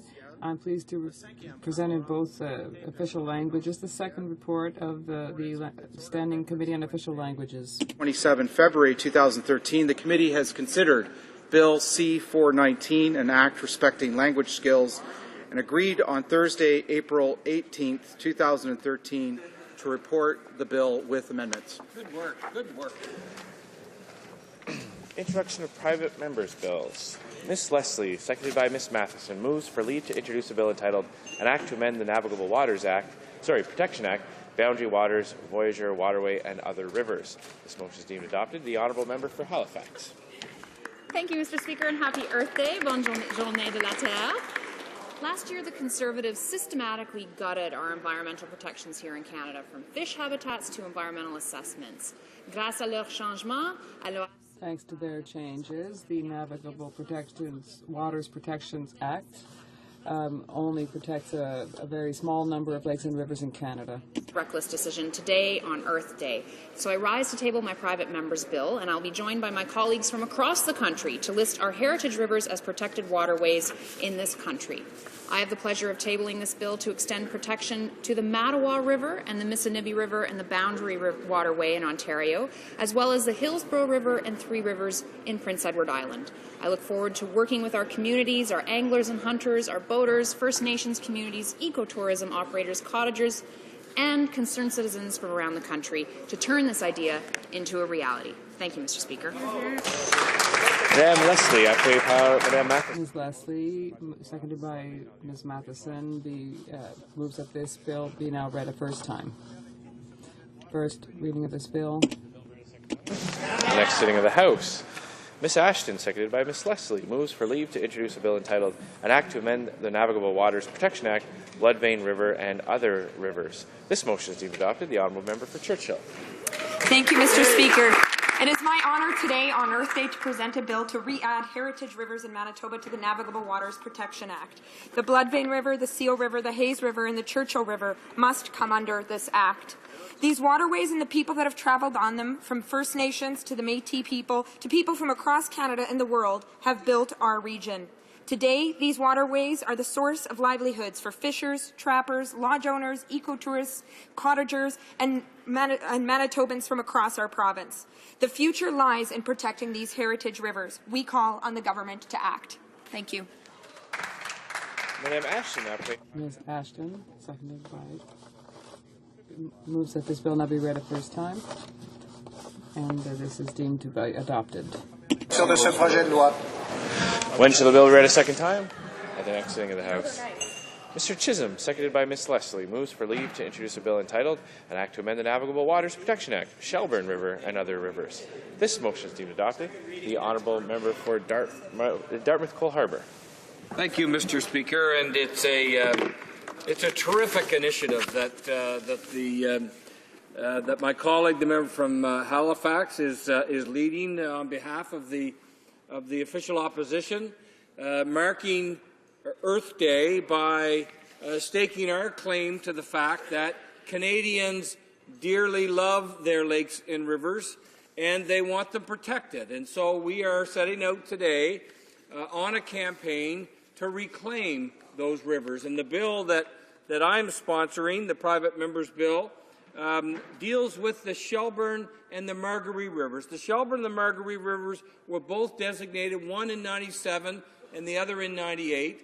They are both rivers that have deep cultural and economic and recreational value to their communities and to the province as a whole. They were designated in a process that involved a committee of federal representatives, and the pitch was put before them that they had outstanding value and should be designated. So what I'm suggesting, and what I suggest Nova Scotians will agree with, is that it's time that we put proper protection for those two heritage rivers in Nova Scotia, and I will be taking the opportunity to discuss this issue with Nova Scotians throughout the summer. Mr. Chisholm, seconded by Ms. Leslie, moves that the bill be now read a first time and be printed. This motion is deemed adopted. Première lecture de ce projet de loi. First reading of this bill. When shall the bill be read a second time? At the next sitting of the House. Mr. Choquette. Mr. Choquette, seconded by Ms. Leslie, moves for leave to introduce a bill entitled An Act to Amend the Navigable Waters Protection Act, Ashuapmushuan River, Mistassini, and Peribonka. This motion is deemed adopted. The honourable member for Drummond. Thank you, Mr. Speaker, and happy Earth Day as well on my behalf. Today I'm tabling this bill to amend the Navigable Waters Protection Act for Ashuapmushuan, Mississippi, and Perigonka rivers because the member for Roberval Saint-Jean did not do his work today. So I want to insist on the importance of protecting these rivers. The Ashuapmushuan River is very environmentally important. The Peribonka River is also very important because it is part of the national park for La Pointe. And finally, the Mistassini River has many fish, including Atlantic salmon, that are currently on the verge of being added to the list of species at risk. And so for those reasons, Mr. Speaker, I think that it's very important to protect those rivers. Choquette. Mr. Choquette, seconded by Ms. Leslie, moves that this bill now be read a first time and printed. This motion is deemed adopted. Bill, première lecture de ce projet de loi. When should the bill be read a second time? At the next sitting of the House. Mr. Cleary, seconded by Ms. Leslie, moves for leave to introduce a bill entitled An Act to Amend the Navigable Waters Protection Act, Main River and Bay du Nord River. This motion is deemed adopted. The honourable member for St. John South Mount Pearl. Thank you, Mr. Speaker.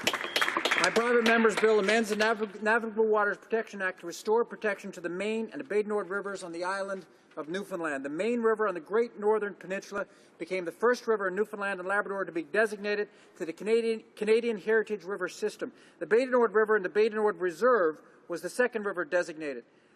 This bill is designed to reverse negligent conservative changes to the Navigable Water Protection Act. Thanks to the Conservatives, our heritage rivers and the right of the public to have guaranteed access to them is no longer enshrined in legislation. Not good enough.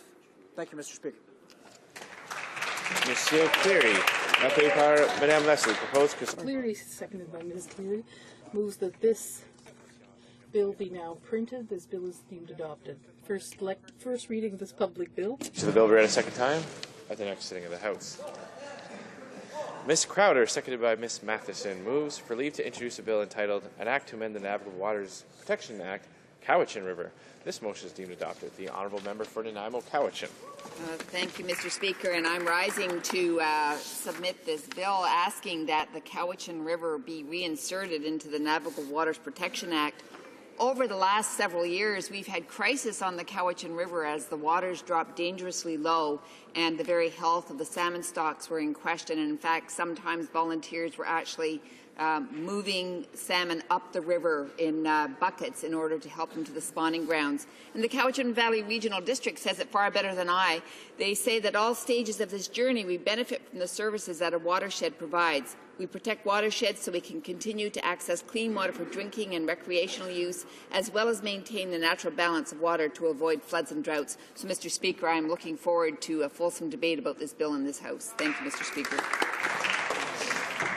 Ms. Crowder, seconded by Ms. Matheson, moves that the bill be now read a first time and be printed. This motion is deemed adopted. First reading of this bill, première lecture de ce projet de loi. When should the bill be read a second time? At the next sitting of the House. Ms. Duncan, Edmonton Strathcona, seconded by Ms. Leslie, moves for leave to introduce a bill entitled An Act to Amend the Navigable Waters Protection Act, Kicking Horse River and Clearwater River. This motion is deemed adopted. The honourable member for Edmonton Strathcona. Thank you, Mr. Speaker. It's also my pleasure, along with my colleagues, to stand on this Earth Day and table a bill calling for the reinstatement of protections for two very key rivers in Saskatchewan, Alberta, and British Columbia. Those two rivers are the Kicking Horse River, which flows into British Columbia, and the Clearwater River, which is a highly unusual river, Mr. Speaker. It's the only river in the prairies that actually flows from east to west. And it flows from east to west into the largest industrial complex in Canada, the oil sands. And yet that river has managed to maintain a pristine state. Why is that? The government of Saskatchewan stepped up to the plate and protected the area. Unfortunately, similar measures haven't yet been taken by Alberta. So it's absolutely critical that both of these rivers, which have high recreational value, very important fishery, critical to First Nation peoples, great historic value from our fur trade, be, again, protected by the Navigable Waters Protection Act. Absolutely critical this action be taken to protect the heritage for future Canadians. Thank you, Mr. Speaker.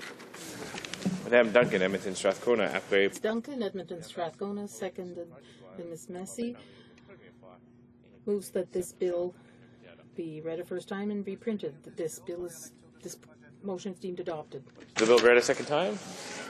At the next sitting of the House.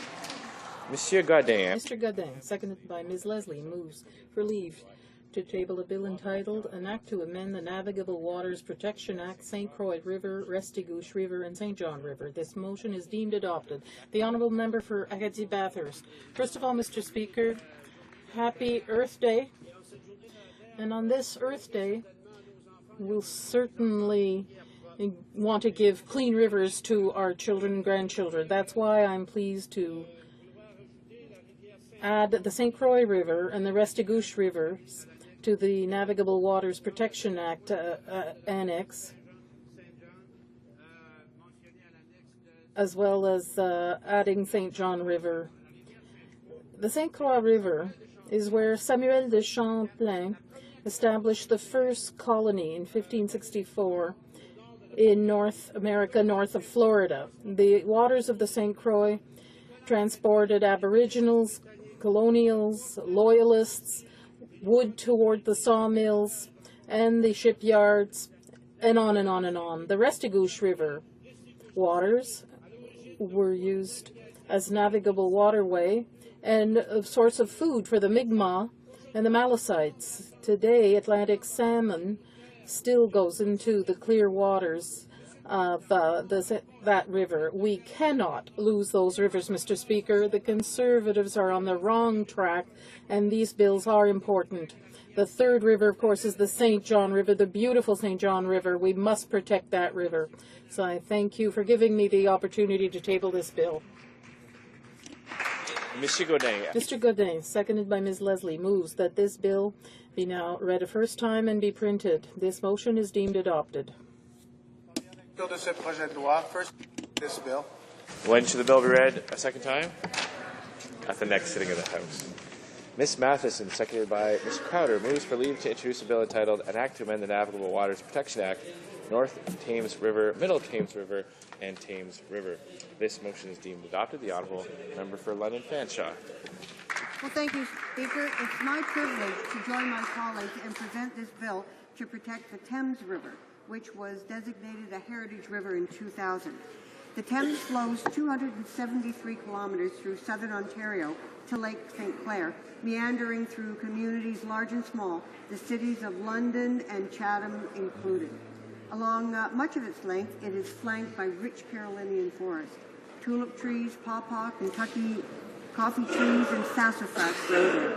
Wildlife and fish species include many that are rarely found elsewhere in Canada, such as the eastern spiny soft-shelled turtle, queen snake, southern flying squirrel, and Virginia opossum.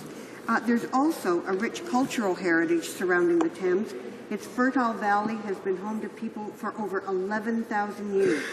The Battle of the Longwoods, led by Chief Tecumseh, was fought near the Thames, and commercial farming in Canada has its roots right here in the Thames River Valley. Much of it still the same as it was 200 years ago. From a recreational viewpoint, the Thames is a most diverse watershed. In 1877, renowned artist Paul Peel explored the river by canoe and produced exquisite works of art depicting the local people, scenery, and flora and fauna of the Thames. It's truly a remarkable river, one, Mr. Speaker, that must be protected. Ms. Matheson, seconded by Ms. Crowder, moves that the bill be now read a first time and be printed. This motion is deemed adopted. First reading of this bill, première lecture de ce projet de loi. When shall the bill be read a second time? At the next sitting of the House. First reading of Senate public bills. Motions, motion. Presenting petitions, présentation des pétitions. Presenting petitions. Honourable Member for York South-Weston. Thank you, Mr. Speaker. I have a petition signed by many of my constituents concerning genetically engineered alfalfa. They note that this genetically engineered alfalfa requires variety registration before it can be legally sold as seed in Canada, but it's already been approved for human consumption and environmental release. It's been planted in test plots. Unwanted contamination from genetically engineered alfalfa is inevitable, especially because alfalfa is pollinated by bees, and that such contamination will threaten organic farming systems and the ability of both organic and conventional farmers to sell alfalfa and related products into domestic and international markets, resulting in lost or uncertain markets and low prices, new costs for testing and cleanup, and possible loss of farm-saved seed. Organic farming prohibits the use of genetic engineering, and the organic sector in Canada depends on alfalfa as a high-protein feed for dairy cattle and other livestock, as well as an important soil builder, we call upon Parliament. I'm just going to stop the honourable member there. I saw several members rising, and in order to be able to accommodate that member, and I'm not sure, it sounded like he was reading the actual text of the commission, petition, which members are not supposed to do, but hopefully he'll keep that in mind in the future. The honourable member for Renfrew, Nipissing, Pembroke. Thank you, Mr. Speaker. These petitioners, mostly from Saskatchewan, are calling on the government to replace the territorial and provincial chief firearms officers with a single civilian agency that is service-oriented. The honourable member for Guelph.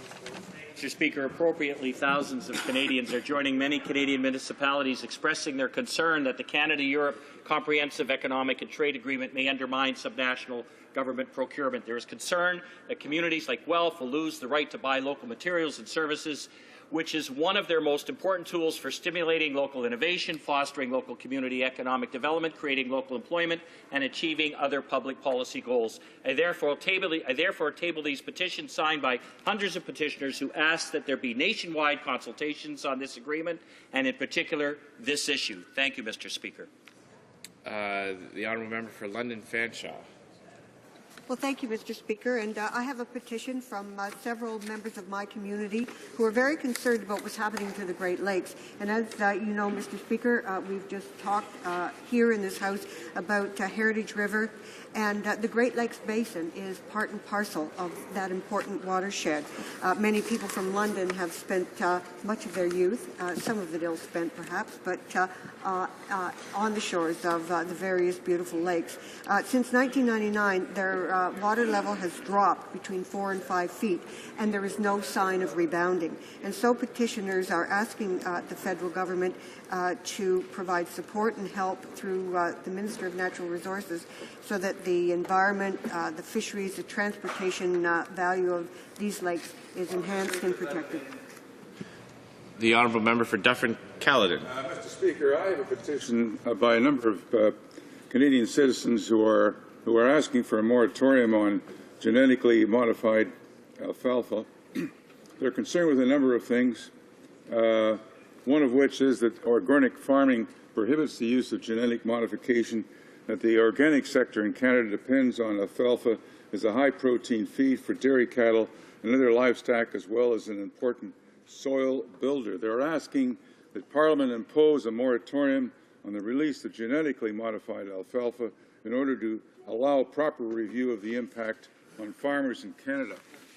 The honourable member for Charlebourg-Haute-Saint-Charles. I'm tabling two petitions, Mr. Speaker, from citizens opposed to the provisions of Budget 2012 regarding employment insurance. They're protesting the definition of reasonable job offer and the creation of Social Security tribunals. The honourable member for Berthier-Masquinongé. Thank you, Mr. Speaker. I'm tabling a petition on behalf of Bruce Jenna, who has worked on this for a year. There are about 1,000 signatories asking the government to have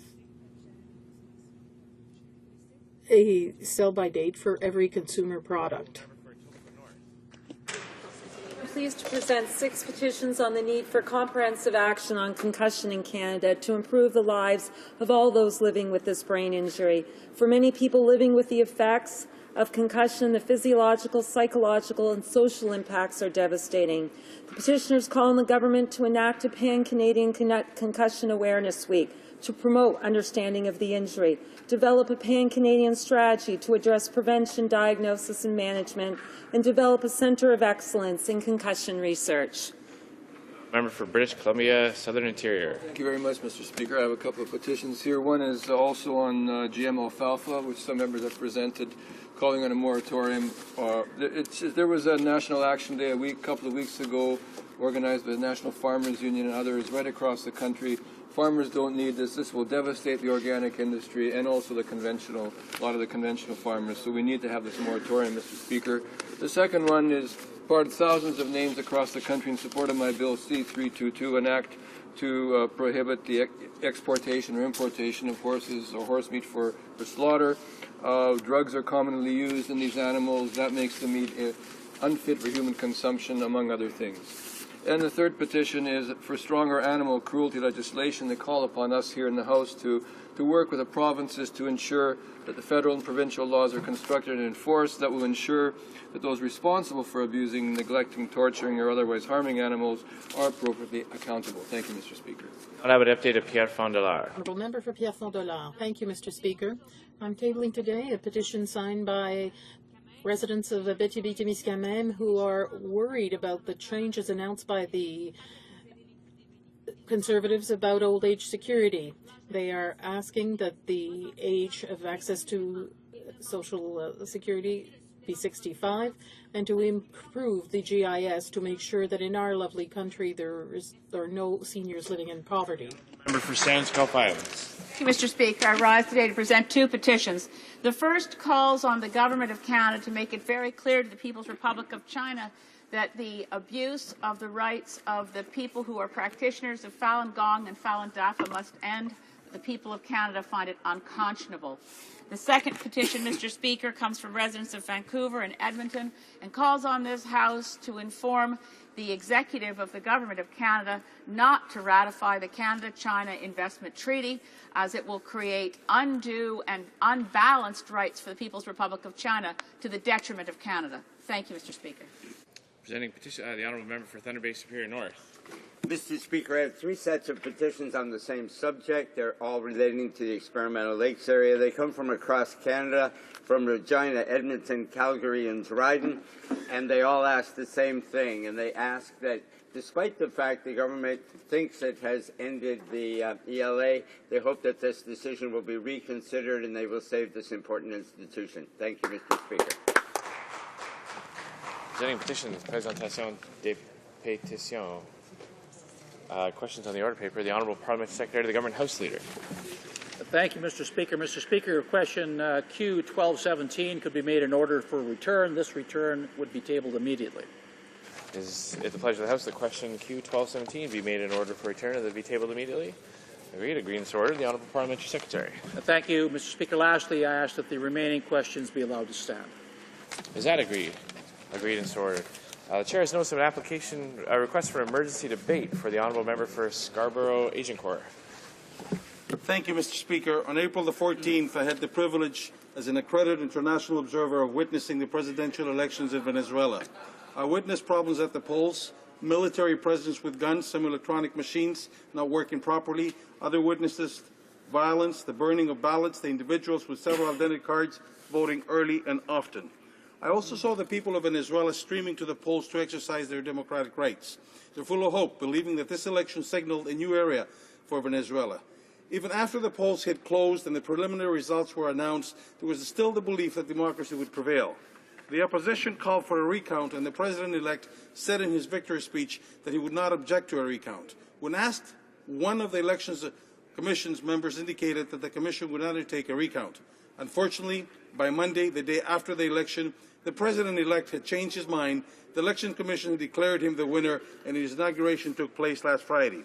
Opposition party members across Venezuela rallied to protest the cancelling of the recount, and the police moved in, leaving 7 dead, 60 injured, and 170 arrested.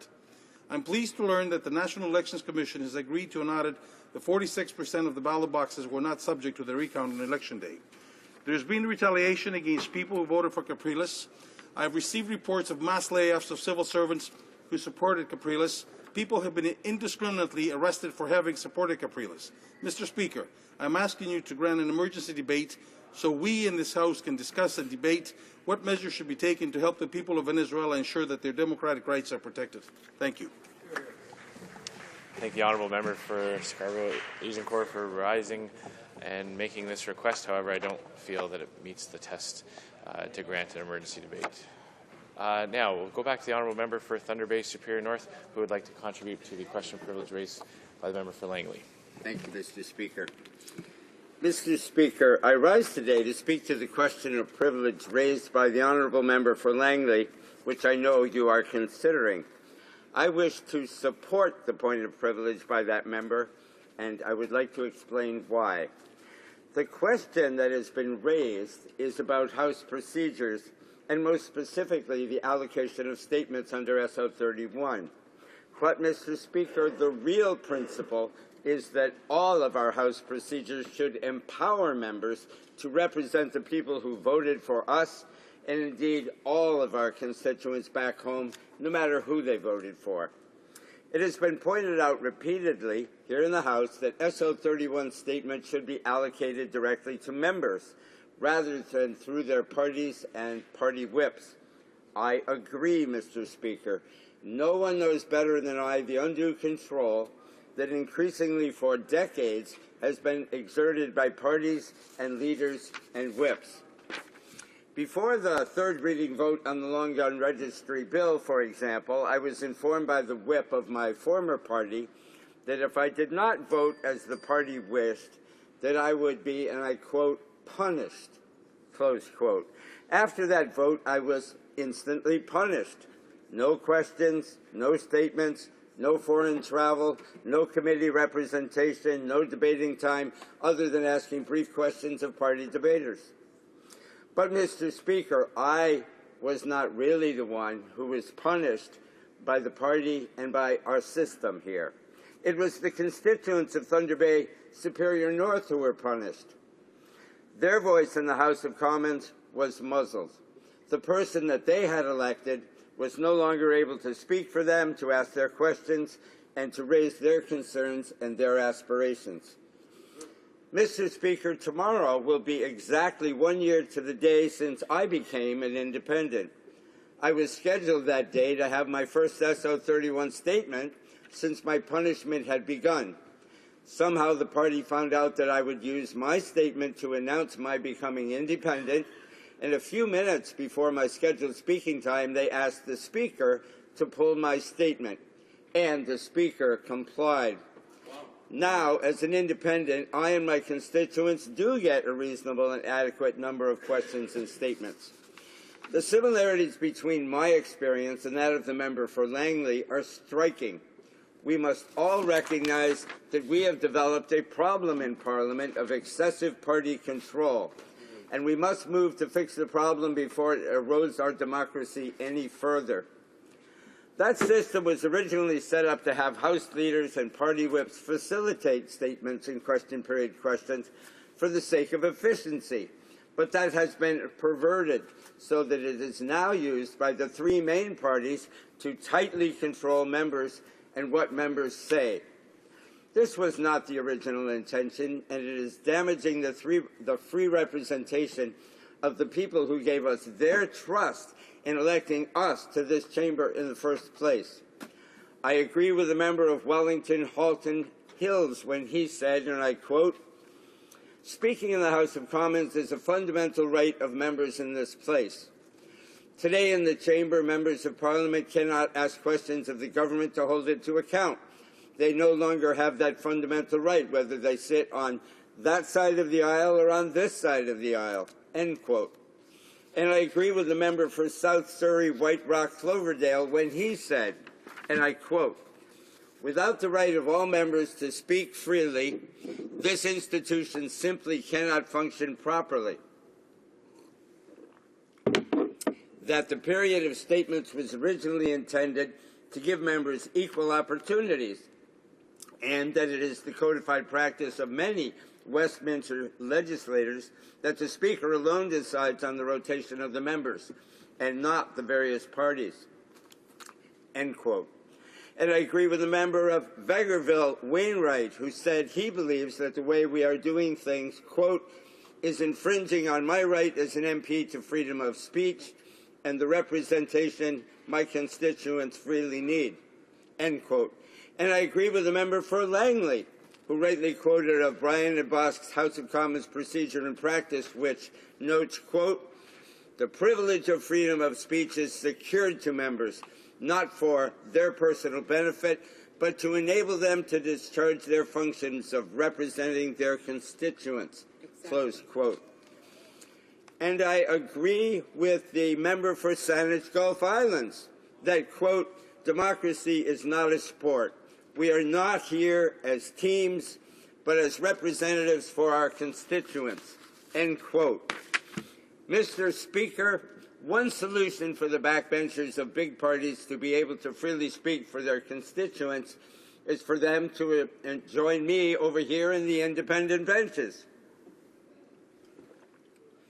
But, Mr. Speaker, they should not have to take that drastic step. It should be possible in this place, as in the vast majority of the world's democracies, to be able to balance the wishes of both constituents and parties. Perhaps we could consider a system by which members' statements or questions are just rotated through all members of the House with no influence or role for parties to play.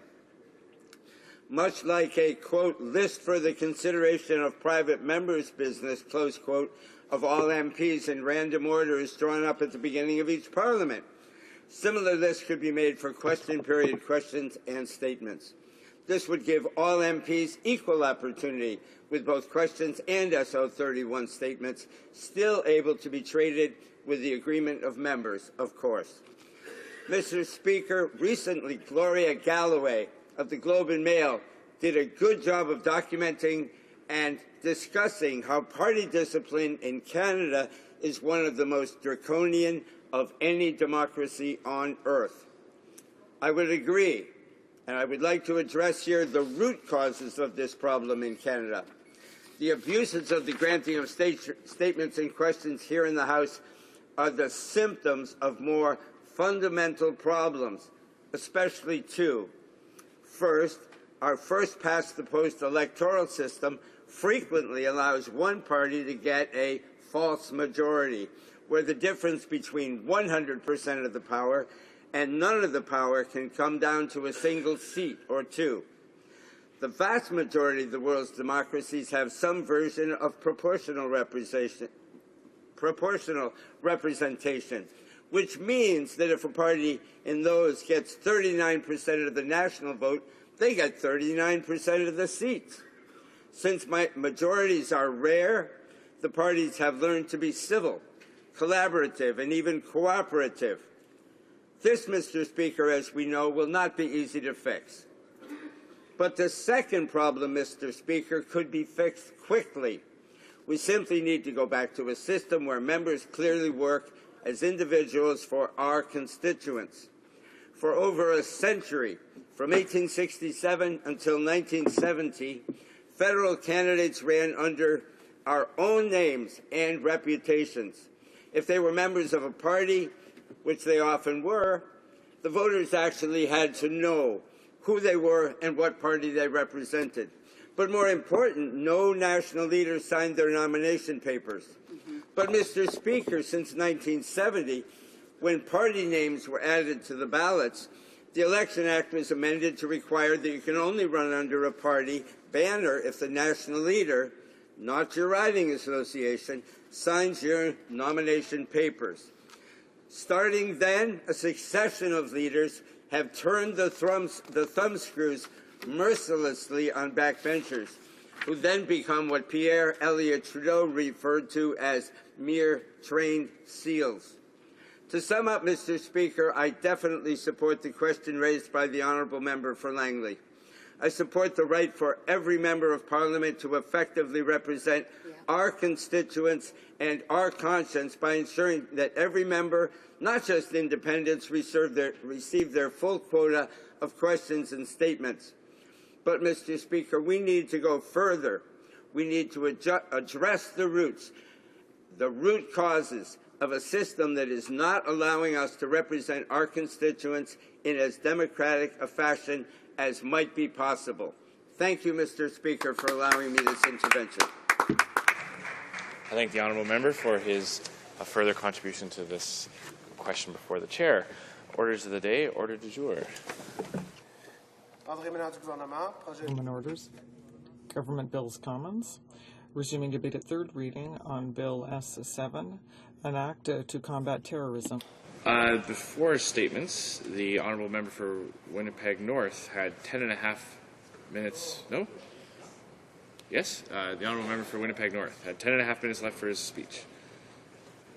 Yes, thank you, Mr. Speaker, and I would like to continue on in regards to S7. I did find it interesting, the contributions that were made from this member from Thunder Bay and Superior North in regards to what has become a very important issue here inside the House of Commons, as we have seen members now from both sides of the House talk about the importance of their right to be able to speak.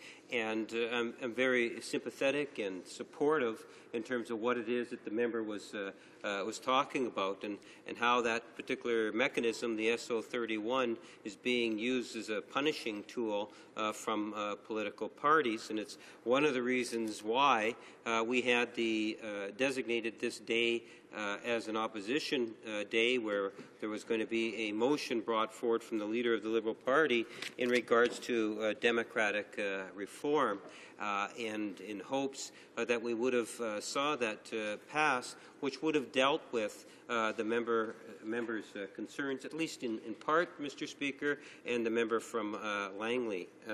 Having said that, and if I get enough time towards the end of my speech, I wouldn't mind to provide some more comment on that particular issue. But I did want to, for now, talk very briefly in regards to S7. It's interesting, I had received an email, Mr. Speaker, and this happened just prior to question period. We're talking, of course, about Bill S7, which is dealing with the Combating Terrorism Act. And I received this email, let's say, just before a question period.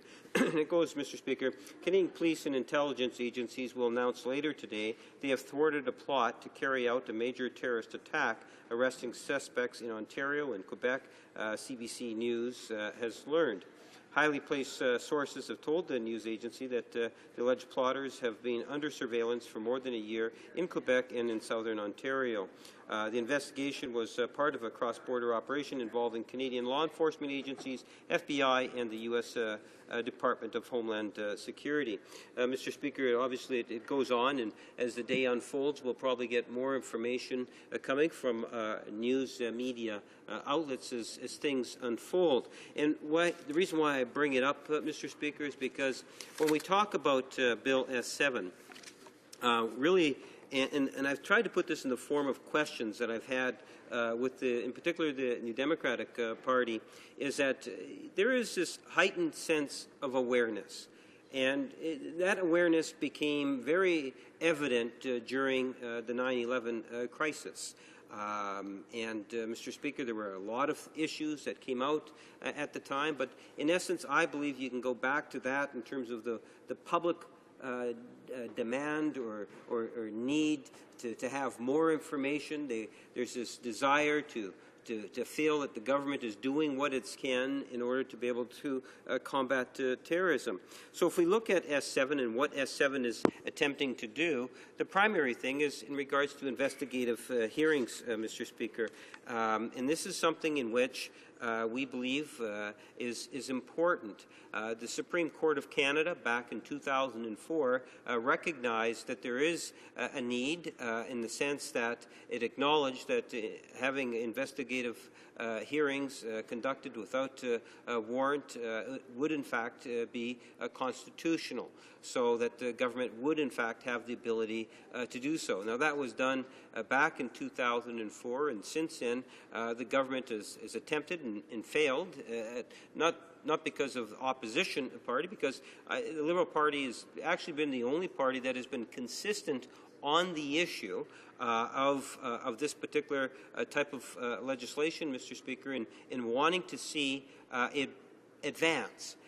This is now the fourth rendition of this type of legislation. There have been some modifications over the years, but once again it's being brought to the attention of the House. And Mr. Speaker, the Liberal Party, both in second reading at the committee stage, has indicated our support and principle for the legislation, and we do that, Mr. Speaker, believing and understanding that there are some checks that are being put in place to ensure that the individual rights are in fact being respected. And it's always been a very much a concern for the Liberal Party in terms of individual rights. One of the reasons why we get behind and stand behind the Charter of Rights and Freedom, something in which Canadians have adopted as their own. It's one of those things of a sense of pride. So at the end of the day, feeling comfortable in knowing that those rights are, in fact, going to be protected with some of the checks. Is it perfect legislation? No, it's not perfect legislation, Mr. Speaker. It would be nice to see some modifications. But we're very much aware, as I pointed out earlier, that this is not a government that's sympathetic to amendments. They don't like amendments brought forward to their legislation, and nor have they ever shown an interest since they've been a majority government to tolerate any form of amendments, which is unfortunate. But at the end of the day, we look in terms of what it is that their law enforcement officers from across Canada are saying. Some of those agencies that are making this announcement a little bit later today about something that has been uncovered related to terrorism have made presentation to the committees, have in fact lobbied not only our caucus, but I suspect all caucuses inside the House, Mr. Speaker. And we ultimately recognize that, yes, it is something that's important. It is something that we're prepared to see pass, Mr. Speaker. And both our critic and others have had the opportunity to comment on the legislation, and we would like to be able to ultimately see it pass. Having said that, Mr. Speaker, I want to pick up on the last few minutes on an issue that I believe that the government has done a great disservice to, Mr. Speaker. We recognize, and as I've done very clearly, in terms of what happened in Boston in my earlier comments and the impact, the profound impact that it has had on all people living in North America, Mr. Speaker, and expressed our condolences and best wishes and prayers to the family of the victims. But at the end of the day, I'm very much, and the Liberal Party is very much disappointed in the manner in which the government has chosen to use that act of terror in order to advance a political agenda, Mr. Speaker.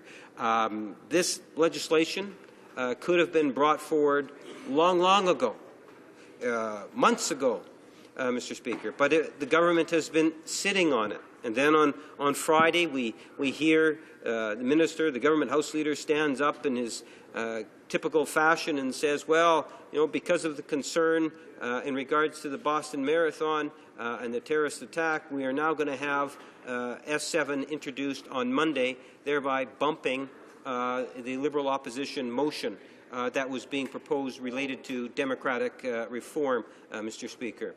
Well, Mr. Speaker, we find that it is no coincidence that this was something that was intentionally done, coming from the Prime Minister's office. They had the opportunity to bring it in on Wednesday, Thursday, Friday last week. In fact, they've been sitting on it for months, Mr. Speaker. The real reason why they brought it in was because they didn't want the Liberal Party to have their Opposition Day motion actually being debated inside the House. What I find somewhat cowardly is the government, the Prime Minister, is actually using the Boston Marathon as a tool in terms of trying to prevent a specific debate from occurring inside the House, preventing a debate on democratic reform, and trying then to use that on enforcing or to imposing upon MPs to respond favorably to Bill S7. Well, Mr. Speaker, the Liberal Party has always supported it in principle, and we find it unfortunate that they're using the terrorist attack that recently happened in Boston as an excuse to have it actually brought forward today. Because, Mr. Speaker, we have, over the last couple of weeks, seen the reaction from the Conservative backbenchers towards the Prime Minister's office in terms of limiting their ability to be able to speak. The other way in which he's using the Boston tragedy, Mr. Speaker, is in regards to his negative attacks at the leader of the Liberal Party, which is no coincidence, I would suggest to you, Mr. Speaker. Here you get this horrific thing that takes place in Boston, and it's on the mind of the Prime Minister is how does he attack the leader of the Liberal Party when he's supposed to be attending a funeral of a former Prime Minister, that of Margaret Thatcher, abroad, Mr. Speaker. So we do find that it's somewhat suspicious. I see you're giving me the wind-up that my time has virtually run out, Mr. Speaker, but the bottom line is S7 is here today, whether we like it or not, and the Liberal Party has indicated its support of the bill in principle to ultimately pass. And I thank you for the opportunity to speak. Questions and comments? The Honourable Member for Toronto Danforth. Thank you, Mr. Speaker. I'd like to point out that the Honourable Member has stood up several times today in debate to point out that the investigative hearings provisions under the old law were ruled not to violate the Charter by the Supreme Court of Canada. But it's important to say that what this ignores is that Parliament has an independent duty to make its own judgment on whether human rights need more protection than the courts require. And courts always show some deference to Parliament, and their rulings, frankly, are floors and not ceilings for Parliament, and that's why the NDP is still very, very concerned with these provisions. But the most serious problem, and here's my question, Mr. Speaker, with the question that the Honourable Member keeps putting, is that it ignores that the recognizance with conditions provisions have never been validated by the courts. These are the provisions that allow people to be jailed without trial for 12 months if they fail to conform to conditions. No legal aid is available if they're hauled in for a recognizance with conditions hearing. And, as I pointed out earlier, and as my colleague from York Southwestern commented, perfectly innocent people can be subject to recognizance with conditions. People who have nothing to do and are not even suspected of terrorist activity. So what I'd like to know is whether the Liberal Party of Canada understands this feature of the bill and whether they support this feature of the bill. Thank you. The Honourable Member for Winnipeg North. Yes, thank you, Mr. Speaker. I think it is really prudent for us to be very clear on the issue. At the end of the day, we had expert witnesses that came before the Public Safety Committee and confirmed that the passage of Bill S7 and the provisions within it are in fact very useful in terms of their efforts in being able to combat terrorism. As I indicated, is it a perfect bill? The answer is no.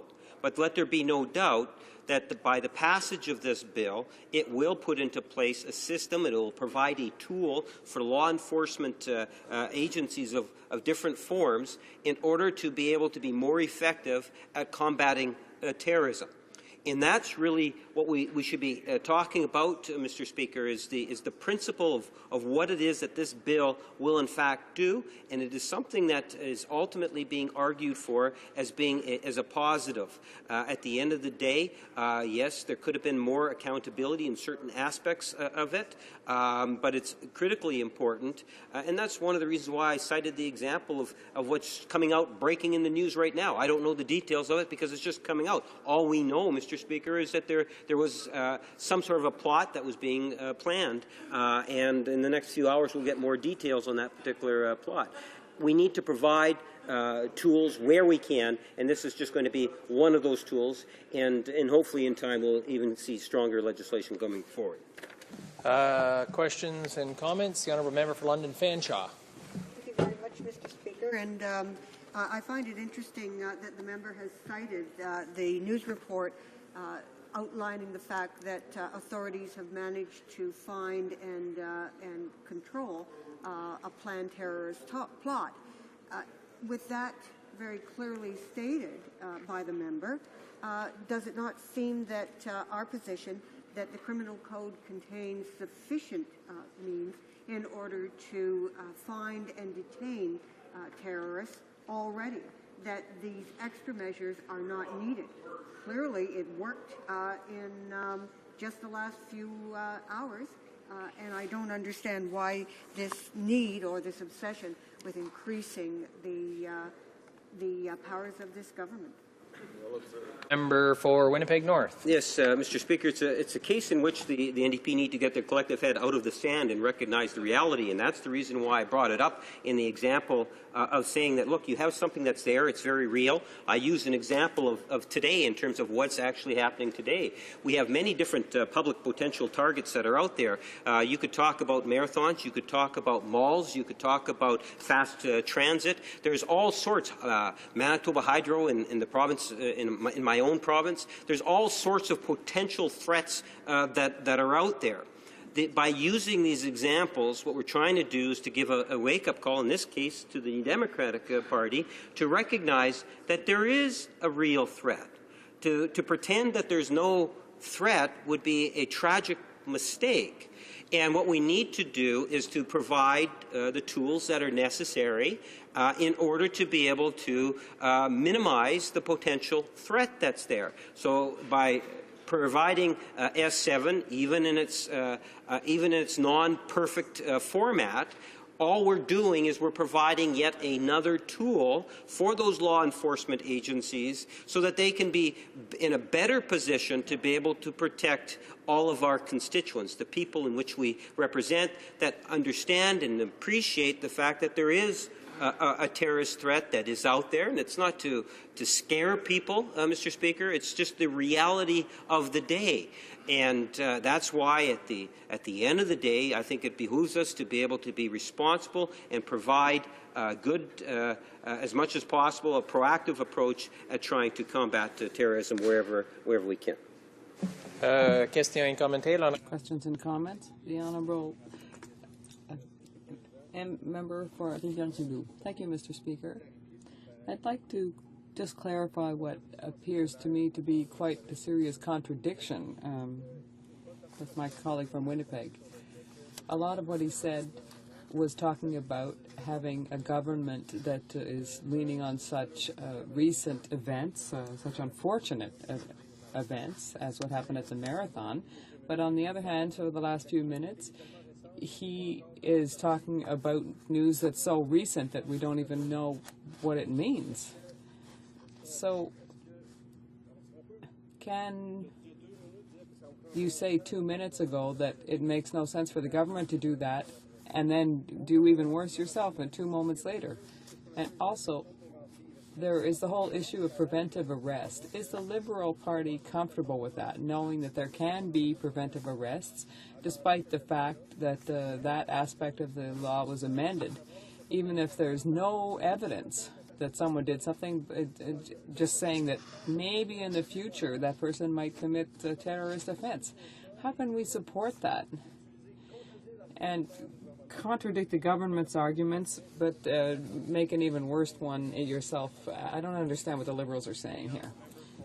North. Yes, Mr. Speaker, let me try to help the member out. Canadians are more aware than the Conservatives and the NDP in terms of the potential and the real threat that's out there regarding terrorism. Now, why do I put it in that fashion? It's because, you see, the Conservatives have been sitting on the legislation, not only for literally for months. They had the opportunity to be able to bring it forward a long time ago. They only chose to bring it forward for today, using the Boston terrorist attack as an excuse, a political excuse. If they were sincere about the Boston terrorist attack, they would have brought it forward for the justification for bringing it forward. They would have brought it forward back on Wednesday, Thursday, Friday last week. So they're using the Boston terrorist attack as a way to bump the Liberal opposition day today, which would have had a different debate. Okay. Now, for the NDP, by using the examples that I used today, not only from the media report, by citing things such as the mall, the potential terrorist attacks on malls and other venues, that Canadians already know that it's very real, that the threat is there. And what we're saying is that the NDP don't seem to recognize that. They're saying, well, we haven't had a terrorist attack, a successful terrorist attack. That means the law works, so we don't need to change the law. It's a flawed argument.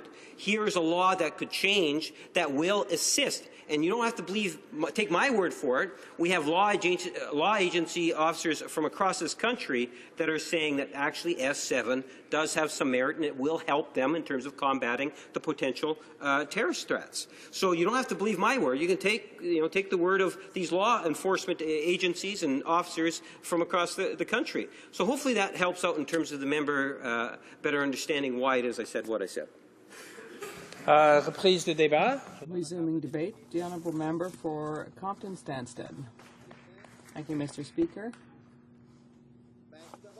First of all, Mr. Speaker, I'm going to share my time with my colleague from British Columbia, Southern Interior. I don't say that very often. Being Earth Day, Mr. Speaker, it's very appropriate to discuss a subject such as terrorism. In fact, there's not only the consequences of the reckless gestures or actions of our humanity on the environment, but terrorism is an activity that is directed towards innocent victims, men, women, and children of this world, and the result is to make our Mother Nature, Gaia, very sad. We firmly believe that planet Earth feels all of these attacks against her, and therefore I felt it was relevant to make this link here, with an effort to make my colleagues aware, those of all political stripes, of the importance of our decisions and of the collateral damage. Therefore, Bill S37, that is to say, the bill, an act to amend the Criminal Code, the Evidence Act, and also the Security of Information Act, has 4 principal objectives. That is, to amend the Criminal Code to authorize investigative hearings and recognizance with conditions, to amend the Canada Evidence Act to allow judges to order the public disclosure of information that is potentially sensitive concerning a trial once the time for appeal, the period for appeal is over, to amend the criminal code to create new offenses for persons who have left or are attempting to leave Canada in order to commit a terrorist act, and also to amend the code, as I said earlier, for the Security of Information Act in order to increase the maximum sentences for having concealed a person or for harboring a person who may have committed or is suspected of committing a terrorist act. We in the NDP believe that these measures go against civil liberties and the most fundamental human rights. If you say that someone is likely to commit, this is supposing that people have committed acts, and we and the NDP believe that, as I said, these contravene the most fundamental civil liberties and human rights. These rights, which are guaranteed under the Canadian Charter of Rights and Freedoms, as well as the Universal Declaration of the Rights of Man that was adopted in 1948 by the United Nations, are the recognized principles that are the basis for nation building, to build our world in which everyone will be treated fairly and equitably, particularly in the legal sphere. As a result, we are opposed to this bill because this is an ineffective way of fighting against terrorism and because it uselessly undermines our civil liberties. We feel that this bill goes against civil liberties and human rights, particularly the right to remain silent and the right to not be imprisoned without, first of all, having had a fair trial. According to the spirit of these rights, the weight of the state should never be used against an individual with a goal to obliging that person to testify against themselves. However, the Supreme Court has recognized the constitutionality of investigative hearings. However, it is necessary to mention that the NDP would wish that every time the House deals with these kinds of bills, as we currently are today, that we pay a little more attention to human rights as constitutional requirements necessarily demand, and that even if the Supreme Court has recognized certain realities.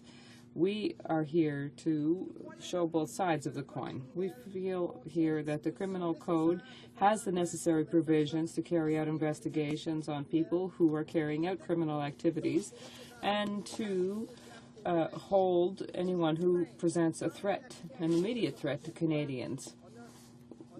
Today, even without this bill, we have seen 2 individuals arrested in Quebec and in Ontario without the assistance of this bill, because at the terrorist level you have to remember that CSIS, the RCMP, and the police forces at the provincial level work together and communicate, because it is a priority in North America, in Canada and the U.S. to combat terrorism. So we didn't need S7. We managed to shadow these people and carry out these arrests. Because the fact that these provisions that were rather in the former bill that was passed in 2001 were never used between 2001 and 2007 is the proof. Even though it is politically risky to oppose measures that are targeting the strengthening of national security, the opposition believes that this is not necessary, that this really undermines values that Canadians hold dear. In North America, we know very well that we are fighting against terrorism. There is a lot being done in this regard. In our opinion, this bill shows an absence of balance between security and fundamental rights, regardless of the fact that there are more protections than in the 2001 version, particularly in terms of the role of the Attorney General and the process for creating reports. The original objective was to update Canadian legislation in order to respond to international standards, particularly the requirements of the UN, in light of the events of September 11, 2001. All of the provisions of the Anti-Terrorist Act, except for those concerning investigative hearings and the recognizance with conditions, are in effect and remain in effect today. There is a sunset clause that was added to the original bill, however, because there were serious concerns that were expressed during the legislative process in 2001. These measures were largely without precedent in the Canadian legislative process and could have been used inappropriately. The NDP also feels that this bill seriously violates civil liberties and human rights that are the most fundamental, most particularly the right to remain silent and the right to not be imprisoned without, first of all, having had a fair trial, as I said earlier. But through the spirit of these rights, the weight of the state should not be used against an individual. And I repeat this because it's fundamental to the exercise we're carrying out here today.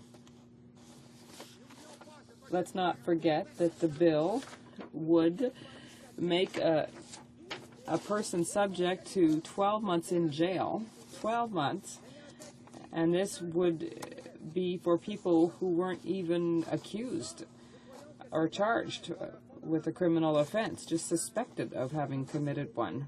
This is contrary to our fundamental values of our legal system in our free and democratic society. Moreover, the simple fact that these provisions have never been used a single time and that police forces in Canada have the necessary tools to fight against terrorism while using the existing procedures we have without the risk that this bill poses to our civil liberties. Finally, the provisions of this bill could be invoked to target individuals participating in activities such as protests or acts of dissidence that have nothing to do with a reasonable definition of terrorism. Earlier on we were talking about that, and this is extremely important. The right to protest is a right that is guaranteed under the Charter, like the right of association and the right to freedom of expression. The right to protest is necessary. It's a counterweight. And this has to remain the case. If we start saying that protests are terrorist acts, where is this going to end? That is why I was talking earlier about the definition of these terms and saying that that is critical. So, in conclusion, how can we talk about national and public security and implement so many cutbacks to the organizations and institutions that protect us? More than $700 million is going to be chopped from the budgets of the RCMP, the Canadian Border Services Association, and CSIS. And the response to this is to try and implement this legislation that will have no effect whatsoever. We have to fight terrorism on the front lines, and it's not by cutting $700 million to the budgets of these institutions that we're going to see results for our citizens. Thank you very much. Questions and comments? Well, thank you, Mr. Speaker, and I thank my colleague for his excellent speech. I want to ask him about the notion of the loss of our own human rights, in the notion that we can, in fact, as a result of this bill, some individuals who are innocent can be imprisoned, even though they have absolutely no connection whatsoever to terrorism or to a terrorist act, except that they might be related to somebody, or they might be a friend of somebody, but the police are not investigating them. Yet these same individuals can be imprisoned. I think Mr. Diefenbaker would be rolling over in his grave if he knew that the pretenders to his party were, in fact, trying to put something forward that would remove such a basic human right. Could you comment further on that? The Honourable Deputy, the Compton Stansted. Honourable Member for Compton Stansted. I thank my colleague for his excellent question. Listen, the more you violate human rights, the more you also reduce the freedom of speech. And the fundamental right of freedom of speech is what exactly? Are we going to end up in a dictatorship? If I live in a neighborhood where there are people who are under suspicion, whatever the reason, will I also be categorized as a terrorist because I live in the same neighborhood where there might be someone that says hello to me in the morning or says hi when I'm mowing my lawn? If I listen to heavy metal music, am I a terrorist? Good question, eh? So when you characterize someone, when you label someone, you have to look at why you're labeling him or her that way. When you qualify someone as a terrorist, as a rocker or whatever, is it because that person's a bandit, a criminal? Freedom of speech is so important. When you remove these freedoms, you see more dictatorship and citizens who can no longer express themselves freely. And they have the right to express themselves against a government or a situation they feel is unfair. Questions and comments? The Honourable Member for York South Weston. Mr. Speaker. The notion that this bill, in fact, is somehow defending us against terrorism is counteracted, in fact, by the events that were referred to today by the member from Winnipeg North, who pointed out that the police had successfully stopped the terror attack without Bill 7 being in place. And that has been the case all along. In fact, the very essence of terrorism is to make people feel afraid. And I think that's part of what's happening here, is that the government is trying to make people feel afraid and to feel that they should have their liberties removed in order to allow the government to take more control over their lives, in order to defend against something that apparently the police are having an okay time doing now already without this new law. Could he comment further on that? The Honourable Member for Compton Stansted. Indeed, these provisions we have here under S7 were not needed today. They didn't need them at all. I said it earlier. Both the CSIS and the RCMP cooperate very well when it comes to intelligence, even with American authorities. I can talk about that a lot because I have a border in my riding. When they are after someone, we find out pretty quickly. Communication happens. Very effective work is done in the field between these officers. It's not by cutting those budgets that you're going to get better results, or by having a bill that has absolutely no effect. We didn't need S7 to have today's arrests, did we? Does that mean that next time there's a protest here on the Hill, they'll photograph everyone and decide they're terrorists because they protested in front of a democratic parliament that is the voice of the people? It's essential to keep our civil liberties. It's not through S7 that we'll accomplish that. Pursuant to Standing Order 38, it is my duty to inform the House that the questions to be raised tonight at the time of adjournment are as follows. The Honourable Member for Saint-Lambert on citizenship and immigration, and the Honourable Member for Quebec on search and rescue. Honourable Member for BC Southern Interior. Well, thank you very much, Mr. Speaker. This is actually an interesting debate, and I've been listening to a lot of the arguments that have been flowing around this place, and it seems to me that we've, as a preamble to what I'm going to say, is that we have another bill here before us that we probably don't really need. The impression I'm getting by the events of today and the events that have happened in the past few years is that we have sufficient means and sufficient legislation to ensure to work for the safety of our country. So, Mr. Speaker, the intent of the original Anti-Terrorism Act was to update Canadian law to meet international standards, such as meeting the requirements of the United Nations and as a legislative reaction to 9/11. All of the provisions of this act, except for the investigative hearings and their recognizance with conditions, remain law today. The sunset clause was attached to the original bill because serious concern was expressed during the 2001 lawmaking process that these measures were largely unprecedented in Canadian law and could easily be used inappropriately. So what I find interesting, Mr. Speaker, is that upon review of this legislation that was passed as a reaction to a specific event and in a state of panic, we have learned that there was, in fact, no need for that legislation. As the day of their sunset, number of investigative hearings have been held, and there were no instances when recognizance with conditions was required. So it's unfortunate that the mandated parliamentary reviews of legislation made a number of recommendations that were not incorporated into S7. In fact, the NDP, it's my understanding, proposed 18 amendments.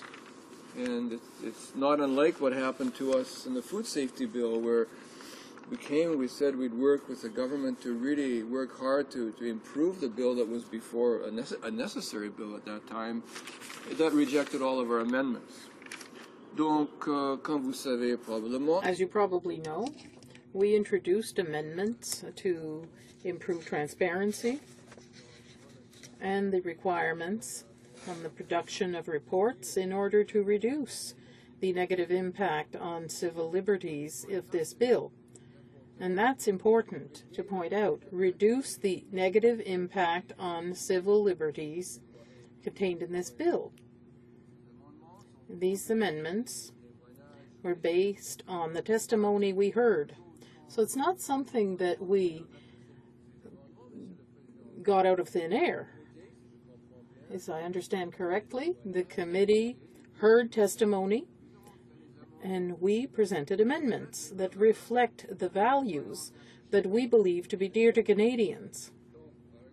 For example, among the subjects broached by these amendments, first of all, the addition of the examination of a future protocol for cooperation between the agencies by CERC in order to ensure that the effectiveness and respect of human rights be protected under the law before offenses linked to the fact that one leaves the country take effect.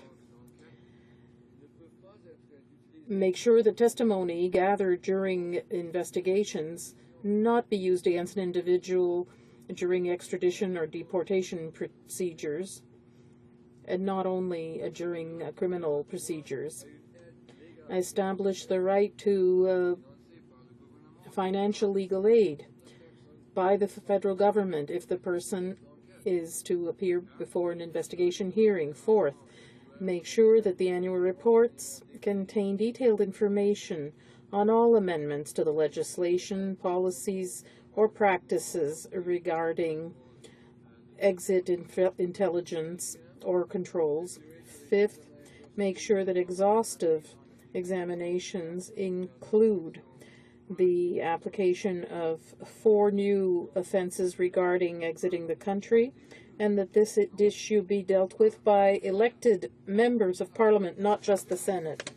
So I won't go on. There are other amendments, as I already mentioned.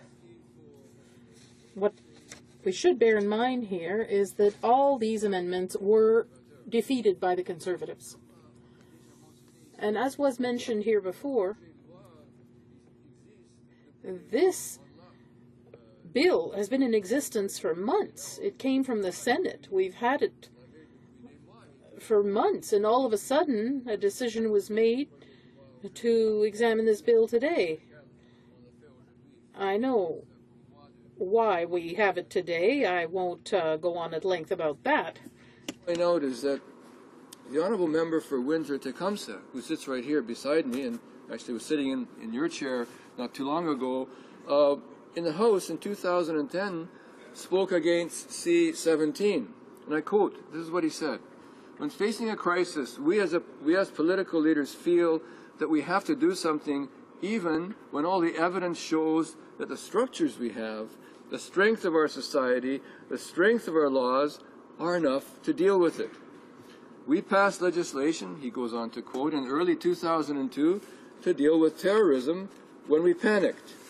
We have learned in the last 8 years that there was no need for that legislation." And so, Mr. Speaker, my colleague, the honourable member from Windsor-Tecumseh, is a lawyer. He spent many years in the field. He was our justice critic. He's always the person that many of us to this day look to for his judgment when it comes to the various laws here. And he's basically said that we do have sufficient legislation to combat what we need to combat in regard to terrorism. And I mentioned the actions of today, and I would like to, since I have the floor, Mr. Speaker, to congratulate and thank all those law enforcement officers and all those men and women who have put together that the roundup today. I don't have the details, but the fact that they were able to penetrate a terrorism cell. I'm not sure of the details, but I would just like to, as a citizen, thank them for that effort, and like to once again say that we do have professional people on the ground who collaborate not only with other law enforcement agencies in our country, but with other countries. And that goes on. What we need to do, Mr. Speaker, is to give them more resources and not fewer resources as is happening now. More resources to beef up our borders. More resources to make sure we don't have illicit guns coming in across the border. More resources so that we have people on the ground to go and penetrate terrorism cells, to work with their counterparts in other countries, so that we can, here in this country, can continue to feel safe. Something that disturbed me in my speaking notes, Mr. Speaker, and this is a result of, I guess, one of the committee hearings. This is gentleman Reid Morden, former director of the Canadian Security Intelligence Service, stated in 2010, and I quote, this is what he said: "Speaking strictly on those two particular provisions, I confess I never thought they should have been introduced in the first place, and that they slipped in the kind of scrambling around what the government did after 9/11. It seemed to me," he goes on to say, "that it turned our judicial system somewhat on its head. I guess I'm sorry to hear that the government has decided to reintroduce them. Police and security services have perfectly sufficient powers to do their jobs, and they don't need any more powers." And this is the former director of CSIS, Mr. Speaker, saying this in 2010. And as I, flipped through my notes and tried to prepare my speech, that disturbed me.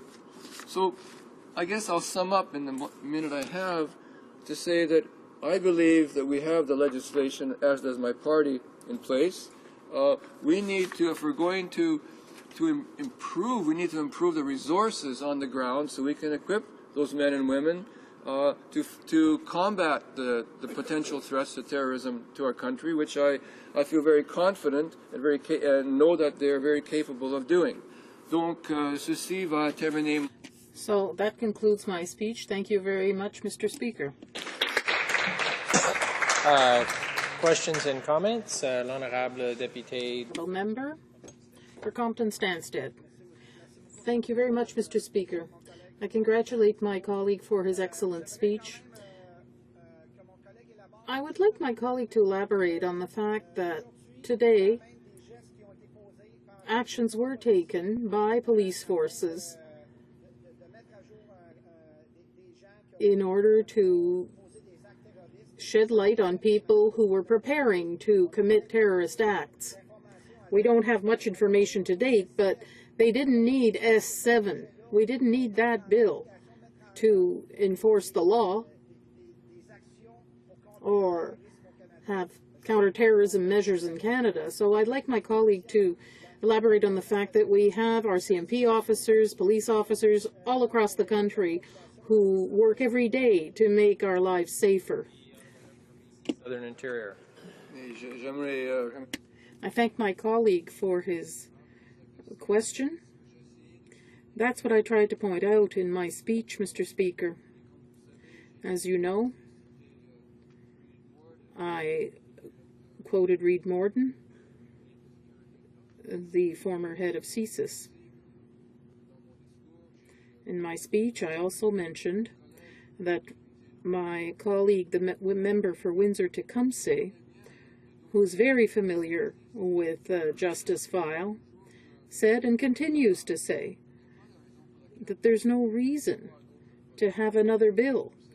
We simply have to enforce what we have, because this is satisfactory already. We saw evidence of that today. I know that my colleague who asked the question mentioned the fact that we don't have enough resources. They're starting to cut back budgets. Instead of cutting them, they have to increase the resources to make sure that we have a safe country. Commentate. Questions and comments. The honourable member. Mr. Speaker, I had to stand up and ask a question in this debate because the honourable member from York South-Weston quoted the former Prime Minister Diefenbaker. And the debate going on here, particularly between the NDP and the Liberal, remind me of an old Diefenbaker quote, which was, the Liberal Party, and now you can use the NDP as the opposition, are much like a UFO. No one really understands them, but they're rarely seen in the same place twice. And just our debate today acknowledges that, Mr. Speaker. The NDP caucus was up talking about our federal Canadian forces.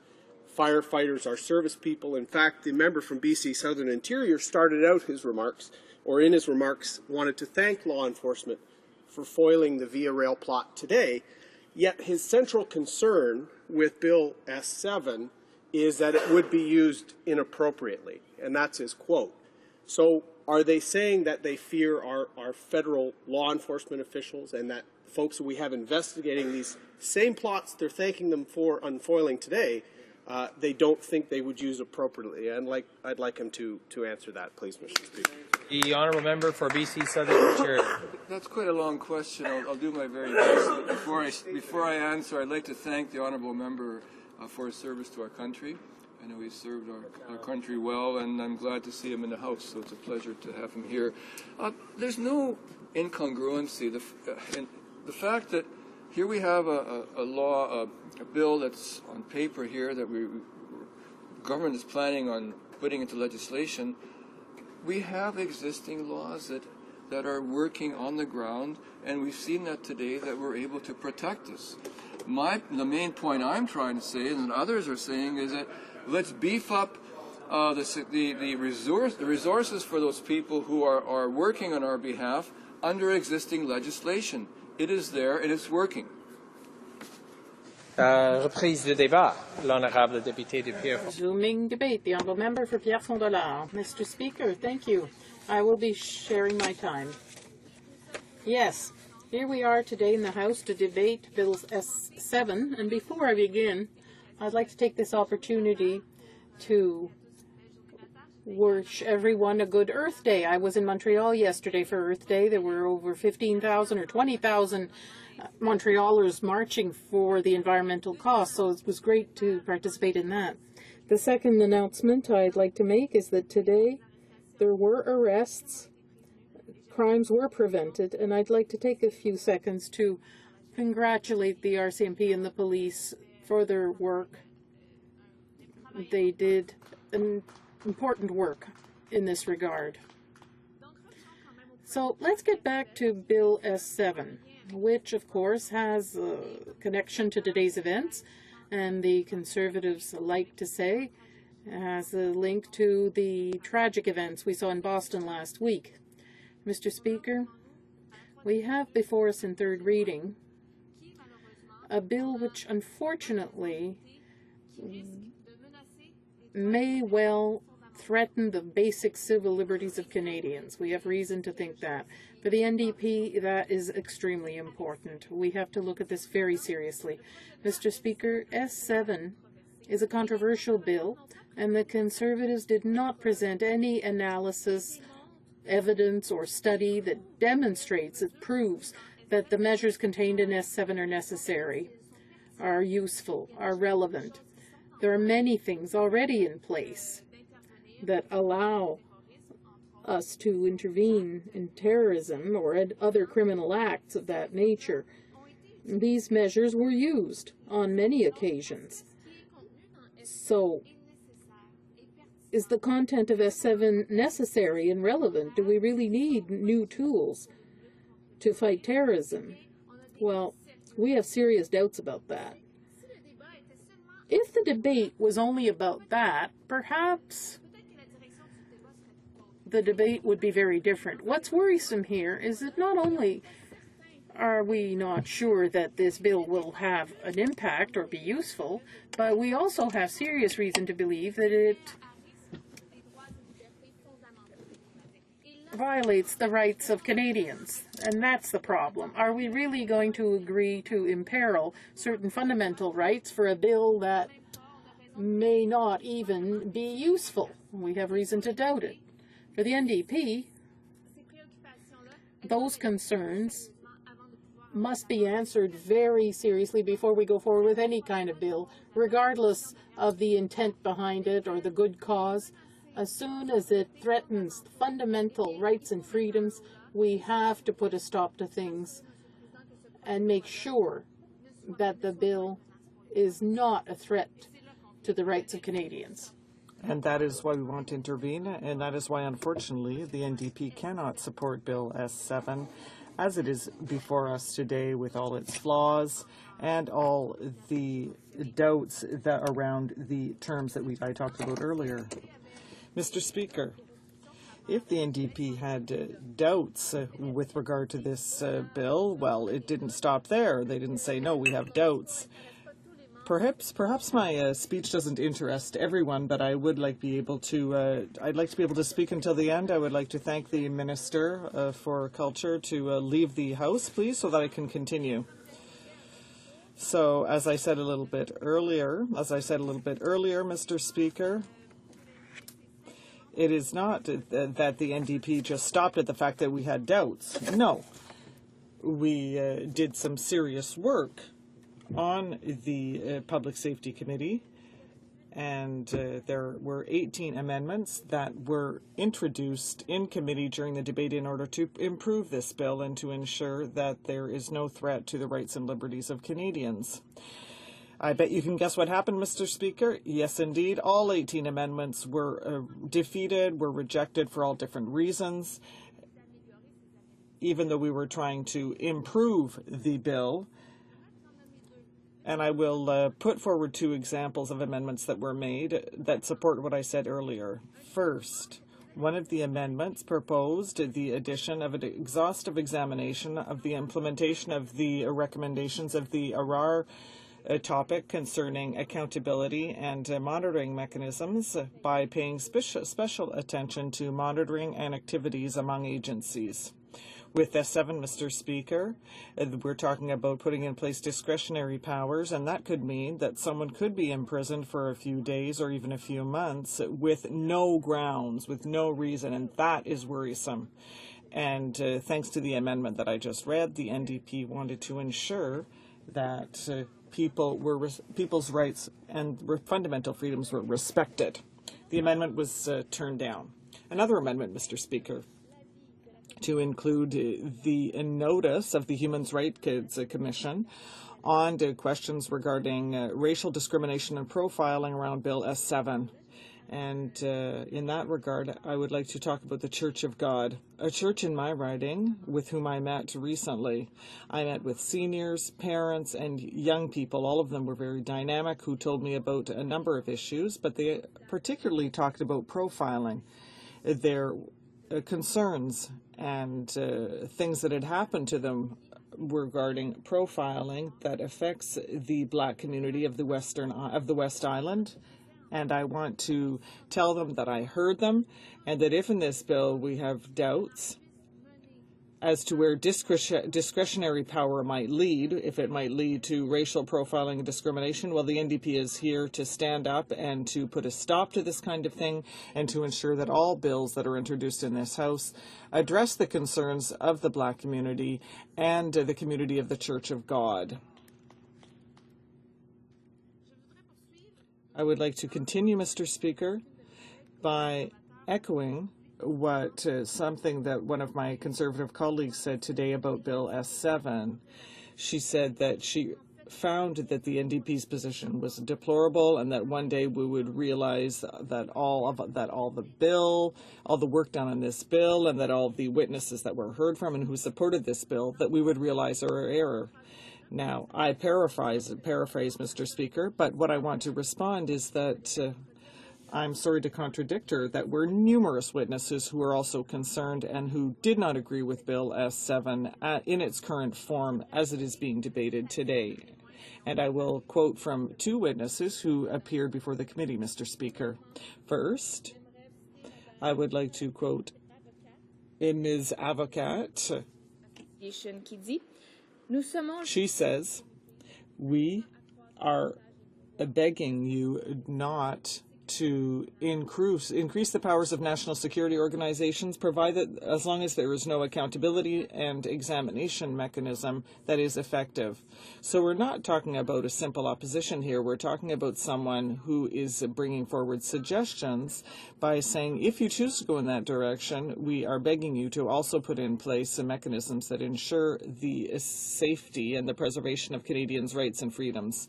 I would also like to quote, Mr. Speaker, from Paul Calarco, who is a member of the Canadian Bar Association, and he says, "There is no doubt that in order to protect society, it is essential to prevent terrorist acts.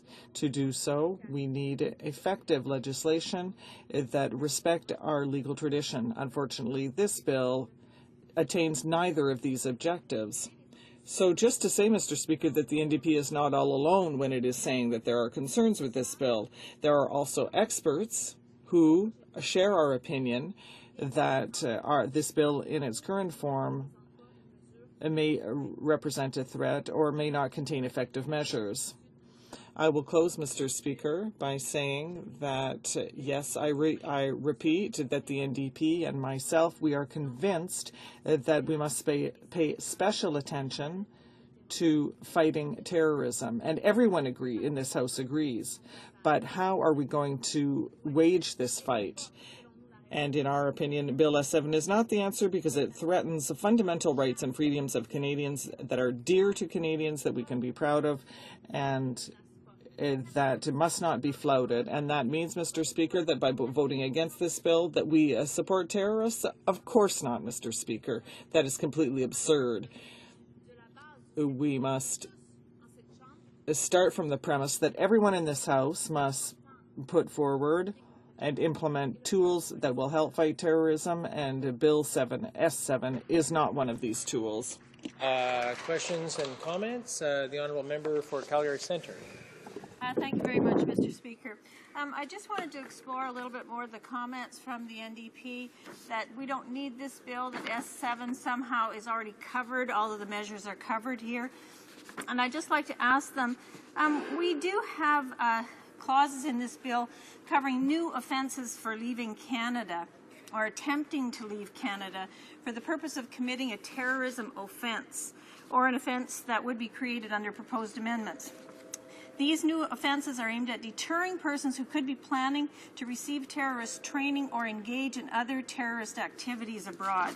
In light of the fact that we've had 2 men from London, Ontario, recently identified as being involved in the gas plant attack in Algeria, which is of significant concern to residents of my riding, a lot of whom travel to various countries to work in the oil and gas industry. I just want to ask the NDP, how can they say that there's nothing new in this bill when clearly it is targeting people and has a very high threshold, which is the intent to commit an offense in this regard? The Honourable Member for Pierrefonds-Dollard. I would like to thank my colleague, my very respectful colleague, for her question. And I would just like to rectify something. I did not say that in this bill that there was nothing new or that it was a bad bill from beginning to end. What I said is that there is a threat to Canadians' rights and freedoms, and I would like to ask my colleague myself, how far is she willing to go to risk Canadians' rights and freedoms to fight terrorism? There may be things in this bill that are interesting, Mr. Speaker, but the NDP will always oppose a bill that will put Canadians' rights and freedoms at risk. And if Conservatives are serious about fighting terrorism, then why did they diminish resources for cross-border agencies or for the RCMP, people who need these resources to fight crime and to fight violence and terrorism, and unfortunately, who were not supported by Conservatives in its budget? Questions and comments? The Honourable Member for Winnipeg North. Yes, thank you, Mr. Speaker. The member, in concluding her remarks, she made reference that the NDP would like to support effective tools.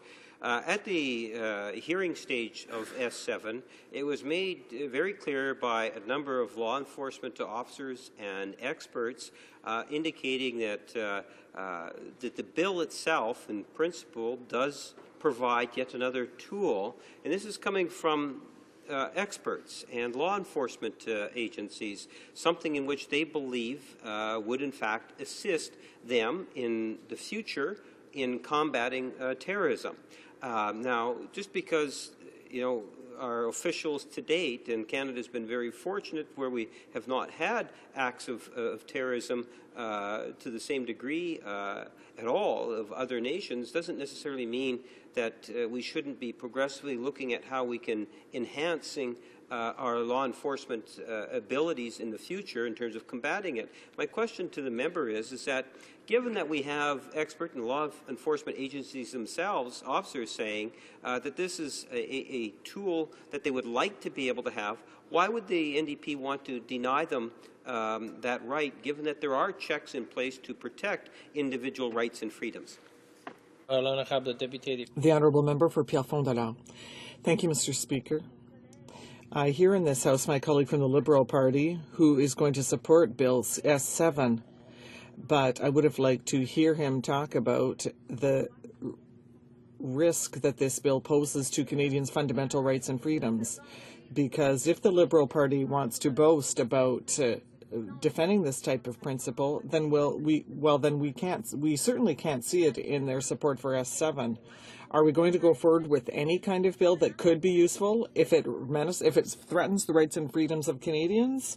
What we are saying is, why should we rush this Bill 3? There are still serious doubts, and we need to address those concerns before going forward with a bill like this one. Reprise de débat. Resuming debate. The Honourable Member for Acadie-Bathurst. Thank you, Mr. Speaker. I am very pleased to speak today to Bill S7. I think that my colleagues from the NDP have said clearly that the NDP will not be supporting this.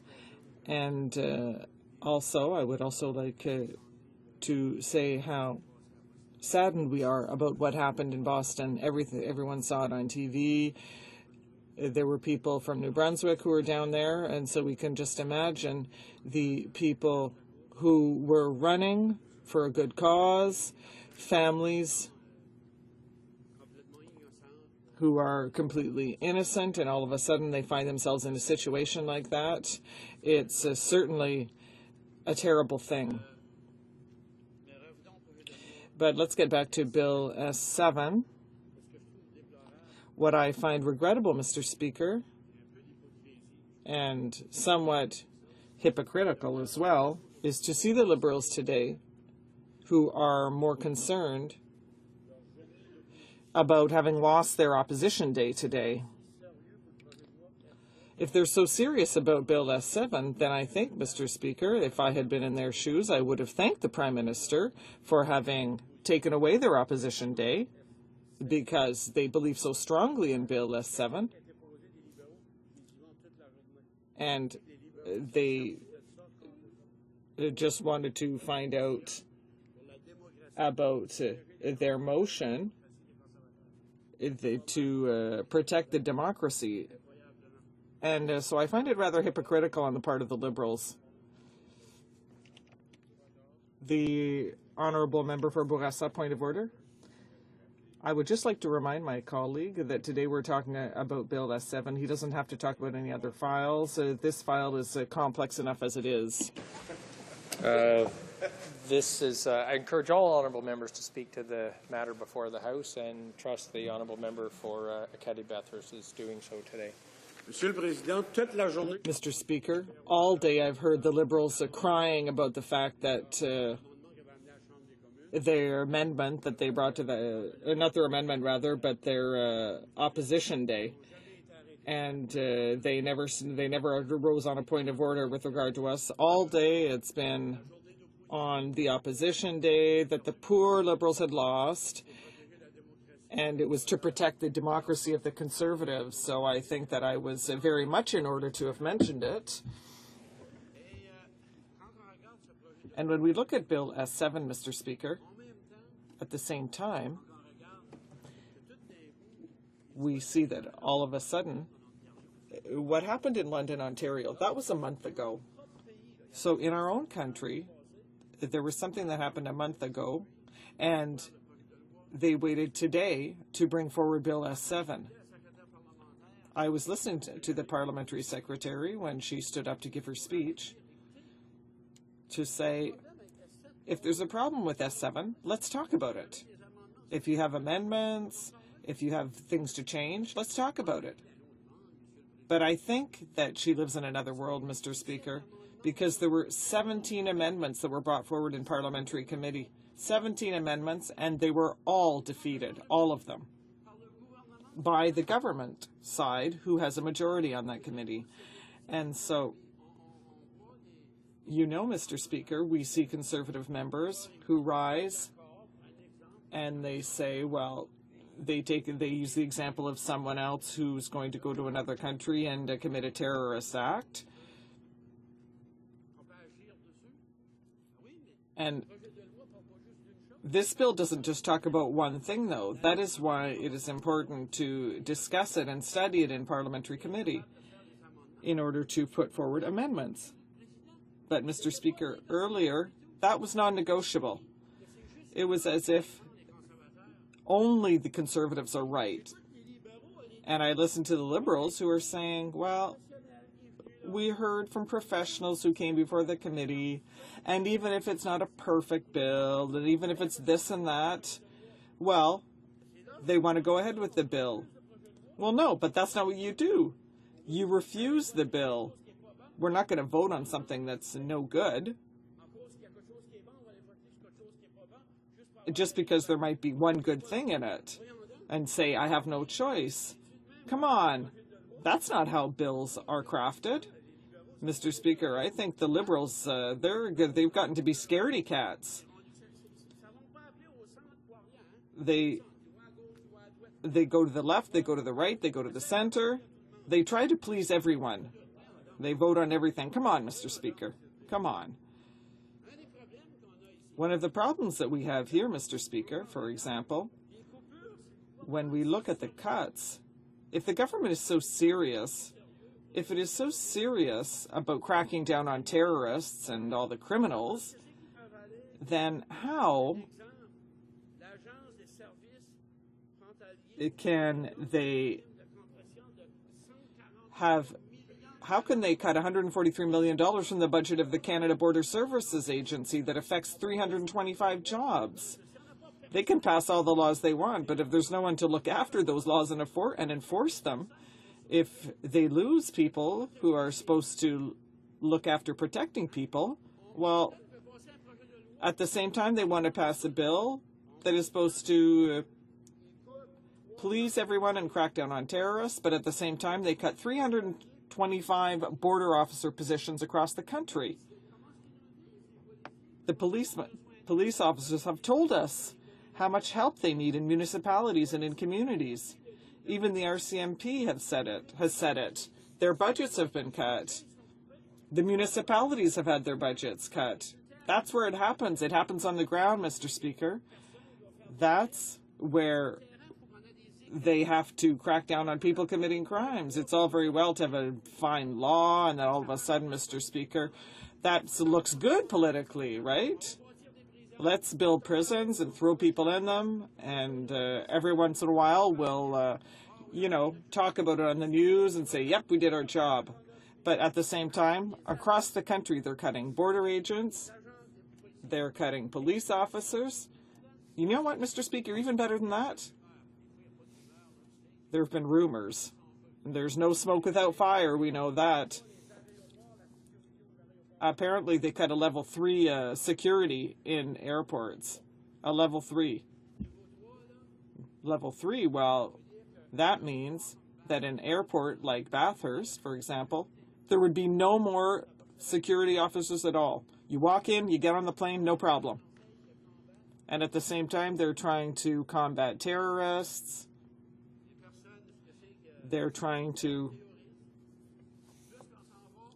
crack down on criminals, and the more they think that we're going in that direction, but at the same time they're cutting border agents, they're cutting policemen, they're cutting everywhere.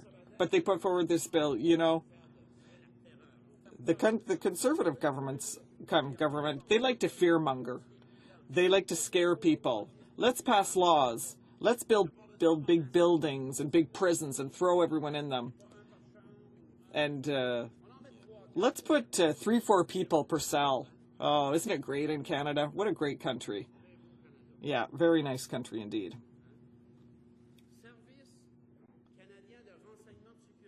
The Canadian Security Intelligence Service.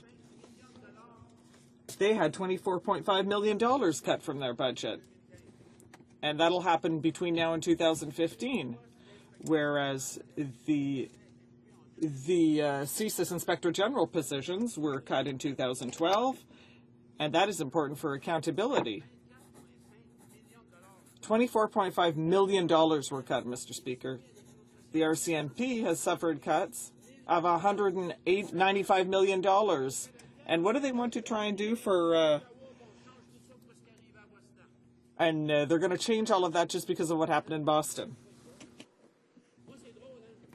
Well, I spent the weekend back home, and what people are saying there about the Conservative government is not all that good. They're coming up with a bill like this, and the Liberals want to fight for democracy, but they wanted to have a day to talk about democracy, and they were refused. And they refused 17 amendments on S7 in committee, and despite that, oh, no, we'll be voting in favor of it. Come on, Mr. Speaker. I'd like to thank you for this opportunity to speak, and it's for all of those reasons. We're taking freedom away from people. People are being put in jail without even having any legal representatives to support them. Putting innocent people perhaps in jail, Mr. Speaker, I regret, but in democracies, we can't take away the rights of people. We're not talking about terrorists. There's a place for them, but I think we have legislation we need to protect ourselves in that regard. Thank you, Mr. Speaker. Questions and comments. The Honourable Member for Winnipeg North. Thank you, Mr. Speaker. For the member, if he read the debates from today, he will find that there's been a number of his New Democratic colleagues being NDP MPs, that actually stood in their place today and made comment imputing why it is the government brought forward S7. So it's not only the Liberal Party, but even some of his own colleagues that express concern as to why it is we have S7 today, and maybe they can enlighten him as to that particular concern. My question for the member is more related to his amendments. He makes reference that they made amendments. It's not a perfect bill, therefore it shouldn't pass. I'd like to remind the member that combined between the Liberal Party and the NDP over the last, since the majority government, there has literally been 1,000+ amendments brought forward to government legislation from opposition parties. I'm wondering if the member might be able to give some sort of indication as to how many of those amendments have actually passed, and does he believe that the only way a bill should be voted in favour of inside third reading is only if, in fact, opposition amendments are in fact adopted?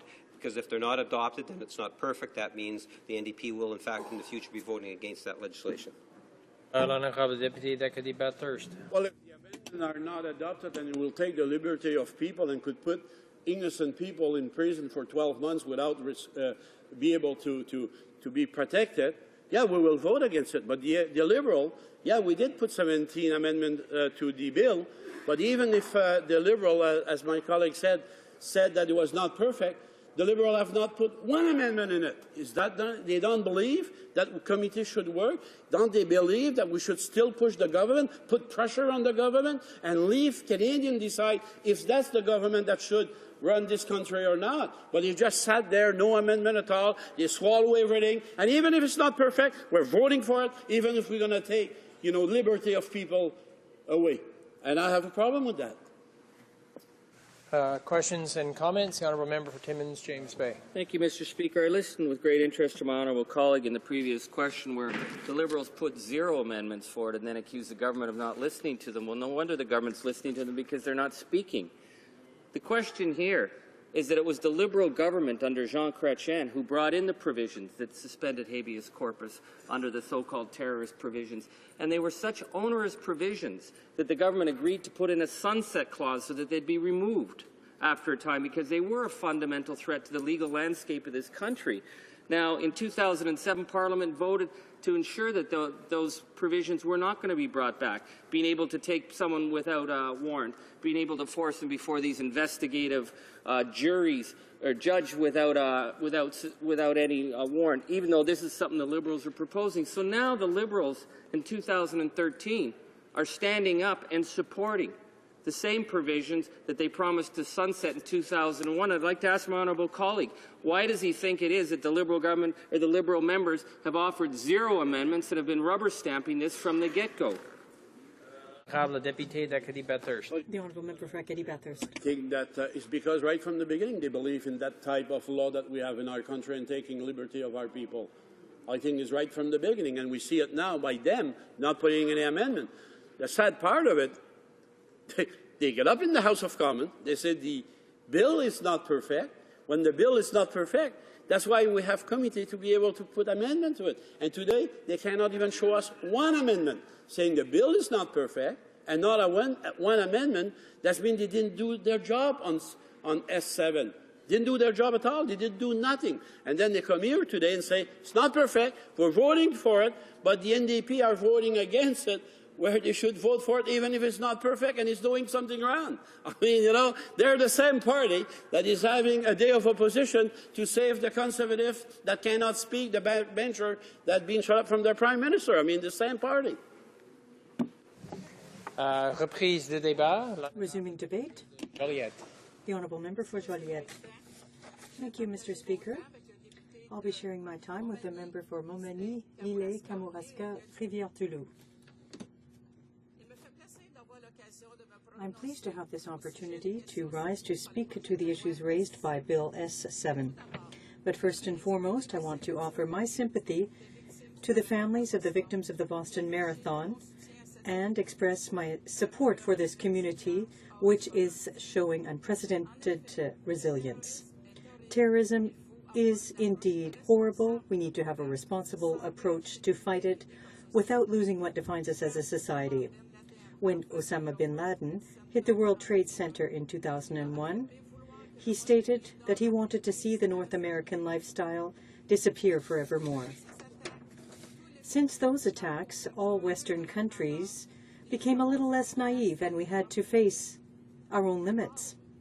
At the center of this lifestyle that we share with our neighbors to the south is the rule of law, in addition to rights and freedoms which are entrenched in the Charter of Rights and Freedoms. These are at the heart of our identity as Canadians, and they must be protected as our most precious treasure would be. Because if we abandon our fundamental rights willingly, what point would there be to fighting terrorism?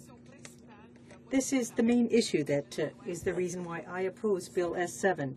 In my view, the bill is not only ineffective and unhelpful for fighting terrorism, it also represents a direct threat to the freedom of my fellow citizens. We all know that Bill C-36 was adopted hastily in 2001, following the attacks in New York that marked us all. Even 12 years later, everyone remembers what happened.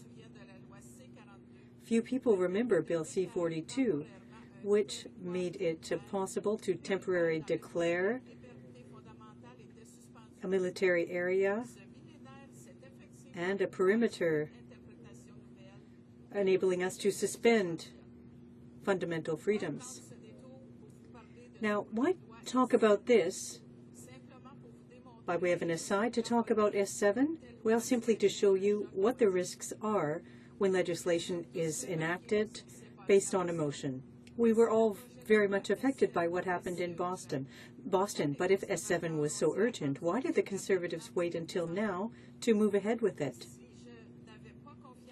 And if I didn't have confidence in my colleagues' opposite good faith, then I'd be tempted to say that they're trying to use a tragedy in order to put an end to the debate surrounding S7 and to stop hearing about freedom of expression in their own caucus. Among other things, S7 will reintegrate clauses contained in Bill C-36, which were subject to a time frame and which ended in 2011. They sunset then. They are looking at, that was rather the case with certain aspects that they want to bring back on the table. These provisions weren't used between 2001 and 2007. But that doesn't seem to bother the government. As regards the conditions, the Conservatives insisted at committee stage that these provisions would apply to individuals who are not suspected of being terrorists. With this bill was introduced the idea of preventive detention based on a simple fact of being suspected of something. Would anyone of us want to face that kind of a situation? S7 reintroduces a clause that had been sunset for a clear reason. S7 also attempts to apply it to people who are not even suspected of terrorism. And that isn't a mistake. That broad-based application was intentional. Is that what we want to do? To imprison people based on what they're suspected of? No, that's not the kind of democracy I want to raise my children in. Suspending the freedom of a person based on what they're suspected of is very arbitrary. This is not necessary. It's completely outrageous.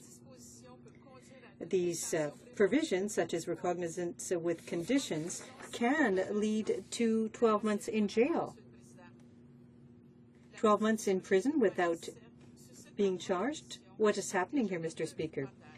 I can't remain silent on these aspects contained in S7. If we want to extend an application of an anti-terrorist provision to non-terrorists, then where are we going with this? This type of legislation is not worthy of a state with the rule of law. It doesn't, in fact, it isn't consistent with the fact that our criminal code has been sufficient to date to deal with terrorists. With this type of legislation, we're opening the door to broader application of what we're seeing at the heart of S7. I'd like to say a few more words about bills I mentioned earlier, C-36 and C-42. If those laws didn't protect Canada from terrorism, then they did lead us slowly towards a situation where we relied more on the forces of order. If my memory is correctly, Bill C-42 was applied when the government declared Kananaskis a military zone in 2002 for a G8 summit. Where were the terrorists there? If C-36 didn't help to defend our country, well, it inspired the authorities at Torontanimo in 2010.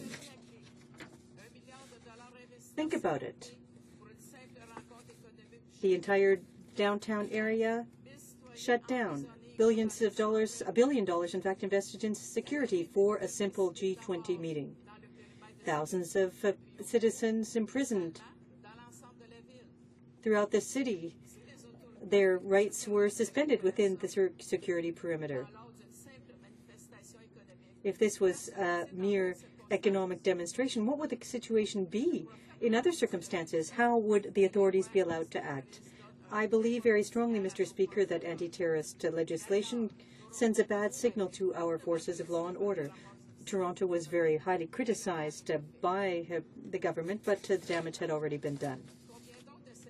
How many other incidents are we going to have to face to realize that anti-terrorism legislation can be anti-citizen legislation? If the Conservative government really wanted to improve safety in Canada, why did it cut the budget for our intelligence units on the border?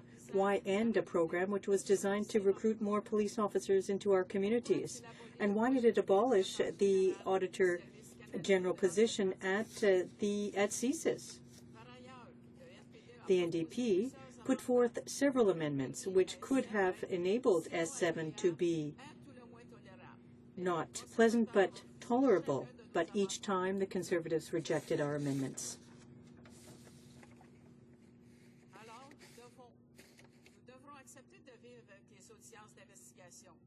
We will have to live with investigative hearings, which are like a Middle Ages witch hunt that jeopardize our system. Instead of dealing with the potential threats in this country, the Conservatives seem to be more interested in using them to considerably change the justice system here. S7 is an ill-prepared bill that doesn't add anything substantial to the current criminal code, apart from risks of abuse, and these are situations that one day we'll all come to regret. S7 in this context should be examined much more broadly before adopted, because the issues that it gives rise to are too important to be left arbitrarily to the government that is currently in power. Thank you, Mr. Speaker. Questions and comments? The Honourable Minister of State for Transport. Oh, thank you, Mr. Speaker. I listened to the member's comments, and I'm very disappointed. First, let me say the member had very negative portrayal of our men and women in uniform, our police officers, our frontline public safety officials. I want to say that those people deserve respect, and we should honor them. They protect us every single day, and that member should be ashamed for trying to run them down. Secondly, the member discusses that this is somehow political, that this legislation is only here because of the events of last week. Well, that's ridiculous. The legislation has been before the various houses of Parliament for a very long time, and we just have to see today how important it is that the government can do its #1 job, which is protect the people who live within its boundaries.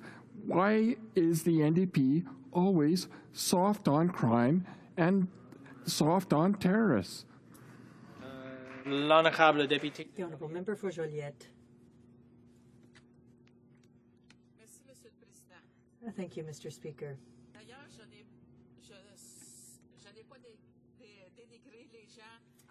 I didn't denigrate anyone in uniform. I think that they need assistance. They need to have additional budgets, additional funding. We can't see positions cut there. Secondly, if this bill had been under consideration for so long, why was it introduced just today then? Why wasn't it dealt with a few months back? And thirdly, to my mind, this bill, well, as I said in my speech, could have been acceptable if at least one of our 18 amendments had even been considered or adopted. Thank you, Mr. Speaker. Before I go to the next question, just in the translator booth, the translation of French into English, the volume is very low, and if that could be addressed. Questions and comments? The Honourable Member for Winnipeg North. Mr. Speaker, first, if I may, I'd like to just convey heartfelt congratulations and just pat our men and women of our forces that did a fantastic job in terms of earlier today. We found out that there was a planning that was being put into place to cause harm to citizens here in Canada in that 905 belt. We don't know exactly where, but we do applaud all of their energies and efforts in saving what could have been a fairly horrendous situation. Having said that, Mr. Speaker, having said that, Mr. Speaker, I think it's important for us, and I've tried to do this earlier today, in recognizing the fine work that they do. We've had presentations made at the committee stage where they were very clear in terms of they see this particular piece of legislation as a bill that will allow for an additional tool in being able to combat terrorism. And that is, in essence, the principle of why it is that we assign value to the passage of this bill, and the Liberal Party in principle has been supportive of the bill. And my question to the member is that given that we have professionals, law enforcement agencies, experts that are saying that there is merit to passing this legislation, why then would the NDP go against what our professionals and law enforcement agencies are saying, given that there are checks in place to protect the private individuals' rights? L'honorable député de Joliette. The Honourable Member for Joliette. Well, thank you, Mr. Speaker. Thank you for your question. In the bill, which is an attempt to muzzle people, to prevent them from speaking and to send them, in fact, to prison just because they're suspected of something is unacceptable. We live in a democracy here. And putting that kind of a measure in a bill makes no sense. We can't vote in favor of something that will, in fact, do that to people, send them to jail, Mr. Speaker, based on the fact that they're simply suspected of something. Please do débat. Resuming debate, the Honourable Member for Montmagny-Lillers, Rivière-du-Loup. Thank you, Mr. Speaker. I have the honour today to take the floor and comment on Bill S7, which has to do with combating terrorism. The current Conservative government's mania is apparently limitless. They're taking this step while the victims of the Boston Marathon are still recovering. The result of the Conservative approach is to upturn the House of Commons again. Why? Because the government opposite has no vision. They're just using technicalities to ram their agenda through. Mr. Speaker, you don't make decisions based on news headlines. And all this government's doing is ramming its objectives down everyone's throats. You need to listen to experts and hear from our partners internationally. The current government's agenda is they had a debate immediately following the Newtown shootings, and they didn't want, rather they opposed an emergency debate. S7 is back in the House. It came back in December. Why is it suddenly so urgent to deal with it? There have been a record number of closure motions, and suddenly this is the top priority. It's opportunistic. Let's look at recent facts surrounding S7. We shouldn't play into this game. The committee heard witnesses, legal and civil liberties witnesses, and they said that the current state of Canadian law was adequate. I think I've got my pages mixed up here.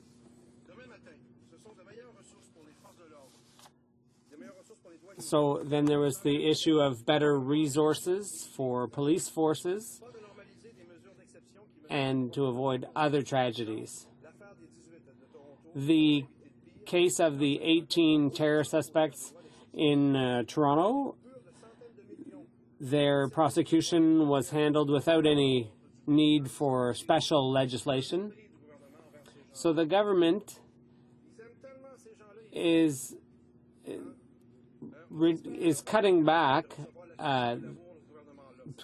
positions, and they claim that they've got so much, they love these officers so much that they're actually reducing their numbers.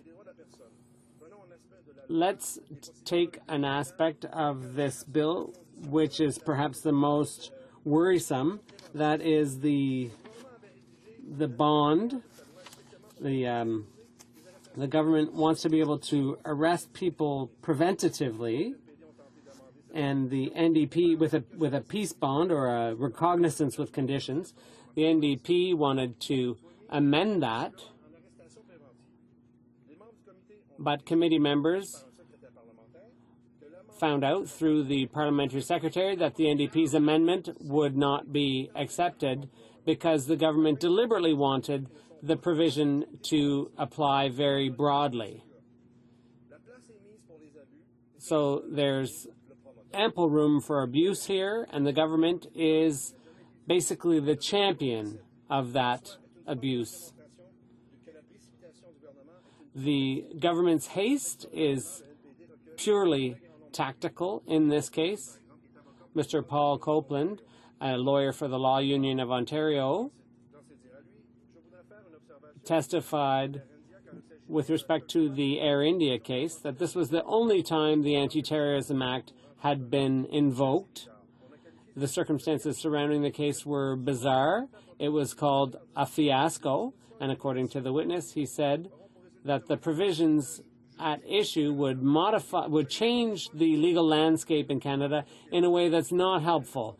He was against adopting those provisions and said that other provisions of the criminal code would make it possible for dealing with these situations. Another witness from CSIS said that the police had sufficient powers to do their work and they don't need greater powers. So we're talking about expert witnesses here. How much time do I have left, Mr. Speaker? 5 minutes? Okay. That'll calm me down. That's good.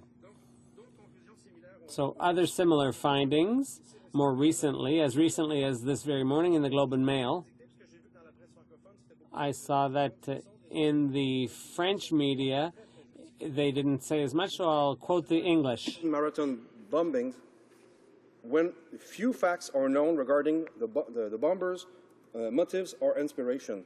Les conservateurs nous poussent donc à prendre des décisions. The Conservatives are pushing us to make decisions before the conclusions have been drawn. The proposal bill that raised questions about balancing civil liberties with the needs to protect citizens. Et là, le Globe and Mail, qui on peut pas parler. And the Globe and Mail, you can't say that's a two-bit newspaper, left-wing rag. So the Globe is concerned about fundamental rights. Another thing that made me smile, but bothered me too, was that the seems more likely to have been prompted by Mr. Trudeau's unfortunate comments about root causes My member is not to refer to their colleagues by the given name. So by the new, let's say they would have written by the new chief of the Liberal Party, sorry, the day after the bombing, then by a concern for public safety. Analyse qui est défendable, mais qui est... This is a defensible analysis, but it's worrisome. Are we supposed to hold debates based on what the Liberal leader has done or said? This government guarantees at least one misstep per week. They'll have to have debates about whether a striptease for fundraising is a good thing or a bad thing. We could continue along that way with misstep after misstep, week after week. This House is not supposed to be run by short-term objectives and by what the headlines are saying. We should be making the best choices to protect Canadians in the long run. Earlier, the member for Bourassa reacted strongly with respect to the Charter. The Liberals are thinking of supporting this bill, despite the fact that there are excellent reasons for concern. For example, one of my colleagues was talking about long, lengthy trials for potential terrorist groups. So if fundamental rights could be violated, well, the member for Bourassa kept shouting out the Charter of Rights, the Charter of Rights. Well, yeah, we have a problem. If they're concerned about the Charter of Rights, and bills like this come along and can suddenly violate the Charter, shouldn't that make us think about the customs officers, the police officers, and so on, who are going to find this bill unworkable? Who's going to be stuck with this legislation and have to try to reconcile it with the Charter? The forces of law and order, of course. They're going to have to make decisions. They're going to have to try to, well, I'm repeating the Conservatives' arguments. It's like this was just drafted on the back of a napkin. They're not concerned about the people that will have to work with this bill. So rights and freedoms are threatened. Pointless provisions that have never been used. Needless suffering for how many people to serve the government's agenda. So I'll be voting against S7, Mr. Speaker, and I will continue to oppose any cuts to the resources available to customs officers and investigators, because Conservative cuts in the funding of these people who, on the front lines, take daily risks, those cuts are the real problem and the real threat to Canadians currently in 2013. And this piece of paper, this bill, does not deal with that threat, the continuous threat that will prevail as long as those people are in government. Questions and comments? The Honourable Minister of State for Transportation. Thank you, Mr. Speaker. And again, there's always an undercurrent when the NDP speak that suggests that some pretty negative attributes to our men and women in uniform. And I just want to say that this government supports our men and women in uniform, be it the military or police or the RCMP or CSIS. The fact that the NDP don't seem to understand that the number one responsibility of any government is to protect the country's sovereignty and ensure public safety. And the Minister of Public Safety has said today that the examples of terrorism that we saw in Boston, and unfortunately here in Canada today, and in the Toronto 18 and so on, they just demonstrate that this type of legislation, unfortunately, is necessary.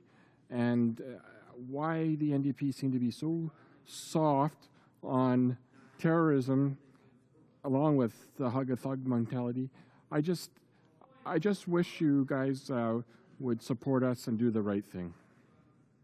The honourable member for Montmagny. An excellent way of being soft on crime would be to cut hundreds of thousands from the funding to people who have to fight terrorism. Who would do such a thing? At last word, it was the people opposite, the people currently in government. An excellent way of showing that you respect the frontline officers, border crossing officers, would be to support them and respect them and fund them properly. Who's supporting them? It's the people on this side. Let me be clear. I feel like I'm having to try to reason with a stubborn primary school student. If you respect those people, you will give them the resources they need. In terms of the regulations, we could disagree, but fundamentally, those who maintain and increase their resources respect them, and those who cut them do not respect them. It couldn't be clearer. Questions and comments? The member for Timmins James Bay. Mr. Speaker, you know, one thing you never hear from the Conservatives is that one of the primary responsibility of Parliament is to respect the rule of law. And the rule of law is based on the rights of citizens. That's something that this government continually wants to do away with. I'd like to ask my honourable colleague, we brought forward numerous amendments to actually fix this legislation. The Liberals brought zero. But one of our amendments was to clarify what would be defined under terrorism, because someone could be detained without warrant by someone who feels they might do something and held. And so we tried to clarify that, and the government refused to have clarification because they said they wanted a broad sweep. So we see that the Liberals and Conservatives support a broad sweep against citizens. I'd like to ask my honourable colleague, in light of the recent G20 where there were numerous abuses of civil rights, that the police were left embarrassed, that it's been brought to court, why he believes that both the Liberals and Conservatives support this broad sweep against ordinary Canadian citizens. The honourable member for Montmagny, Lillet, Kamouraska, Rivière-du-Loup. I'd like to thank my colleague. His question's a good one. Once again, let's go back to basic principles, which the government seems to misunderstand. The basic principle is, are we respecting the frontline officers, the investigators, and the the customs officers? So when it comes to the broad sweep of these provisions, that's not going to help them. They're going to get into situations where their decisions are untenable, where there's a violation with the Charter. And what are they supposed to do about that?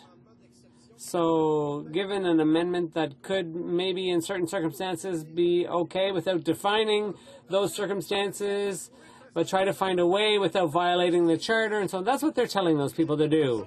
Juggle with it. That doesn't help them. Thank you, Mr. Speaker. Resuming debate. The honourable member for Lac Saint-Louis. Mr. Speaker, the Liberal Party is the party of the Charter. It is also the party of multiculturalism, the party of pluralism and of respect for diversity. The Charter is one of Canada's proudest achievements. All Canadians, whatever their origins, whatever their cultural or religious background or affiliations, know where they stand under the Charter. They stand as equals. In deciding how to vote on any piece of legislation, we in the Liberal caucus always employ a key criterion. Does the legislation respect the Charter? At the same time, Liberals are unshakably committed to ensuring the physical safety of all Canadians. As Justice Lemaire once said, and I paraphrase, safety from imminent harm is at the core of the values of dignity, integrity, and autonomy of the individual. These are also the values at the core of the Charter of Rights and Freedoms. The Charter, therefore, is consistent both with individual liberties and with the notion of protecting community and individual safety. Like all members of this House, we in the Liberal caucus live in communities. We have families, we have neighbours. We want them and all fellow Canadians to be safe from violence. It is precisely because of our dual adherence to the Charter and to the need for public safety that Liberals will be supporting Bill S7 at third reading, as we have done throughout the legislative process surrounding this bill. Bill S7 contains a number of important provisions. First, it reintroduces two public security measures, investigative hearings and recognizance with conditions, that a Liberal government introduced in 2001 with sunset clauses that took effect 5 years later in 2006 and nullified these measures as originally planned. Prior to sunsetting, Section 83.28 of the Criminal Code, which referred to investigative hearings, permitted a peace officer to apply to a judge for an order requiring a witness believed to have information concerning a terrorism offense, past or imminent, to appear before a judge to answer questions. This measure was accompanied by important safeguards. Among other things, the witness in an investigative hearing was protected against self-incrimination in reference to a future criminal proceeding and had the right to retain and instruct legal counsel. Also, the presiding judge could impose conditions on the hearing in the interests of protecting the witness. The judge could, for example, order that the witness's identity not be made public. The Supreme Court has ruled investigative hearings to be constitutional. In other words, charter compliant. Recognizance with conditions, in other words, preventative arrest under Section 83.3 of the Criminal Code with a view to preventing a potential act of terrorism, also contained safeguards. Invoking this measure required the prior consent of the Attorney General and the provincial court judge, unless the peace officer suspected immediate detention was necessary, in which case the detained individual had to be brought before a judge within 24 hours or as soon as feasible. This section was slightly amended in its reintroduction through Bill S7 to ensure conformity of the original provision with the Supreme Court decision in Regina v. Hall, a case related to detention without bail. The amended version of Bill S7 is meant to narrow the scope of reasons for which the individual could be detained. I should mention, for the benefit of those who doubt whether the government's attitude to combating terrorism is constitutional, this past December, the Supreme Court unanimously rejected claims that the 10-year-old terrorism sections of the Criminal Code had defined terrorist activity so broadly that these sections threatened free expression. The court said that the anti-terrorism law is, quote, respectful of diversity because it allows for nonviolent expression of political, ideological, and religious views. The court also found that the definition of terrorist activity is not so broad as to capture innocent individuals in its legal net.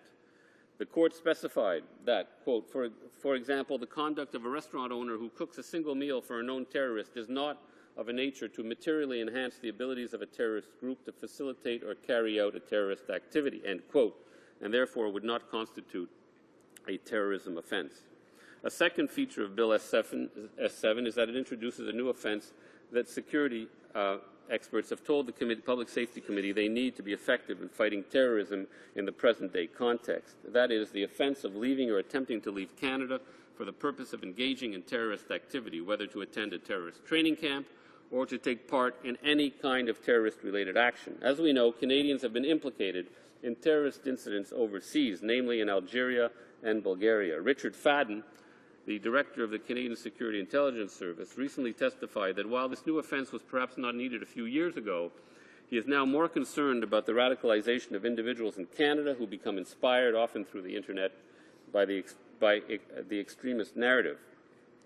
Furthermore, as mentioned in a CBC report on the subject, quote, Ray Boisvert, former Assistant Director of Intelligence with CSIS, said radicalization is a growing pattern in Canada, and CSIS has identified up to 50 people who have left Canada to fight abroad. For those who might fall prey to generalizations about the source of extremism in Canada, the path to violent extremism does not originate in particular communities. This, according to CSIS, Mr. Speaker. Since 2001, there are communities that have been the object of suspicion. This saddens me because distrust of newcomers is not a new phenomenon. Different cultural and religious groups have been held in suspicion throughout history and across societies. Such treatment has created hurt and frustration in these communities. Sometimes these communities have suffered physical harm to persons and property.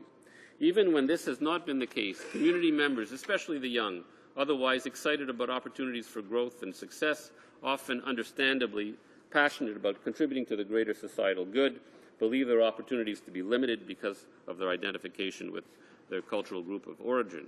This is why I was so interested and pleased to learn of the conclusions of a CSIS Intelligence Assessment Branch study on radicalization in Canada.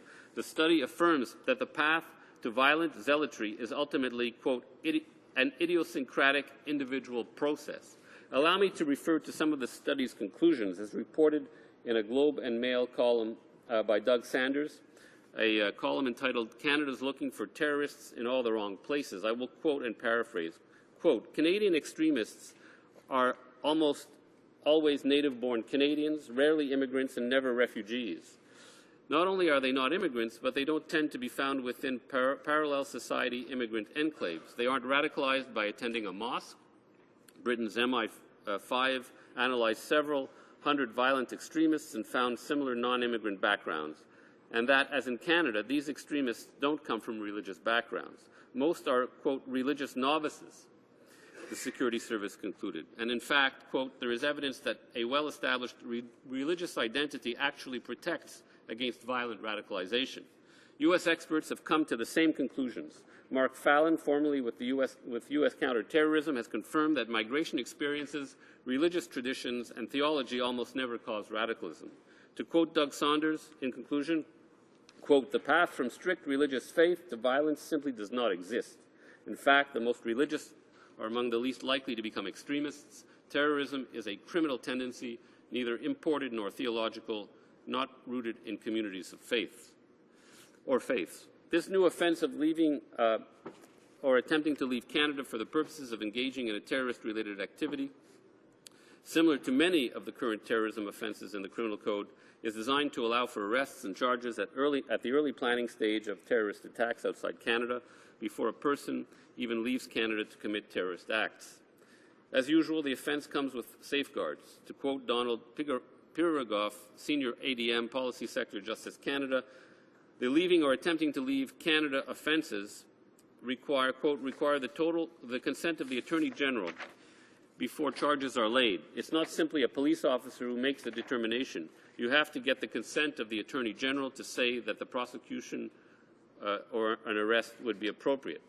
Moreover, this new offense is not so broad that it would prevent someone from, say, going to a survival camp in Colorado or in the Middle East. As Mr. Pigaroff also noted before committee, quote, "It is not an offense to go to a survival camp to learn how to shoot an AK-47. However, if the person is going to learn how to shoot an AK-47 for the express purpose of helping improve the capacity of a terrorist group, that makes it an offense." Finally, Bill S7 introduces legislative guarantees of greater government transparency and accountability in dealing with matters of national security that come before the courts or in administrative proceedings by introducing amendments to the Canada Evidence Act that will make it more difficult for the government to use national security concerns as a routine justification for suppressing information that is in the public interest of a democracy, information that is often essential to permitting a fair trial for an accused. Some of the changes to the Canada Evidence Act and Bill S7 implement the decisions of the Federal Court in Toronto Star Newspapers Limited versus Canada and Ottawa Citizen Group versus Canada. In essence, it will no longer be in the power of the Attorney General to determine, even against the opinion of the court, whether information relating to a case or a proceeding must remain confidential. That discretion will now belong to the presiding judge, who must presumptively abide by the open court principle and allow only very limited exceptions. Thank you, Mr. Speaker. Questions and comments. The Honourable Minister of State for Transport. Thank you, Mr. Speaker. I listened to the member's comments, and I thought they were well thought out. He certainly addressed many of the nonsensical arguments brought forward by the NDP, for example, issues around the charter, that the legislation is sound. I wonder if the member can comment on why the NDP would not support legislation that would help bring more tools to protect Canadians. This is the House of Commons. The laws of the land are determined here to protect and improve and ensure the quality of life of Canadians gets better. But why is the NDP against that? Honourable Député de Lac-Saint-Louis. Well, member for Lac-Saint-Louis. My honourable colleagues' kind words regarding my own words, but I I really can't speak for the NDP. I can only speak for Liberals as the public safety critic, and I really don't know for what reason the NDP is not supporting this bill. But I'm sure other honourable colleagues, namely in the NDP, will provide the answer. Thank you, Mr. Speaker. Questions and comments? Questions et commentaires? The honourable member.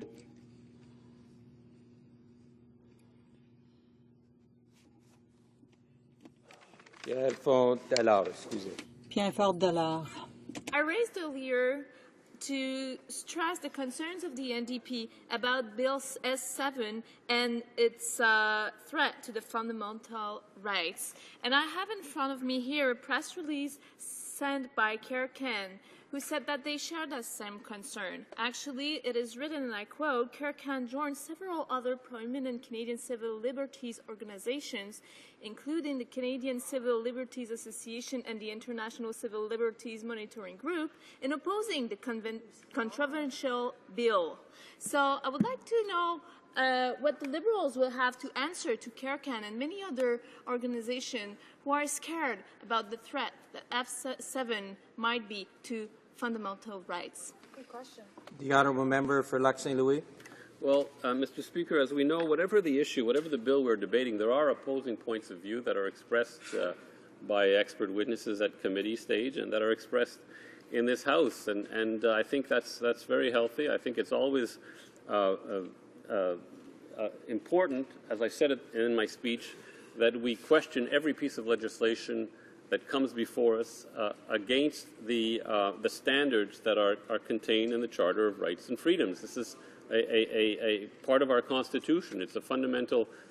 It contains the fundamental principles at the core of our democracy.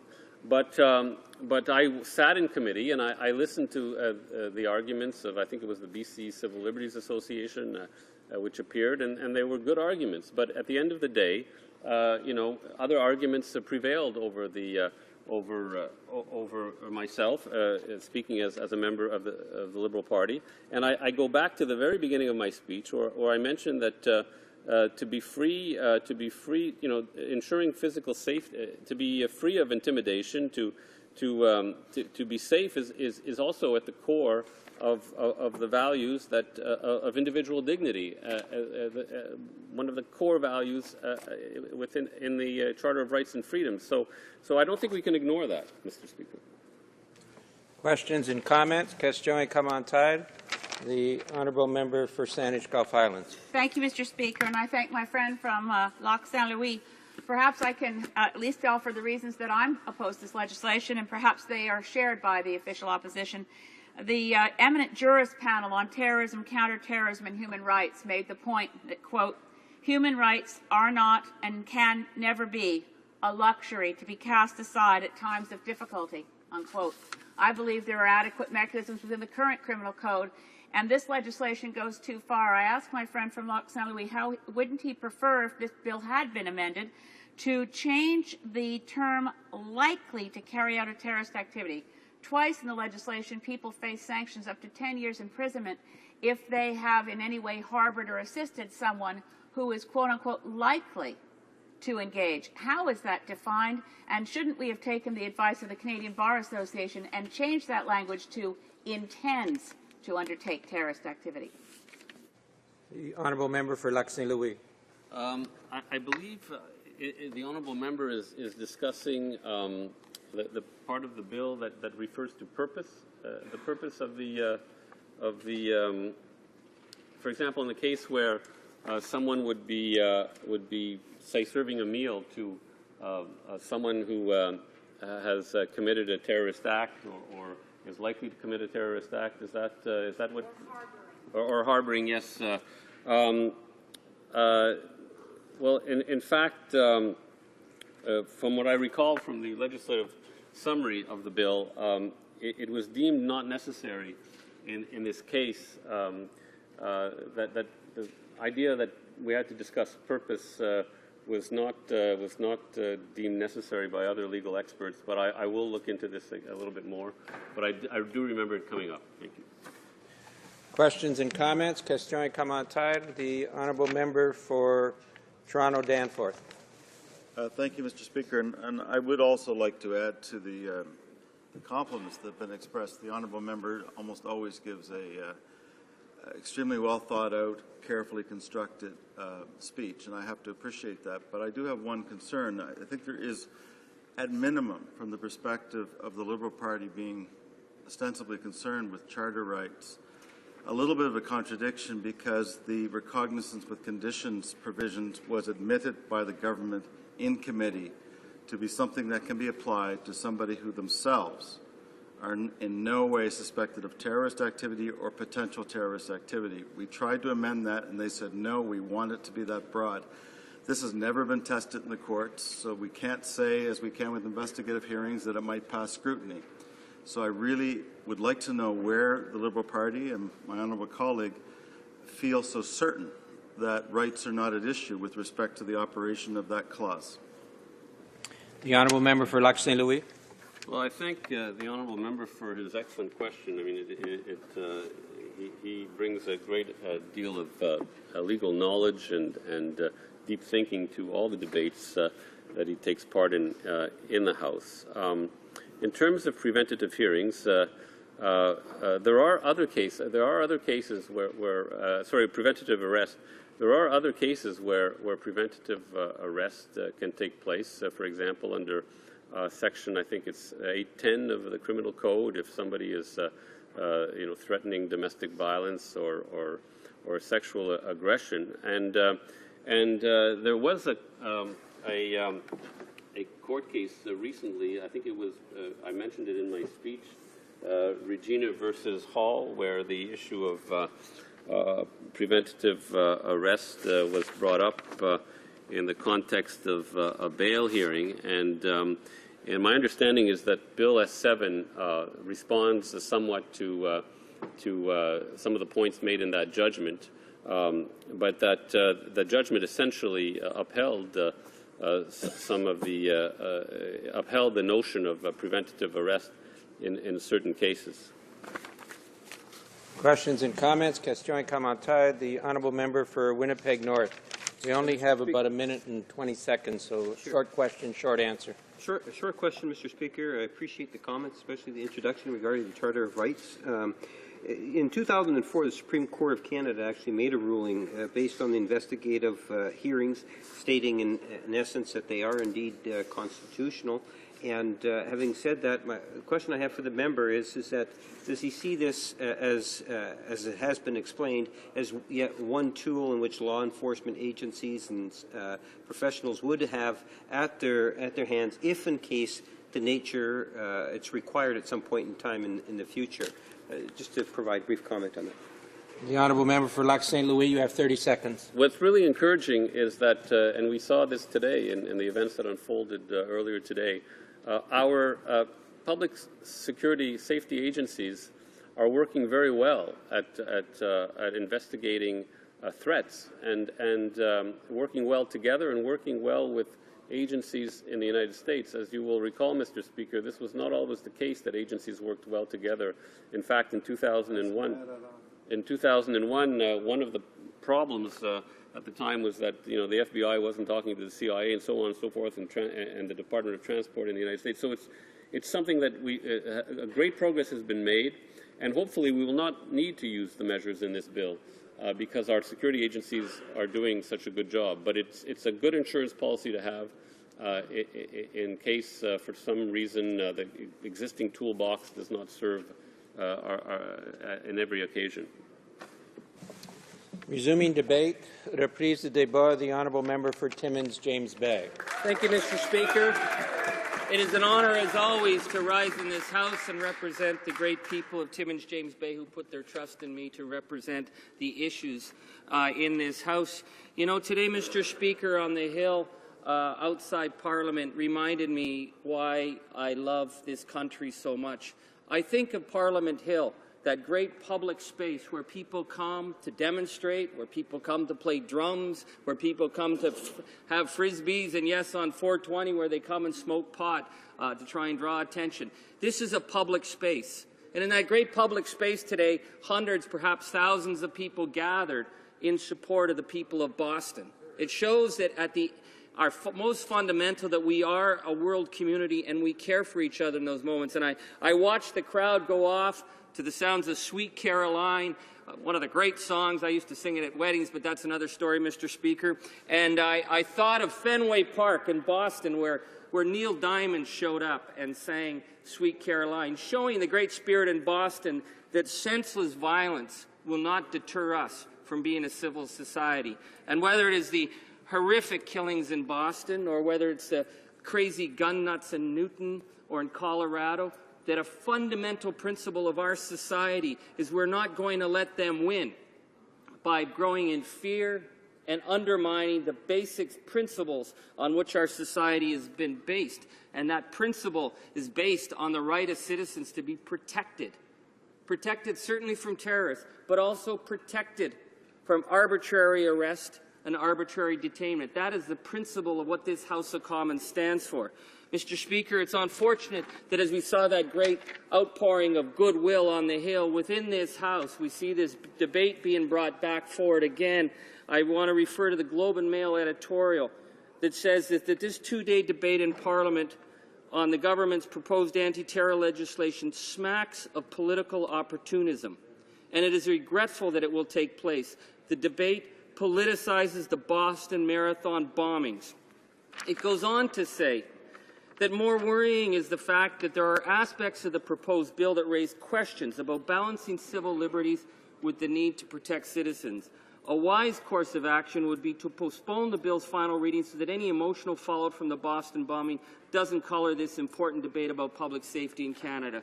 Well, Mr. Speaker, I think it's really incumbent upon us when we see this political opportunism in the face of such tragedy that we don't just bend with the wind when the Conservatives say bend. Our colleagues in the Liberal Party, well, they bent long ago on this issue, Mr. Speaker. But we need to raise the fundamental issues that are facing Canadians. What we're talking about is legislation that takes away basic fundamental rights. The right that they could detain you without trial, and that they could make you go before special investigative juries or judges where you would not have the right to remain silent. Those are fundamental principles. So if Parliament is going to undermine those basic rights on which democratic freedoms are based, there has to be some damn good reasons that that's taking place, Mr. Speaker. We see that the original bill, these original measures were brought forward by the Liberal government in the post-9/11 era, and in the horror after 9/11. There were many people who said that our traditional freedoms were outdated, that in the 21st century, torture and rendition and detention without trial, that was what we needed to do in order to protect society. And, Mr. Speaker, we saw many, many abuses of in the public realm of citizens' rights under this sense of fear and panic. And the Liberal government at the time went along with that George Bush analysis, and they brought in these provisions. The provisions right now that are being brought back, they brought them in, but even at that time, they were so unpalatable to the Canadian public that they had to guarantee that there would be a sunset clause, that they would only do them for a period of time. And within that period of time, those provisions were never found to be necessary, not once. And yet the Liberals are still wanting to break that promise that they made to Canadians, where they said they would sunset these clauses because they were such a basic threat to basic democratic and legal rights. But now the Liberals are saying, let's do it. Let's forget that sunset clause. Let's forget the debate that happened in 2007 where the House of Commons said that those kind of provisions that would take away fundamental rights for people for legal protection, that the House of Commons rejected that in 2007 and the Liberals voted with us. But now, again, they're going back to where they wanted to be. And this is the party, Mr. Speaker, that always wraps themselves that it was them with the Charter, that they represented the Charter. But these are fundamental Charter issues. Mr. Speaker, they use the word terrorism, and it's certainly a very loaded word and a very dangerous issue that we're facing. But, Mr. Speaker, the issue with this bill is that as parliamentarians, we have to make sure due diligence is done so that innocent people will not be drawn up in this net. And it was really telling, Mr. Speaker, where we brought forward a number of amendments to try and fix this bill, to work with this government to fix this bill. The Liberal members brought 0 amendments. They just went along to rubber stamp it. But one of the motions that we tried to bring forward was on the issue of recognizance with conditions, where you could be held with preventative arrest based on the word of a peace officer, that you could be just held without a warrant, without charges. And someone who knew somebody who may be a threat could also be held. And so we tried to clarify the language so that we were really clear about what was intended, so that it was terror suspects and not just average citizens who are out there protesting in the streets or who just would get caught up in a sweep. And the government refused that amendment because they said they wanted a broad sweep. And that's something that my honourable colleagues and the Liberals are supporting. They're saying that that would pass the Charter challenge. I certainly don't think so. Mr. Speaker, what preventative arrest, what recognizance with conditions really means, we have to look at where it's been done. We think in the post-2001 9/11 era, when Mayor Arar was arrested without any real evidence, went through rendition and was tortured, and that was done under the nose of the then Liberal government, who thought that that was just the price you have to pay for freedom. And then we found out later that Mayor Arar was completely innocent. We see, Mr. Speaker, the Liberals are saying, well, this doesn't mean that if you serve a meal in a restaurant to a supposed terrorist, you're going to be arrested, well, without warrant.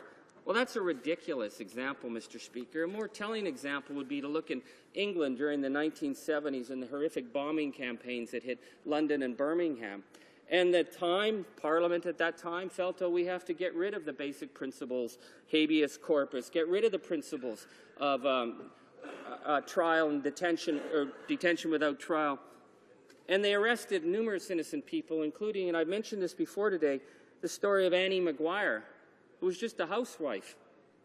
And not only Annie Maguire, but 7 members of her family were put in jail for 15 years based on no evidence, because they were thought to somehow be associated with people who were terrorists. Well, the people that they were associated with, their cousins, were innocent. And in the Guildford bombings, we saw that a great miscarriage of justice was done, and people's lives were ruined. But it was considered okay at the time because, you know what, they're all a threat. The crime, of course, then was that they were Irish in England. But civil society is based on the rule of law. It's based on ensuring that those situations don't happen. So, Mr. Speaker, I want to just talk about the term terrorist. You know, I was called a terrorist. I was denounced by the government of Mike Harris as an eco-terrorist because I was standing up against a massive garbage dump that many of those front benchers supported.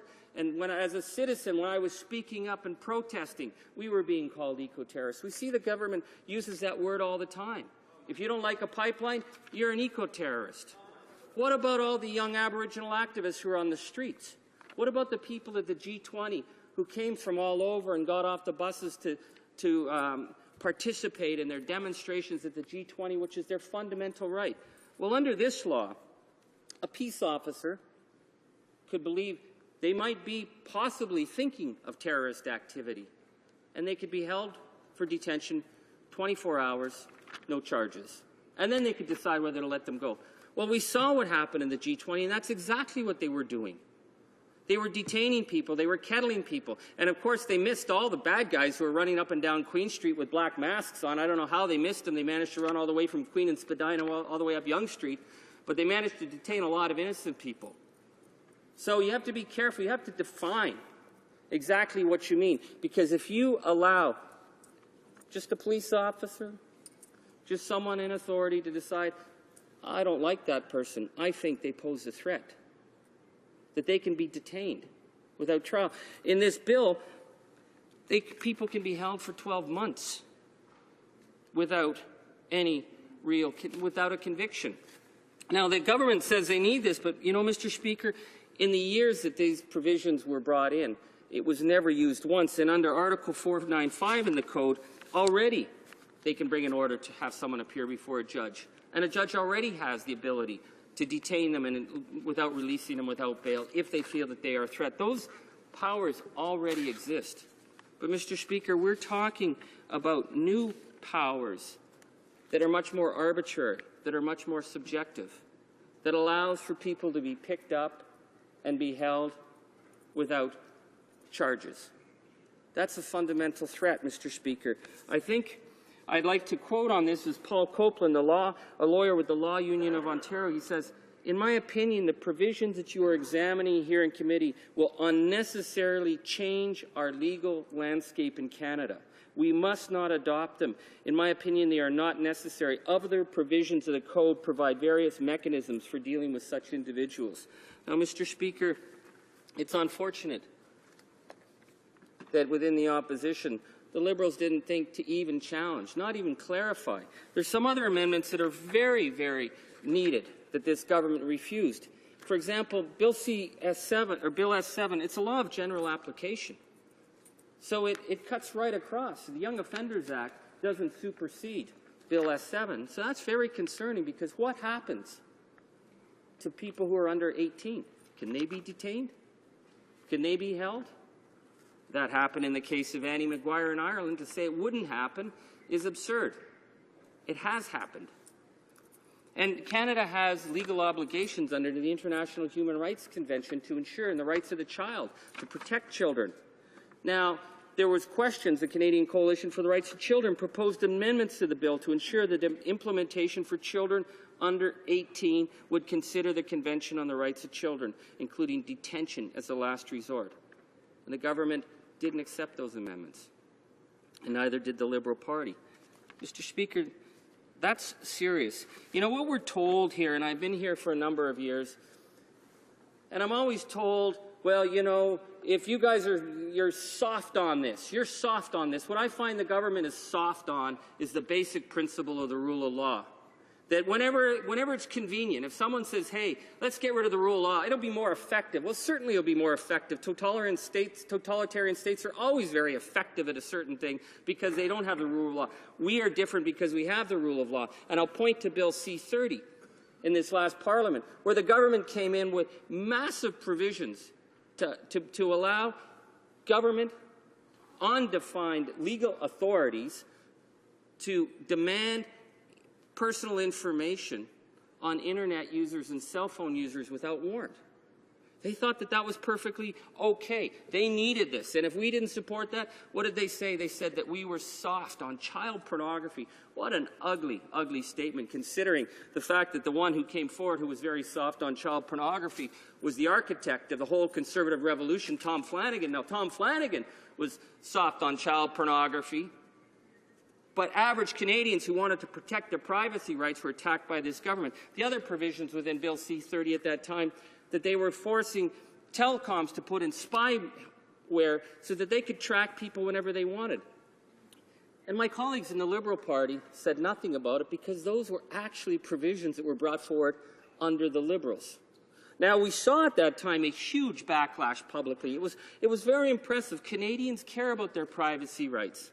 And Canadians are not soft on child pornography. And Canadians are not soft on terrorism. But they were not going to sit back and allow this government to undermine basic rights, including the issue that if you're going to wiretap, you need warrants. Now, we see recently the government came back with Bill C-55, which is on wiretap provisions, and they recognized the need to have warrants.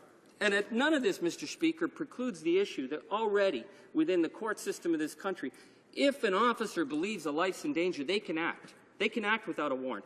That's a reasonable provision. If there's something, there's an emergency, if a child's life's at stake, they can act, and they can then explain it to the judge. But we're talking about something different. We're talking about someone who feels that a bunch of young activists from Montreal who come to Toronto for the G20 and get off the bus, well, they could be up to no good. And it's perfectly okay to grab them and put them in detention for 24 hours and then decide, well, maybe we'll let them go. Well, maybe the demonstration will be off by then. We know that CSIS has been keeping tabs on young Aboriginal activists. So are we going to say, well, they'll be drawn up in this because they wanted a broad sweep. Those were their terms. They wanted a broad sweep. And I speak to people, Mr. Speaker, back home to really reflect on what this House is being asked to push through here. The provisions of law have served us for hundreds of years. They're not arbitrary. They didn't just come up with them. They exist because we've seen the abuse of civil rights. We've seen the abuse of individual rights, and we need a clear set of rule of law. So even in the case of terrorism, Mr. Speaker, what we say in the Democratic Party is we need the tools. If the government wanted tools to go after cyber terrorists, then bring in a bill that goes after cyber terrorists. But don't bring in a bill that allows them to grab any information on anybody they want at any time just because. It's the just because is not good enough. And, Mr. Speaker, I find it very unfortunate that in the wake of the Boston bombings, this incoherent, horrific act, that the government has been widely seen to try and force this through, to wrap themselves in the grief of Boston in order to push this bill through with their friends in the Liberal Party that is undermining the basic rights of Canadians without having ever proven just cause. Because, again, Mr. Speaker, in the years that these provisions existed under the Liberals, before the Liberals agreed to a sunset clause, they were never used. We see that within the criminal code we have numerous provisions to give police the powers they need to go after the bad guys when they need it. What we need to do as parliamentarians is not to be frightened, told by the Conservatives that we all have to jump when they say jump, otherwise we're soft. Well, Mr. Speaker, we're not soft, and we're not soft-headed unlike our colleagues over in the third party. We stand for the rule of law in this country, and if this government is going to fundamentally alter the political landscape of this country, then they need to come and prove it. And number two, they need to stop politicizing it so that when amendments are brought before the committee to ensure, for example, that children are not drawn up in this wide sweep, that they say, that's reasonable, okay, we will protect children. And then when we ask for amendments to clarify what are terrorists, so it's not just some guy in a uniform picking some kid out of a crowd and saying, you know what, you look like you're about to do something. That is not the rule of law, Mr. Speaker. That is what exists in totalitarian countries, and it's the difference between us and them. Mr. Speaker, I want to refer to the National Criminal Justice Section, Paul Kalako of the Canadian Bar Association, who put it very clearly at the committee. He said, there is no question that the prevention of terrorist action is vital to preserving our society. This requires effective legislation, but also legislation that respects the traditions of our democracy. Unfortunately, this bill fails to meet either goal. Mr. Speaker, in the time I have left, I'd like to talk to some of the... I was just getting started, Mr. Speaker. I think the issue is on the investigative hearings, where someone can be brought before a special judge and the right to remain silent, which is a fundamental principle, is taken away from them, without any justification, without a necessary explanation of why these individuals are being stripped of these rights. It's just on the subjective word of a legal authority. As well, the recognizance with conditions of preventative arrests, not just of people who are suspected, but people who may know them, people who may be their relatives, that a peace agent can arrest an individual without a warrant if they believe it's necessary and hold them for 24 hours. And that we see that then people can be held for up to a year. I think, Mr. Speaker, it is incumbent upon us in the aftermath of this horrific and senseless act in Boston that we say that as civil society, we're not going to give in to knee-jerk reactions. We're not going to give in to fear. We're going to stand with the victims, but we're going to ensure that they are not used to undermine the very basis of what makes us a civil and progressive and democratic society. Thank you very much.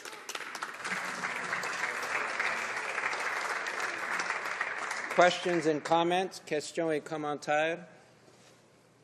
The honourable member for Durham. Thank you, Mr. Speaker. I'd like to thank my colleague for his speech, and we would hate for accuracy or the truth to interrupt a full flight of rhetoric that we see from the member from Kenora, Rainy River. But my question to him was, he used the picture to this House of a group of students getting off a bus or some protesters going to protest, which is part of our right as a Canadian to do.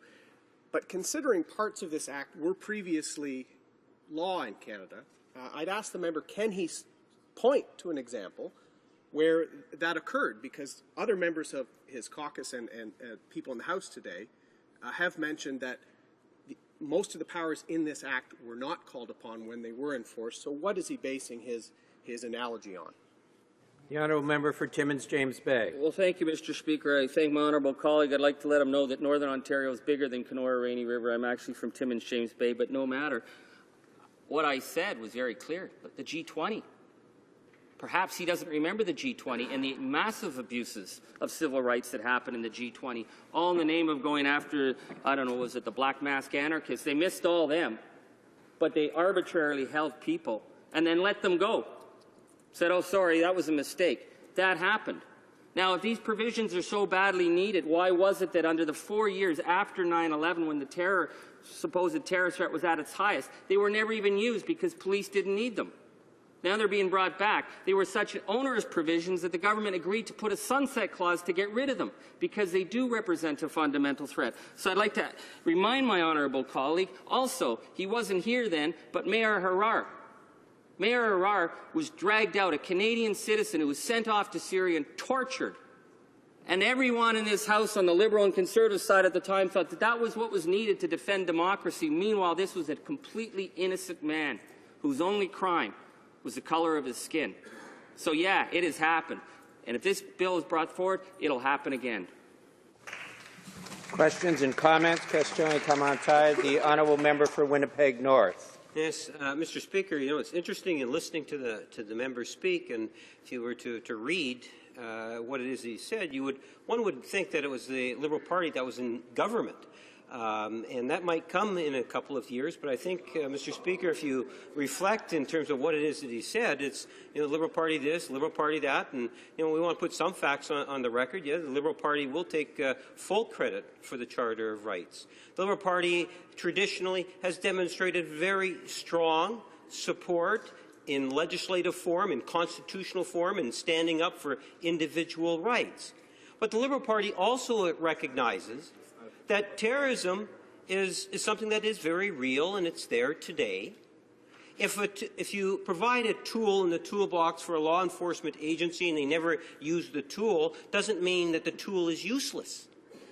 There could be opportunities, or there might be situations that arise in the future where the tool could, in fact, be effective.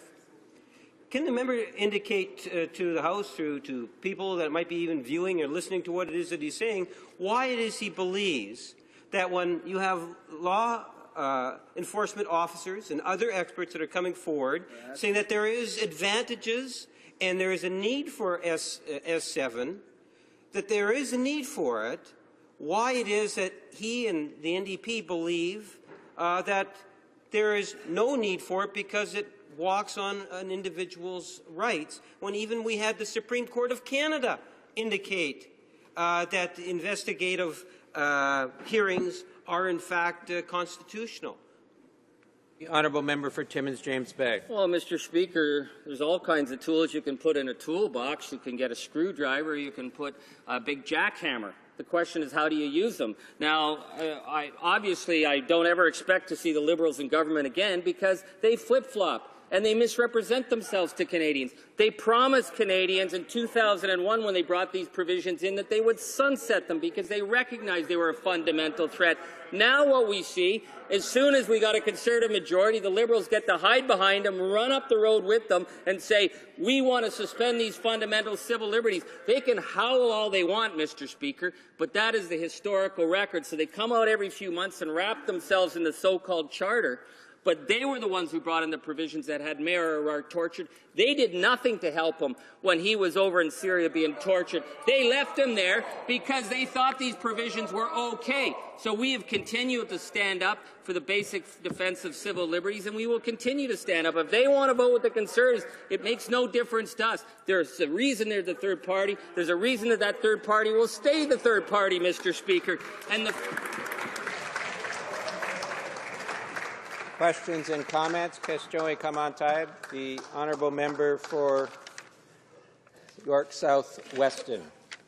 Thank you, Mr. Speaker, and I thank my friend from Timmins James Bay for putting this so plainly and bluntly in front of Canadians here today, that there is a party here that would like to defend the Charter of Rights and Freedoms, would like to defend Article 9, which says that everyone has the right not to be arbitrarily detained or imprisoned. This law changes that right for innocent people. Will no longer have the right to say that that Charter will protect them. And this party defends the Charter. The party to my right maybe put the Charter in, but that was a different Trudeau and a different party. Would my friend like to comment? The honourable member for Timmins James Bay. Thank you, Mr. Speaker. And again, I think, when Canadians look at these issues, they want clear choices. I might disagree with the Conservative Party on almost everything, although there's a few Bruins fans over there, I think. But I do recognize that they offer Canadians a clear choice. We, on the other hand, will stand for the rule of law. We will stand for the protection of basic rights because we believe that. The difference is the party over in the corner that's howling and screaming at the moon that brought zero amendments. And then they had the nerve today to stand up and say, oh, the Conservatives don't listen to us, we bring amendments. Well, how could they listen to you if you're not speaking?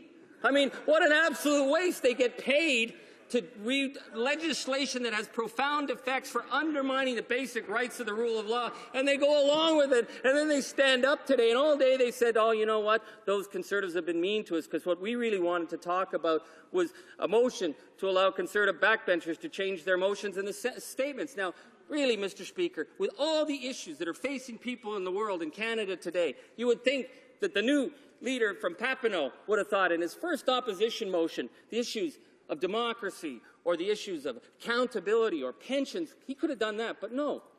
He thought political mischief with the Conservatives.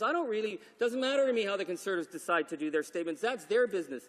But do you really think anybody out there in the real world gives a monkey's rear end about how they debate statements in the House, and that's his first opposition day motion. That's his idea of defending the... Order. Questions and comments? Question et commentaires. The Honourable Minister of State for Transportation. 1 minute and 1 minute answer. Okay. Well, as we see the NDP continue with their hug a thug, kiss a terrorist approach, this is a very serious bill. And the member says the only thing that's separating Canada from a totalitarian state is this bill. That's what he said. I'm afraid this member does not understand Canada. He does not understand our freedoms, and he has done a disservice by putting down our nation as well as minimizing the suffering for those who do live in those types of nations. If the member talks about civil rights, why did he vote against the equal matrimonial rights last week? Look, the NDP talk a lot, but they do not do as they say. Order. The Honourable Member for Timmins James Bay, you have a little less than a minute. Well, Mr. Speaker, I won't stay very long on this hug a thug, talking down the nation. It's really unfortunate that that member can't even involve himself in a serious discussion without reverting to some University Conservative Party talking points. We're talking about the rule of law here. That's what we're talking about. He might think, well, I'll just get some quick notes from the 20-year-old runts up in the PMO and I'll look smart.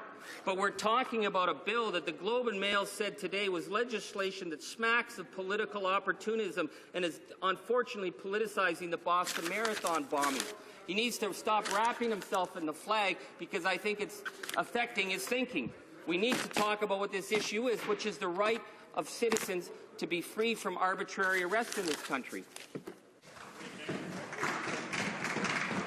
Resuming debate, it'll please the debar. The Honourable Member for Welland, you'll have about 5.5 minutes. Well, thank you very much, Mr. Speaker, and I'm pleased to join with my colleagues in this debate. I want to thank the member from Timmins James Bay on his articulation, and let me just say to my colleagues across the way, I've never hugged a thug or kissed a terrorist in my entire life, and I don't intend to start today, nor will I be doing it tomorrow.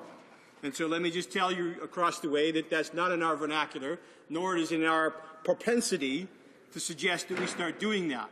The law is there for a reason and one reason alone, and that is to protect the innocent and make sure it captures those who perpetrate crimes against us. In fact, today we can see the RCMP out there talking about their investigation and indeed the folks that they've arrested today in connection with what may or well be a terrorist attempt, or at least the planning thereof.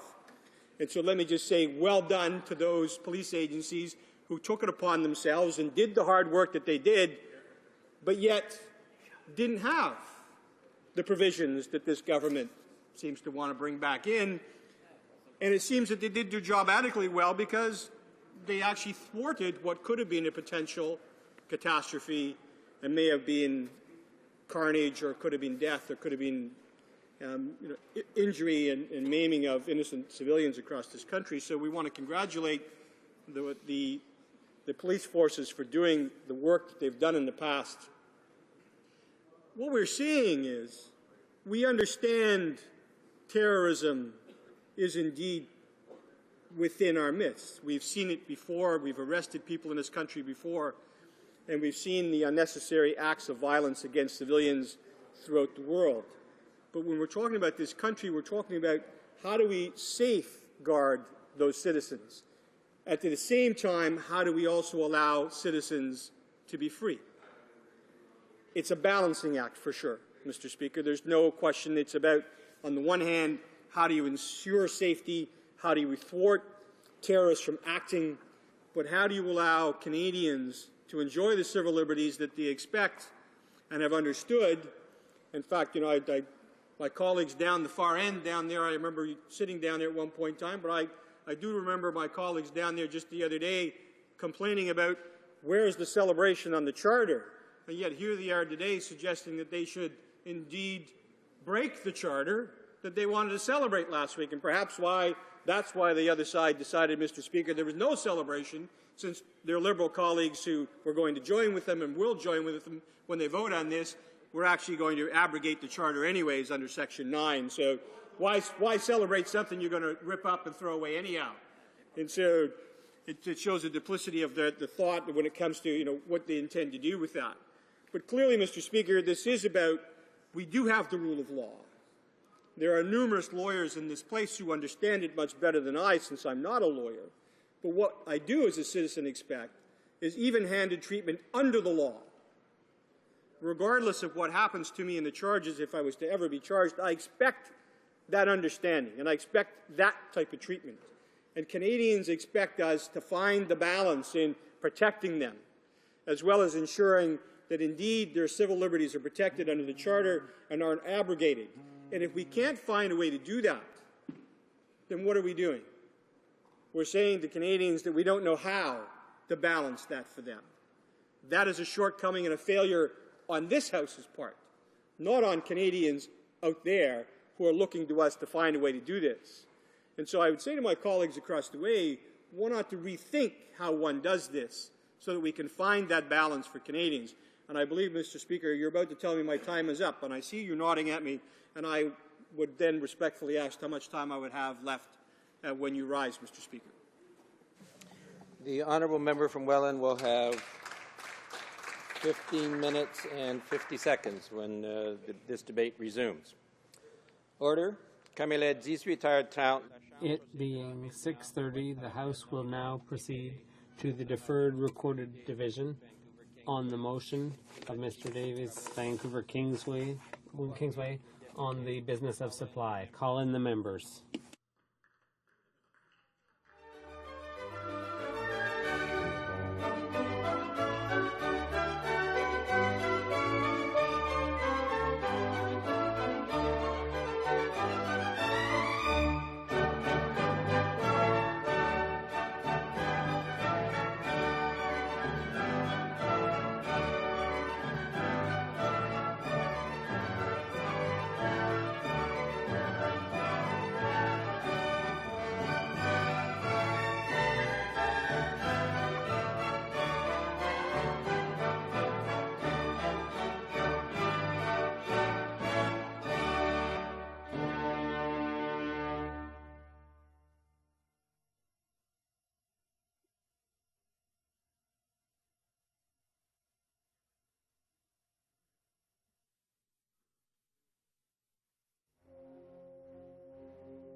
Order.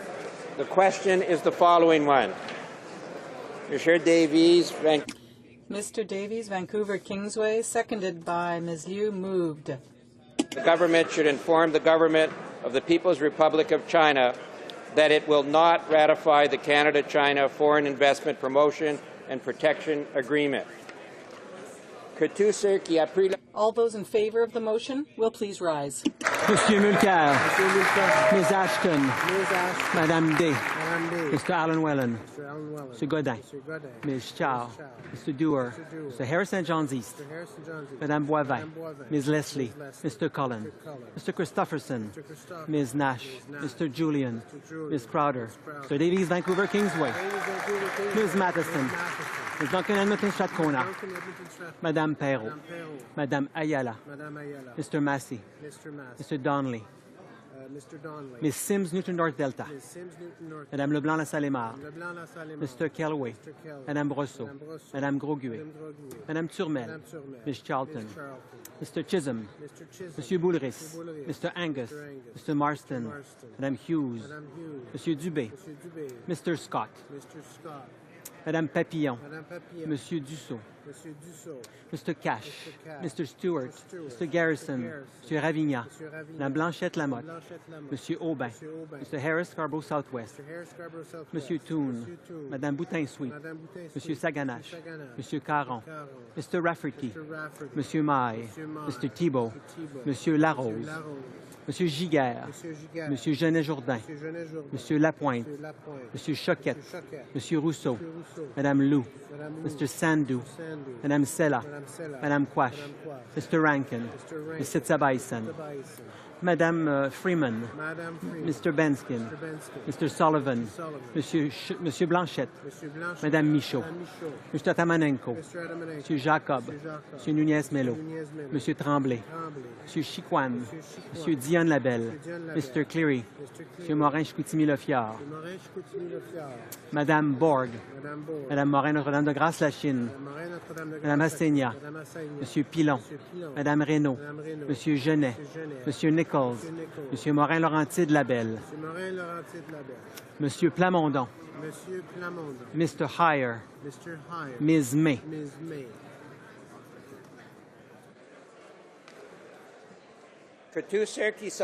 All those opposed to the motion will please rise. Harper. Mr. Fletcher. Monsieur Valcourt. Monsieur Lebel. Ms. Ambrose. Mr. Tave. Mr. Nicholson. Mr. McKay Central Nova. Mr. Van Loan. Mr. Clement. Ms. Finley Haldeman Norfolk. Mr. Ritz. Mr. Kenny Calgary Southeast. Mr. Moore Port Moody Westwood for Coquitlam. Mrs. Aglukak. Mrs. Shea. Mr. Kent. Ms. Findlay, Delta Richmond East. Mr. Duncan, Vancouver Island North. Mr. Benoit. Mr. Brightchrist. Mr. Merrifield. Mr. Moore Funny Royal. Mr. Camp Pitt Meadows Ripple Ridge Mission. Mr. Poiliev. Mr. Lake. Mr. O'Brien. Mr. Dykstra. Mr. Bernier. Mr. Gosal. Mr. O'Connor. Mrs. Yelich. Mrs. Wong. Mrs. Oblancy. Mr. Menzies. Mr. Upal. Mr. Calandra. Mr. Anderson. Mr. Gourde. Mr. Carey. Mr. Keddy South Shore St. Margaret's. Mr. Reed. Mrs. Gallant. Mr. Lunny. Mr. Rajat. Mr. Sorensen. Mr. Schellenberger. Mr. Brown Leeds Granville. Mr. Hahn. Mr. Chong. Mrs. Greywall. Ms. Rampel. Monsieur Gauguin. Mr. Rickford. Mr. Del Mastro. Monsieur Lemieux. Mr. Lukiski. Mrs. Troupe. Ms. Bergen. Ms. Adams. Mrs. Glover. Ms. Leach. Mr. Leong. Mr. Saxton. Ms. Brown and Market Aurora. Mrs. McLeod. Mr. Hebert. Mr. Jean. Mr. Komarnicki. Mr. Cram Prince Edward Hastings. Monsieur Lauzon. Mr. Mackenzie. Mr. Miller. Mr. Preston. Mrs. Smith. Mr. Tilson. Mr. Trost. Mr. Weed. Mr. Warawa. Mr. Watson. Mr. Allen Tubik Mactaquac. Mr. Brownberry. Mr. Brunouge. Mr. Calkins. Mr. Cannon. Mr. Albrecht. Mrs. Davidson. Mr. Galipo. Mr. Norlock. Mr. Shipley. Mr. Shipley. Mr. Storseth. Mr. Sweet. Mr. Van Caspen. Mr. Wallace. Correct. Yeah, Mr. Clark. And back to Mr. Walkerton. Mr. Workington. Mrs. Block. Sorry, I didn't call Mr. Clark. Mrs. Block. Mr. Dreeshen. Correction, Mr. Bowen. Mr. Bowen. Mr. Braid. Mr. Braid. Mr. Dreeshen. Mr. Hoback. Mr. Holder. Mr. Lobb. Mr. Lobb. Mr. Rathgaber. Mrs. O'Neill-Gordon. Mr. Payne. Mr. Richards. Mr. Shorey. The Western West Vancouver Sunshine Coast to Sky Country. West Vancouver Sunshine Coast. Mr. Weston St. John. Mr. Woodworth. Mr. Young Oakville. Mr. Armstrong. Mr. Sopak. Mr. Adler. Mr. Albus. Mrs. Ambler. Mr. Aspen. Madame Bateman. Mr. Butt. Mr. Carmichael. Mr. Daniel. Mr. Gill. Mr. Hayes. Ms. James. Mr. Leaf. Mr. Menegakis. Mr. Tote. Mr. Wilkes. Mr. McColeman. Ms. Young, Vancouver South. Mr. Lizon. Mr. Straw. Mr. Trottier. Mr. O'Toole. Ms. Crockett. Mr. Zimmer. Mr. Stanton. Mr. Devolan. Monsieur Trudeau. Mr. Goodale. Monsieur Leblanc-Beauséjour. Mr. McCauley. Mr. Easter. Mr. Regan. Monsieur Bélanger. Mr. Pichetti. Ms. Foote. Mr. Lamoureux. Mr. Byrne. Monsieur Dion. Ms. Bennett. Monsieur Coderre. Mr. Bryson. Mr. Cotler. Ms. Gros. Mr. McKay-Scarborough-Gilwood. Mr. Cosner. Mr. McCallum. Mr. McGinty. Monsieur Garneau. Mr. Scarpolegia. Mr. Sims Bonavista Gander Grand Falls Windsor. Ms. Murray. Mr. Andrews. Ms. Duncan Etobicoke North. Mr. Valeriot. Mr. Chou. Mr. Kerry Janis. Madame Saint-Denis.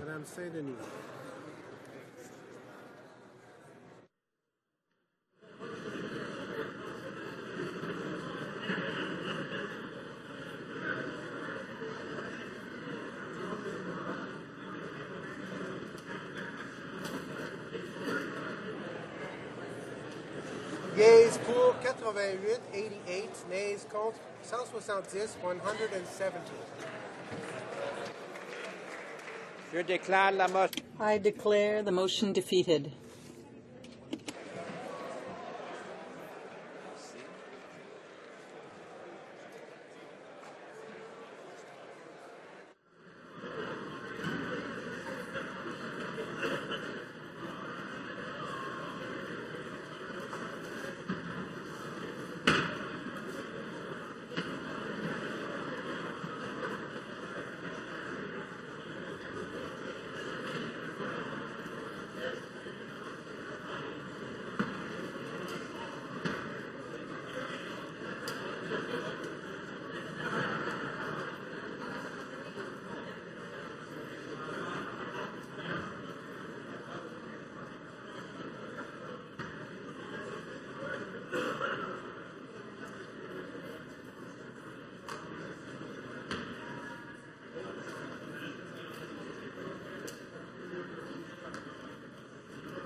À l'ordre.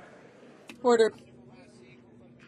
Pursuant to Standing Order 38, a motion to adjourn the House is deemed to have been moved and seconded at this time. Therefore, the question is that this House do now adjourn. The Honourable Member for Saint-Lambert. Thank you very much, Mr. Speaker. Mr. Speaker, on June 30, 2012, the Conservative government made massive cuts totaling $100 million over 5 years in the interim federal health program. For more than 55 years, this program has provided temporary health insurance for asylum seekers, refugees, and other newcomers. These measures provided health care to individuals who were vulnerable and had often left their country under very dramatic circumstances. Unfortunately, the Minister of Citizenship, Immigration, and Multiculturalism decided to attack the most vulnerable rather than to take on his international responsibilities that have characterized Canada over the past several decades.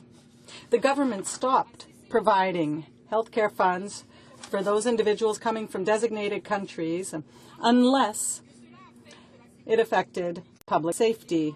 Asylum seekers coming from non-designated countries had access to urgent and essential care, but will no longer have access to the medicine they need to treat their illness.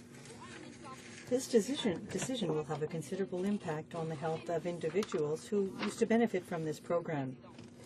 Mr. Speaker, we're talking about cancer that won't be treated, people who won't be able to afford to give birth, or to obtain treatment for asthma, diabetes, a serious injury, or many other things. Clearly, this will lead to these cases being complications with these situations, and it can lead to the death of people who won't be able to pay for the medical assistance they require. The reality is that these cuts, instead of being a transfer of responsibilities to the provinces, are such that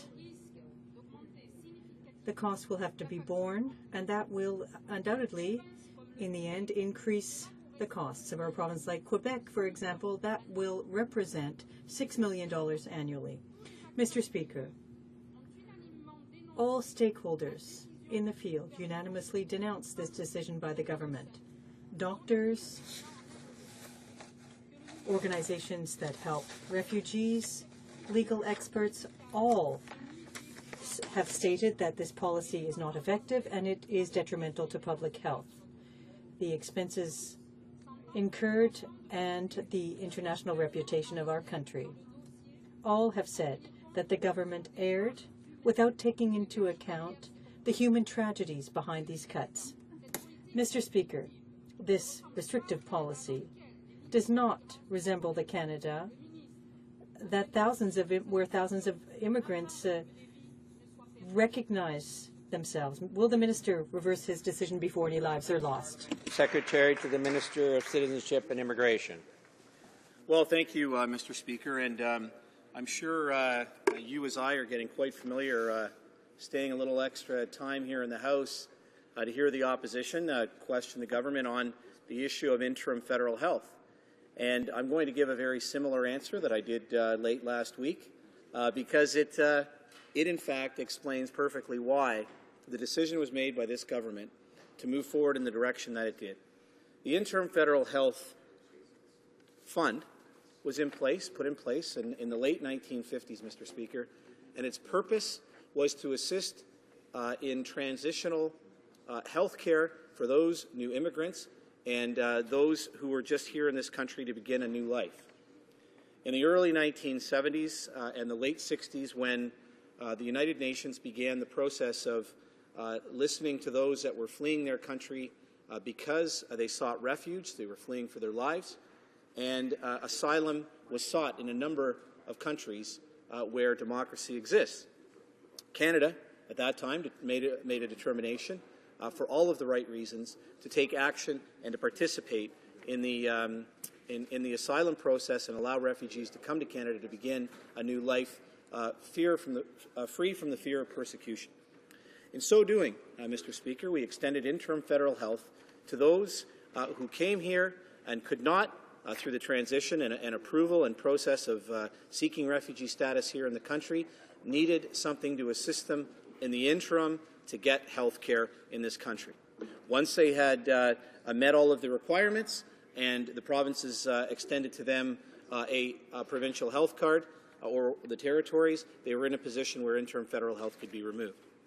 Now, since that time, Mr. Speaker, over the years, it was a system that was equal to and no better than any other Canadian who was immigrating here or who had been born here in the country. In fact, I've made this, said this to you before, Mr. Speaker. My mother falls under that category. She doesn't receive any extended health benefits. She doesn't receive any extended dental benefits. She receives what she has earned in this country, and she's certainly accepts that it is what is given.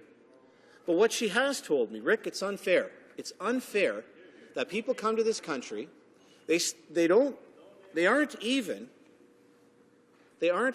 true asylum seekers. They're here to take advantage of our system.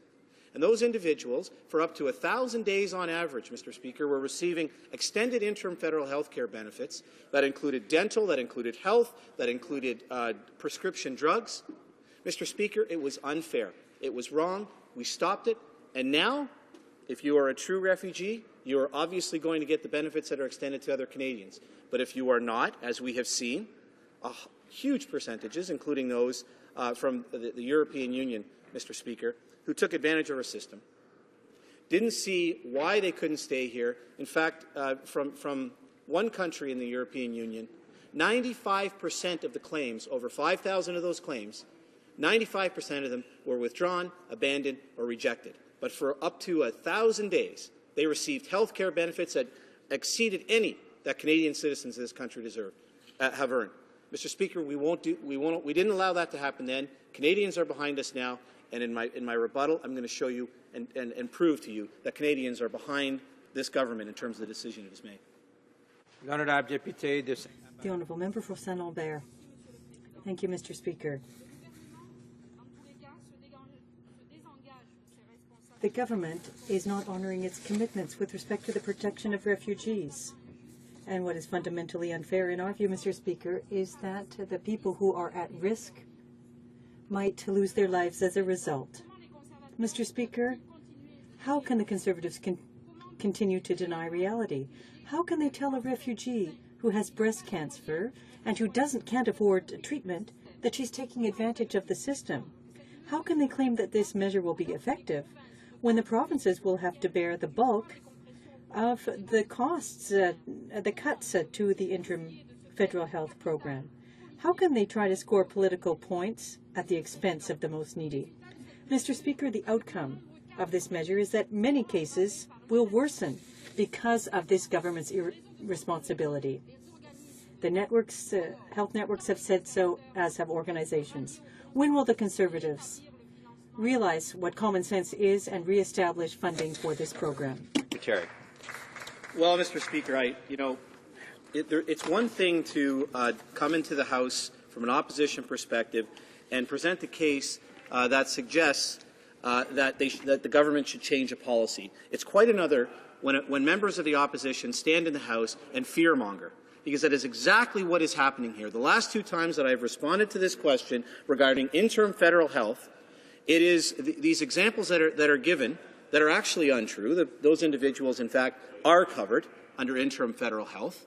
They are not left at the hospital door. And I would ask her to come to the region of Niagara, because there is no one that has been turned down health care for the reasons she suggests. But what we do have, Mr. Speaker, in December of last year, in December of 2012, Nanos completed a poll that suggested that over 70% of Canadians supported the decision that the government made that no one in this country should receive more than anyone else, including those refugees who come here and are actually not true refugees in this country and try to take advantage of our system. Mr. Speaker, we've stopped it, and we're not going to start it again. The Honourable Member for Quebec. Well, thank you, Mr. Speaker. I'm pleased to have an opportunity to rise to speak to one of the most important issues to my mind. It's an issue that I've spoken to since I became a member of Parliament. I can't count the number of press conferences in Quebec City and in Ottawa on the Marine Rescue Sub-Centre, on the only centre which is officially bilingual in this country. As you know, each time, and after 50 questions in this House, I've explained to the Minister of Fisheries and Oceans that it's important to keep this centre open and not be closed. We can't go back 35 or 40 years in time as this government wants to move us by closing this centre. When this centre was created, it was created specifically to meet two requirements. First, knowledge of French, mastery of French, even during a distress call. And secondly, for the geographic knowledge of all of the shoreline of the St. Lawrence, of all of the small islands that aren't even identified on maps. Unfortunately, each time, the government has turned a deaf ear to these issues and doesn't understand the pertinency of this centre. The Commissioner of Official Languages announced very specific criteria that needed to be respected in the transfer of this centre to Halifax and Trenton. But to date, all of the problems remain. And there is still insufficient bilingual staff in place. And we are awaiting a response from the Commissioner of Official Languages, but we haven't seen any changes since the last report was tabled by him last August.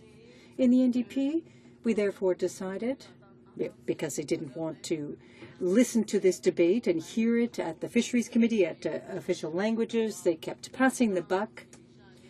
We went out to listen to what people have to say. Therefore, we created a parallel committee in Quebec City to listen to concerns, because people are very much concerned. And these issues are at the heart of the closure. What is in fact the most essential issue is knowledge of French, the ability to work in French, to take a distress call, to coordinate it in French. Because a family in a pleasure craft might be on the St. Lawrence, they may be close to an incident, an accident, they could get involved, help out, but in order to do so, we need people who are bilingual, but people who can understand all of the issues. Not one person who's bilingual in Halifax or Trenton. We need more, and that is what the issue is here. That's what's so important, what this government doesn't understand. This majority Conservative government doesn't even want to listen to. There have been 3 times that the closure has been extended. They said, no, we wouldn't do it in April, in the fall, etc., etc. But what I'm proposing is before this all costs 3 times more, because we also have escalating costs here, in addition to the safety and security of francophones, does the government intend, yes or no, to reverse its decision and to keep the Quebec Centre open? Thank you, Mr. Speaker. Parliamentary Secretary to the Minister of Fisheries and Oceans. Thank you, Mr. Speaker, and I appreciate the opportunity to respond yet again to concerns raised by my colleague, the member for Quebec, about the consolidation of the Marine Rescue Sub-Centre currently located in Quebec City. In fact, we've had this discussion before. I find it interesting that this issue continues to be raised even after we have witnessed the successful transition of the consolidation of the Rescue Sub-Centre in St. John's into the Joint Rescue Coordination Centre in Halifax. Search and rescue coordination and response continues to be provided at the same level of service today as it was when the Marine Rescue Sub-Centre was in place in St. John's. Nevertheless, we need to continue to ensure that the facts are reported accurately to assure Canadians that their safety will continue to be a priority. In particular, I want to refer the member to a statement made by the Canadian Coast Guard on March 28th, and let me quote a couple of paragraphs. They said in that statement, Coast Guard recognizes that the government must be absolutely confident that strong French language services are in place before any changes proceed.